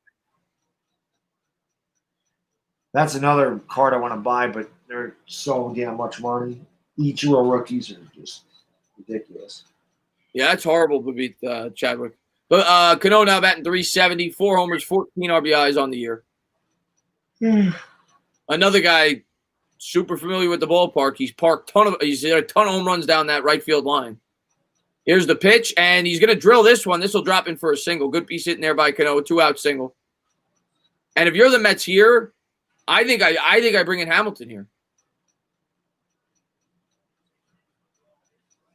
I think I bring in Hamilton, try to swipe a base here, get a single to tie the game. But I don't know if they're going to do it. Yeah. Is Cano your second baseman, or is he DHing right now? I'm not sure. That's the only thing I don't know if you'd want to remove Cano. You know what, though, with Pete up, you don't mess around because Pete could park it. Yeah, I guess you don't do it. Alonso steps in. And there's a nice slider in the outside corner. 0-1. Yeah, Yankees just they don't make it easy on themselves. And again, this is a team that's lost 11 out of its last 19 ball games, so it's not like they're a good team right now. Come on, Pete. And 19 ball games is a third of the season. Here's the looking at. That's the type of Yankee team we have. That's a third of the season. They're 8-11. It's not good. It's not a good ball club. Alonso takes the fastball out of the zone. 1-1. Ichiro makes the Hall of Fame first ballot. Yeah. It's not close. He's a Hall of Famer. He'll have one of the highest percentages ever. Oh, Pete looked sloppy there on the slider. 1-2. That's a terrible location by Sessa, too. He got away with that. The pitcher's up around the belt. Jared Hughes in the pen for the Mets, whoever that is. Yeah, he's not that good. Just like the rest of the Mets bullpen. Just like the Yankees bullpen. So he can fit in our bullpens, which that's a weird delivery right there. I don't know what the hell that was. It'll be a 1-2 here to Alonso. Here's the pitch. And Alonso chases one out of the zone. It'll be a pop-up to Voit. And he'll hold it in. That'll take us to the top of the 7th. And not looking good if you're a Mets fan, but we'll see if we can get some late-inning magic. Yankees need a damn insurance run. They need Luke Voit to park one. These first 3 guys get on base, then Sanchez up. That's an out. Top of the 7th. Mets will come up in the bottom of the 7th. Let's go. Yeah, it looks like not looking good for the Mets right now. Let me see. My phone's going to die here soon. I wonder what the hell Ichiro rookies are saying. Like, I bet you I think I've looked at these before. And I'm looking at a 9. I'm not even looking at a 10 because. Yeah, Damien, we heard, man. It's horrible, man. I think Ichiro does. If you could, obviously you're not going to do this, but if you combine his hits in the Japanese league, he has more hits than Pete Rose, right? Yes. Yeah. These are the PSA 9s. And I firmly believe, by the way, if Ichiro did play here from the start, he would have broken Pete Rose's record. I agree too, because he didn't get here until he was 27. Yeah, he would have broken Pete Rose's record. They're about $350 for an Ichiro PSA 9 Topps Chrome. That's pretty good. Still, how bad would it be to get walked off by the Mets in Yankee Stadium? That would be tough to see, Jack says. I'd be okay with seeing it. Don't put it past the Yankees. At least not Chapman in there. The PSA 10s are $1,500, so I'm not going to be able to buy one of those. He has about 1,000 more hits. Yeah, so you figure if Ichiro started when he was 21, that's 6 more years. I mean, the guy got 200 hits in his sleep. Yeah, he did. I mean, yeah, he would have broke it. He would have. I think so, too. Michael Scott says, why is the Yankee fan so negative? You've been watching this team for the last 3 weeks? You would know. Ichiro officially really is the hits leader all time. Yeah, no, he is. Unofficially, he is. But if not in Major League Baseball. PSA 1 Jackie Robinson, $1,425 for a 1. Jesus. PSA 2, $1,500. Jesus. Yeah, I should have bought that 3 years ago. Here's Hughes on the hill, and there's a slider on the inside corner. Nice pitch there, 0-1. All right, Luke. Use the Schwartz, Luke. Let's go. Hit one in the seats. Park one. Here's the 0-1 to Luke. Luke takes a fastball upstairs for a ball, 1-1. Luke. Use the chest, Luke. Use the ball. Is the Pope Catholic Bumblebee? Yes. Albert Pujols is one of the 10 greatest hitters ever, probably. Here's the 1-1. And he popped it up. And there's a slider popped up. We've seen a lot of pop-ups to the infield these last couple innings. Alonso will bring it in. 1 away. Well, if nothing else, the Yankees don't score in this inning. At least go 1, 2, 3, so I don't have to look at Sanchez's trash ass again, please. I can't stand that guy. They're tracking Clint Frazier's home run. 98 on the exit velo. I would think Smith's probably was a little further. Yeah. Well, Alonso's is the furthest. Yeah, straightaway center. There's a fastball down the middle there by Hughes, 0-1. Frazier always wearing the different mask. I like when he wears the pinstripe mask. I don't know why he's got that one on. He must have had to wash the other one. Yeah, Pujols never got caught for steroids, guys. Here's the 0-1. Pujols, unbelievable. Pujols was also a great fielder back, when he was young. Another guy, 3,000 hits and 600 home runs or 500 home runs. Yeah, he's got over 600. Yeah, no, I think he passed Willie Mays. He was close to Willie Mays. Here's the 1-1. Slider misses outside. Pujols, when you look at his numbers, I mean, he's ridiculous. Pujols isn't a first ballot guy. What? You're out of your mind, James. He's easily first ballot. Pujols is one of the greatest hitters ever. 700 home runs. Here's the 2-1. And runs. What is that? He had almost 700 home runs. Does he have over 700? Well, he has almost 700. He almost. Yeah. If he plays another year, he'll hit 700 home runs. Chapman warming up here for the Yankees. Here's the 2-2.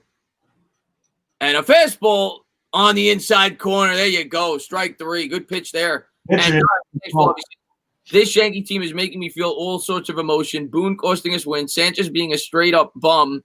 But we can never stay healthy. Terrible contracts, etc. Championship, one could hope, dire Giants fan. I completely agree with you, dire Giants fan.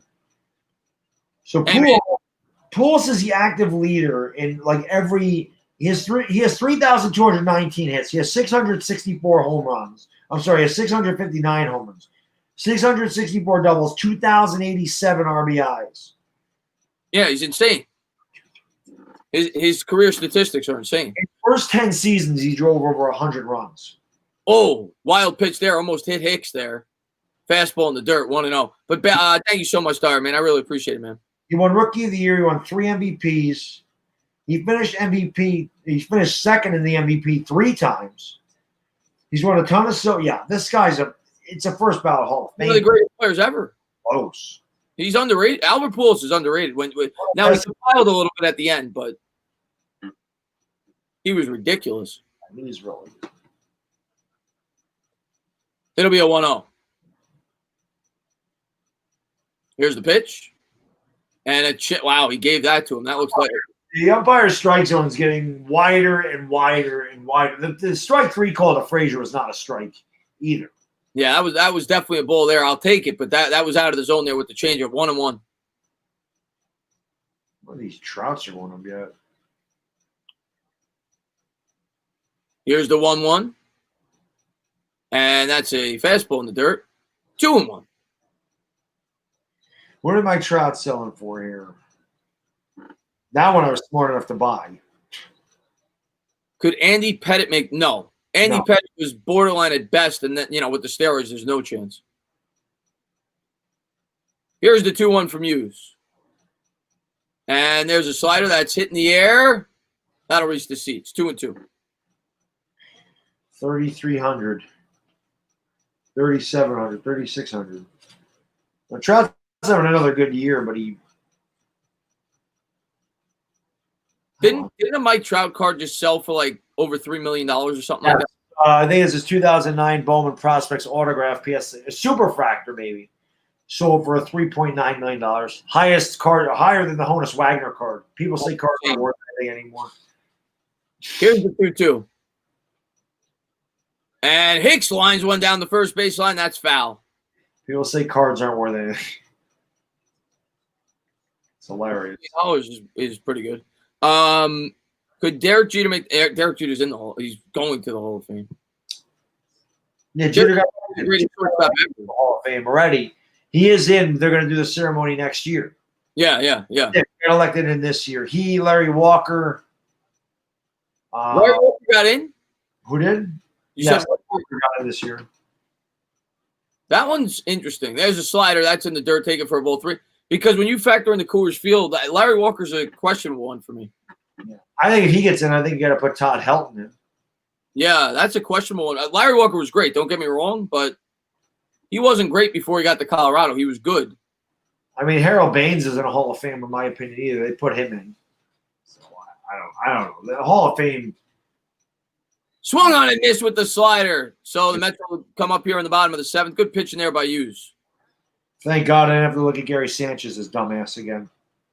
Let's freaking get these guys out. Let's split this damn doubleheader. Harold Baines is $100.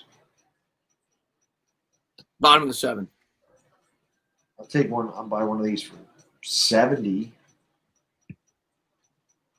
The NBA Hall of Fame is a joke. Yes. Anybody can get in there. That's why I only have a few NBA Hall of Famers in my collection. Those are guys that deserve to be in the Hall of Fame. Well, not including the ones I bought and got these rookies out of, but yeah, there's tons of guys. I mean, like Chris Webber. I like Chris Webber. He's one of my favorite players ever, but he's not a Hall of Fame. He's a very good player, but guys like that, they would never make the Hall of Fame in baseball. I don't know. Well, now they would. They're putting those guys in there. I mean, No, you're right. Kirby Puckett, he was great, but not 9 years, 10 years. Tons of guys that we were talking about. So yeah. Yeah, I mean, I didn't not even Puckett. I mean, Puckett, okay. Although I said Mattingly had the same exact numbers as Puckett, so Mattingly should be in my opinion. But Mattingly's end of his career wasn't really good. Jack Morris, not a Hall of Famer, not close. Alan Trammell's not a Hall of Famer, not close. Harold Baines, not a Hall of Famer, doesn't belong in there. I'm trying to think who else they've elected. They've talked about Lou Whitaker. That guy's not a Hall of Famer, doesn't belong in the Hall of Fame. Larry Walker, we just talked about. It's debatable. It's debatable. He did have some really, really big seasons where he was hit 360. No. The only argument would be Coors Field. Yeah. I'm trying to think of who else. To me, if Alan Trammell's and Dale Murphy should be in. I mean, I don't know what the hell. I said if you're going to – that Lou Whitaker and Alan Trammell should have shared a plaque since they're always, put together. Let's go Mets, David, man. Let's go Mets. Let's get a rally going here in the bottom of the 7th. That'd be nice. But thank you guys for being here. I appreciate it, man. Oh, DeGrom's dead. Well, DeGrom should be a future Hall of Famer, but he's got to do it for more years before. Baseball's not like, any other sport. You need to have longevity. You need to have 10 type of Hall of Fame years. Yeah, so he's definitely he'll probably get in, but And Dyer, man, thanks for the love. He says, from Benjamin, I wonder what Bad Dog would react if the Yankees were down 3 runs with the bases loaded, Game 7, World Series, 3 balls, 2 strikes, and Sanchez hits the walk-off grand slam to win the World Series. I pissed my pants. I would probably streak down my street. I'd probably run naked down my street if he did that. Yeah, Alphabet, we heard about the actor is horrible. Horrible. There's not much more to say. That's horrible. McNeil coming up here. McNeil, probably the guy you want up in a spot like this when he's himself. Hasn't been himself. Had a nice double last time up, but you got a lefty-lefty matchup here against Chapman. We'll see how McNeil battles him. He's 1 for 2 today. Verlander, first ballot? No. I don't think he's a first ballot Hall of Famer. Maybe a second or third ballot. If Craig Biggio is not first ballot, a guy with over 600 doubles in all-star 3 positions and hit over 3,000 hits, then no. Here's the pitch. Fastball misses upstairs. And Nate, I completely agree. I'm a huge fan of Colombo. But got to see results before I absolutely fall in love with the guy. But I love a lot of the things that I heard about him before he got here. And so far, you know, I definitely – you can tell he definitely brings energy to the offensive line. It'll be a 1-0 pitch here to McNeil. Chapman from the set. Here's the pitch. And a fastball misses outside. Chapman looks like he's dropped a couple. I don't watch the Yankees, so it looks like his fastball's not as fast as it used to be. Yeah, definitely not throwing 103 anymore. He hasn't thrown over 100 this year. His fastball tops out at about 97, 98 at this point. Still fast, but yeah, but definitely not like it was. It's not blowing you away the way it used to. Here's the 2-0 to McNeil, and there's a nice pitch there. Fastball in the inside corner, 2-1. It's just amazing how many of our pitchers come out of the bullpen and they can't throw strikes. It is a common thing for the Yankees here that many of their pitchers just do not throw strikes. Yeah, Mets share that same that similarity out of the bullpen. It's a New York thing, I think. It must be. Didn't used to be. I mean that's the biggest. Your bullpen, your good bullpen guys come in and throw strikes, and they throw good strikes. McNeil will step out. He'll step back in. Come on, Jeff. Get on base. Make it interesting. Yeah, James Chapman is jacked. Here's the 2-1. Oh, nice slider there. Got him out in front, 2-2. Way out in front of that slider. That one was a good pitch. Chapman looks like a football player. He is. He is jacked. Like they showed him without a shirt on the other day. Oh my god, that dude is stupid big. Another guy's like 6'5", 220. The Yankees have a football team. Like I think the Yankees could give a Giants a run for their money. Oh no, they wouldn't because they'd all get hurt if that was the case. Yeah, they got a bunch of Ingrams. Here's the 2-2 to McNeil. Good eye there, 99. That was his fastest fastball so far, 3-2. It seemed like when he's taken something off the fastball, he's been throwing strikes. And he's still overthrowing it. He's, It'll be a payoff pitch here to McNeil. That's why I love Mariano Rivera so much, man. Never had to worry about this. Mariano Rivera's in there right now. I'm already saying we're going to win. There's a curveball down the line. That is just foul. We'll do it again. That's why. With Chapman, it's never easy. Even as good as he's been, he's always behind in the count. He doesn't throw strikes all the time, and he makes a mess of things. Mariano never did that. He's getting a little too cute there. If I'm Chapman there, I'm just throwing heat. He threw the slider there. I mean, you're throwing 99. Trust your fastball. Yeah. You can trust your fastball, but if you can't throw a strike with it, that's yeah, you got to throw it for a strike, obviously. He's had a hard time throwing that pitch for a strike. Here's the 3-2 to McNeil. And there's the fastball. Good job there by McNeil to waste it. We'll do it again. Yeah, I don't really like Chapman messing around with the slider either, but if you're going to throw one, now is a good time to do it. Get McNeil way out in front. Where are we going for game 3? There's no game 3 tonight, I heard. No triple header tonight, man.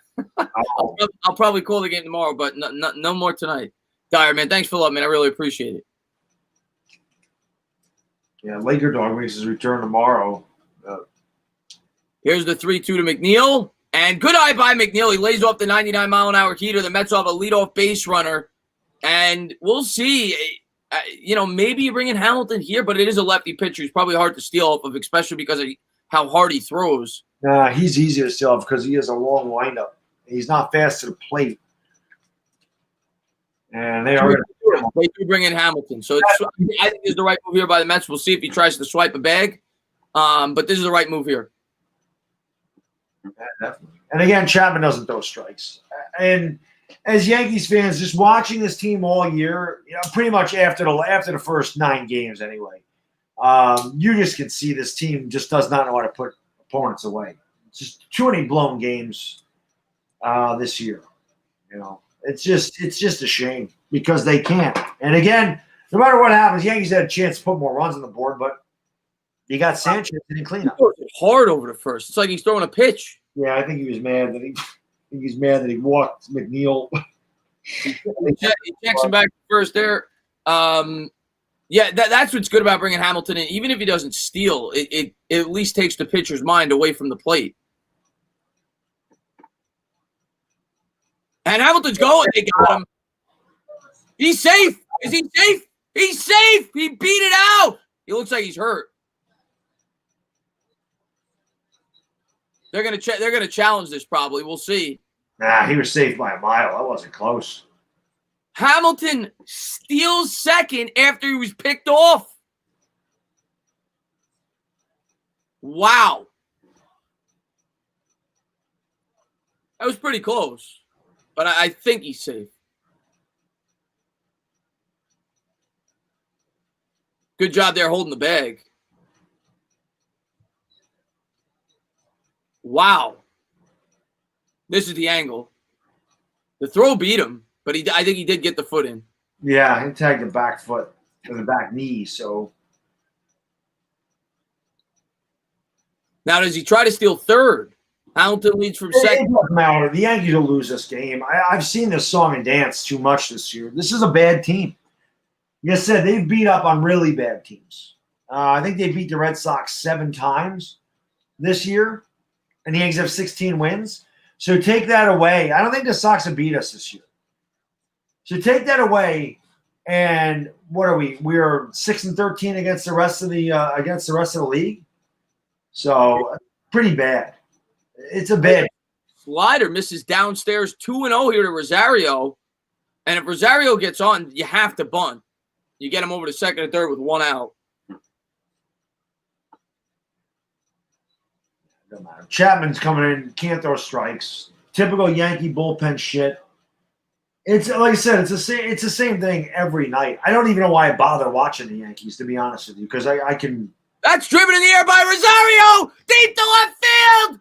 You can't forget about it. A walk-off 2-run homer by Ahmed Rosario, and the Mets win it. Yep. Another Yankees all 5 games in this series. All 5 games. Please just I don't even want the Yankees to make the playoffs. I really want this manager gone. I really, really, really want him out so bad. I'm willing to forfeit a season. Just get this guy the hell out of here. Just get him out of here. Why are they showing him? I know Yankee fans are upset. I can't help but be giddy after today. You couldn't have drawn it up better if you're a Mets fan. A walk-off 2-run homer in the bottom of the 7th for the Mets to sweep the Yankees in the Subway Series doubleheader, and they have a 5-6. Just get the shit out of them. I can't stand this. A hanging freaking changeup on 2. This team sucks. They suck. They suck. The Yankees suck. People are saying they can't wait for a Bad Dog Rant Part 2. I'm not ready. I'm done. I'll tell you what, though. We said it to batter before. Why is he messing around with the slider? He hangs the slider. Rosario ain't touching your fastball. It doesn't matter. He couldn't throw strikes. And Big Bang, man, that's true. He wasn't throwing strikes with the fastball. Big Bang, man, thanks so much for love. He said, behind 2-0. That's what's going to happen. And I knew this as soon as Sanchez could not get the right. I knew as soon as he hit the bullpen, the game's over. I've been calling it the whole time. I've seen this all year. This is a bad baseball team managed by a really shitty manager and a bunch of gutless punks on his team. Just gutless. They are gutless. They have no fight, no heart. And again, they are a disgrace to this uniform. All of them. I've had Let's go Mets, TD. That's right, man. And man says trade Sanchez for 2 hot dogs and fire Boone. Christian Cologne, let's go Mets. Walk off in the Bronx. Christian, you couldn't have drawn up better today. Yankee fans, you couldn't have drawn up worse. But for us, you couldn't have drawn up better. I'm not going to get cocky. We'll see what happens tomorrow. Hopefully we come out and keep this going. But, yeah, the Mets get to 15 and 16, and we're right in the thick of it. Yankees, they are still in the thick of it, but 2 crippling losses today if you're a Yankee fan. Fuck them. I fucking had it with the Yankees. Had it. Done. Fucking done. I'm done with this team. I don't like to see bad though like this, but I mean this is just bullshit. This fucking team, every goddamn night it's the same thing. Try doing something a little different than the same shit. Seriously.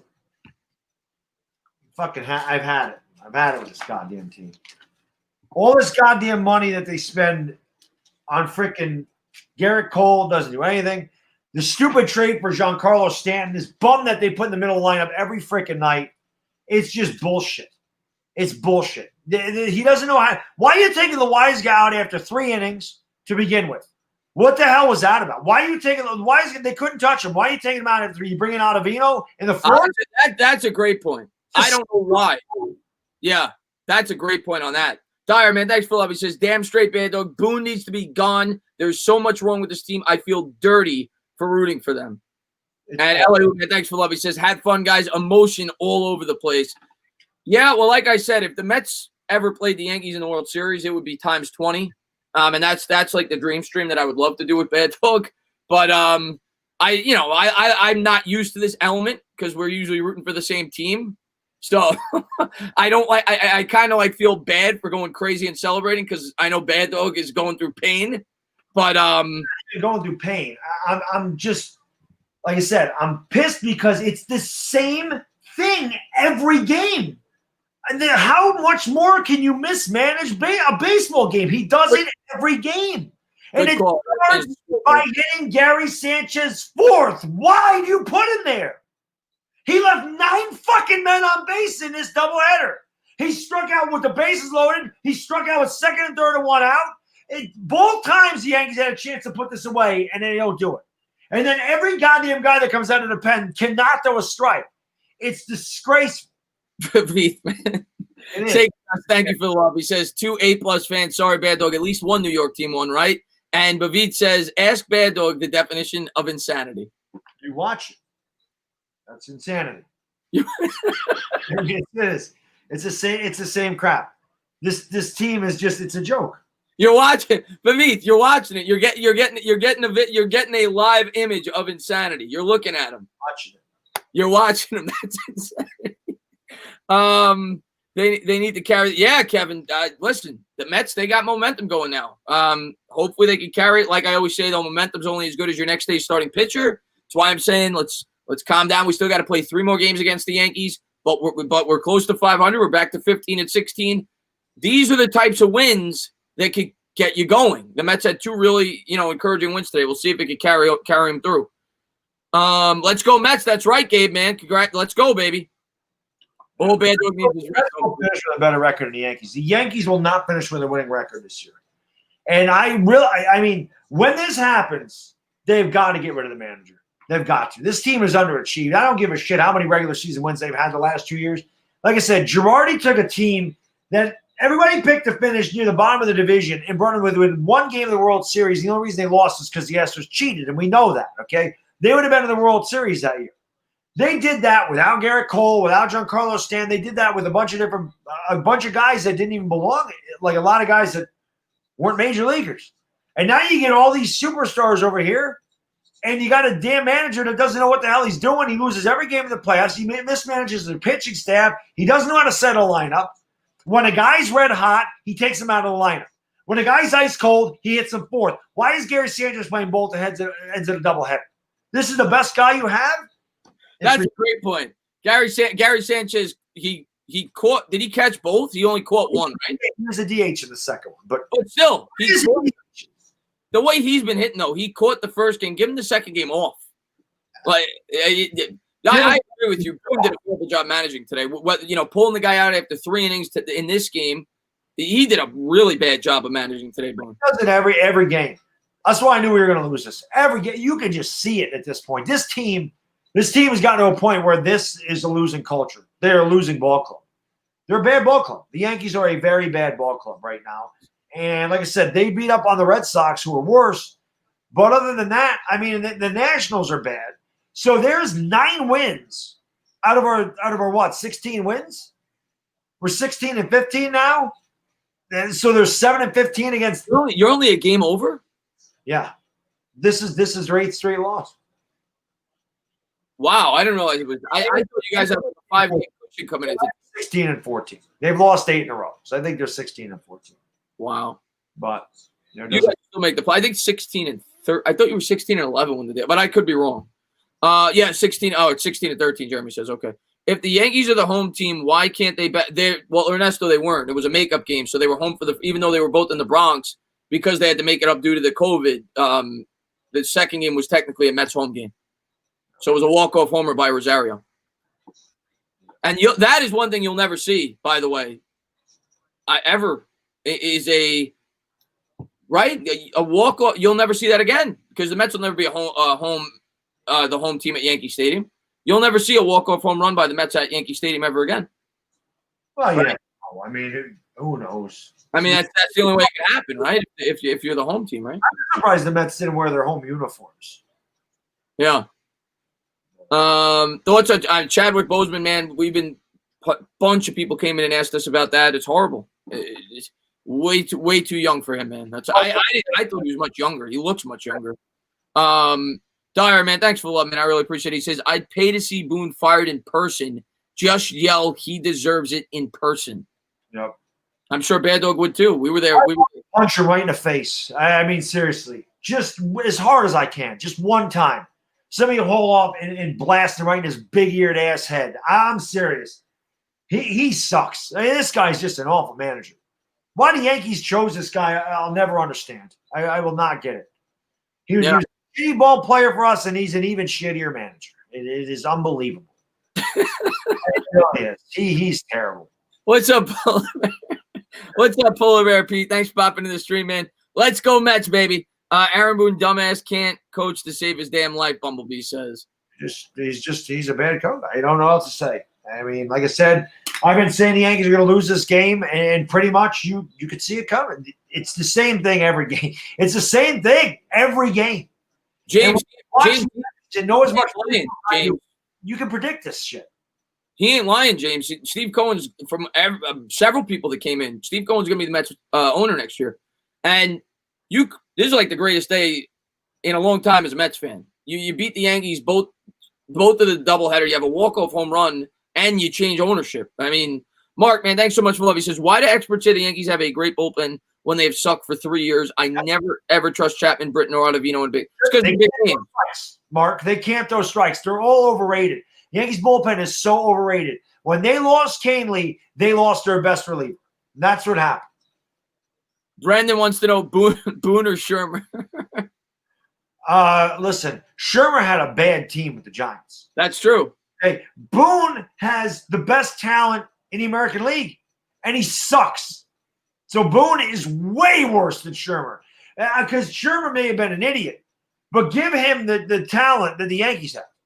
Okay? He didn't have that there. He had a bad team. The Giants are a bad team when Shermer took that over. And that's a fact. They were a 13-loss team the year he took it over, the year after. So, and they were rebuilding. So, yeah, as much as I hated Shermer, Boone's worse. Jason, man, and I agree with you. Shermer had no talent on that team.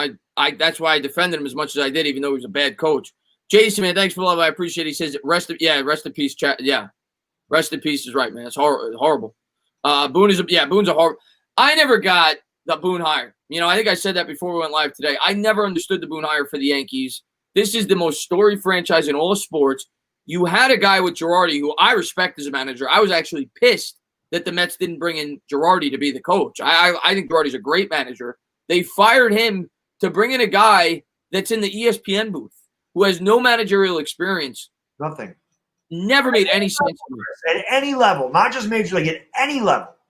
Yeah. The Yankees they just should have stopped. They're 1-5 in 1-1 games. That is your manager.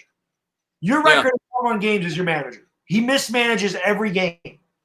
And a lot of that has to do with, like, he doesn't know when to stay with the pitcher, when to get him out of there. And I will say this, they'll blue in the face. You have got to get Gary Sanchez the hell out of this freaking lineup. And you cannot hit him fourth under any circumstance. I don't care how damn depleted this team is. There's no way that freaking scumbag should be hitting in the middle of the lineup. He is terrible. Yeah. He's not hitting 130 over 4 games. This is 26 games he's been in. He is god-awful. He absolutely sucks. He does nothing well. He doesn't catch. He doesn't run. He doesn't hustle. There's no reason for him to even be on the team. He needs to be sent down to the minors. I'm dead ass. I don't know why. Bad dog. I agree with you at this point. The guy's batting 130. He was batting like you said, he batted 190 last year, whatever it was. And he's not a good defensive player. The question I have for you is: Does Boone get fired after this year, even though it's a shortened season? If they say the Yankees get knocked out in the first round, does Boone get fired? He's got a good chance to get fired right now. I can tell you that. So this is Gary Sanchez. Okay, he hit 186 in 2018. 186. The guy has. This is before today. He has 10 hits and 72 at bats, which is god awful. Okay. He did hit 34 home runs last year. He hit 34 homers. The guy hit 232.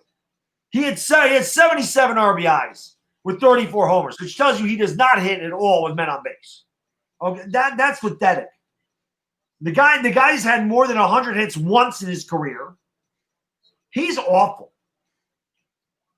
He is awful. What the hell was he today? He didn't get a hit today. What was he, 0 for 7? He was 0 for whatever. Dyer Giants fan says Mets fans feeling that. Yeah, listen, Dyer, I love you. You're a great guy. I know a lot of people in here are Yankee fans, being that I'm a Giants YouTuber. I can't help but be happy. Yeah, I cannot help but be happy. I think Mets fans should all be happy right now. And it has nothing to do with trying to rain on the Yankees. It's the method in which we won both these games today. Huge games. It puts us right back in the thick of it. And we just got a new owner. I mean, that's what excites. I mean, obviously, it's nice when you beat the Yankees. I'm not going to lie to you as a Mets fan.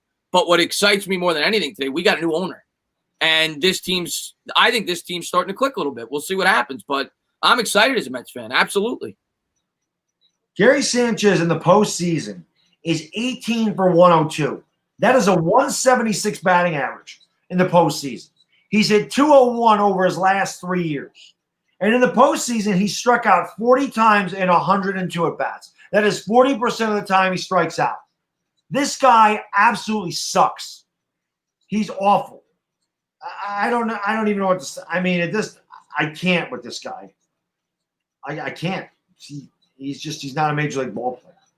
Random guy, you'll never see that again. You'll never see a walk-off home run at Yankee Stadium again. It's impossible unless we're the home team. So yeah, it is memorable in that aspect for sure. Percentages. This dude's on base percentage is 253. Wow. Just wow. Hey man, listen, it's 11:20. Yeah. I just wanted you to be able to get it out. I know you're upset. I got it out. Trust me. But guys, thank you guys so much for being here. I owe Dyer Giants fan a spin. I forgot. You know what, Dyer Giants fan? I'm gonna save it for tomorrow because right now I know you're upset. You're not in a good mood. I'll save it for tomorrow. I know I owe you a spin. I'll wait till you come in the stream. I'll definitely do it for you. You're probably not in the mood right now to laugh. So I want to say thank you to all you guys. Thank you guys for all the support. I really appreciate it. And if you guys haven't done so, going over to Bad Dog. I'm going to be live here tomorrow calling the game. If you guys want to come back, I know Yankee fans may not want to, but if you guys want to come back, I'm looking forward to calling the game. Bad Dog, thank you for coming on. I know you're upset, but thank you for coming on. I had fun. Win, lose, or draw. I had a lot of fun calling the game with you.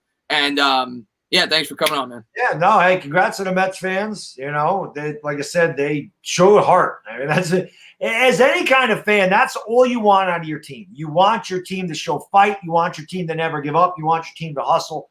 And if you're a Mets fan, you should be proud of the way the team fights. If you're a Yankee fan, we have a bunch of gutless flabs here. There's no heart in this team. They're gutless. They suck. They are absolutely gutless. They have no fight. That's because of their manager. He is that character. That is the character of this team. This team will never win with him as a manager. They'll never win anything big with that guy managing the team. It just won't happen. So the Mets, obviously, you could see in the next couple of years, the Mets are going to trend upwards and the Yankees are going to trend downwards because we don't have any talent as far as minor leaguers go hitting wise. And maybe Jason Dominguez, but Stanton's never going to be healthy. Sanchez, thank God, will be gone soon enough. Aaron Judge can't stay healthy either, so he's not going to be around. The Yankees aren't going to sign him. We're stuck with Hicks. Gardner's going to leave. I really don't know and we have no pitching, so I really don't know where this Yankee team goes. But they're not going in the right direction. That I do know. So, and there you have it, guys. Thank you guys for being here. Congratulations to all the Met fans, and I'll see you guys tomorrow. Bad Dog, do what you got to do, man. All right, guys. For the Entertainment Dog in Sports, it's the Bad Diggity Dizzle, and we are gone. Peace.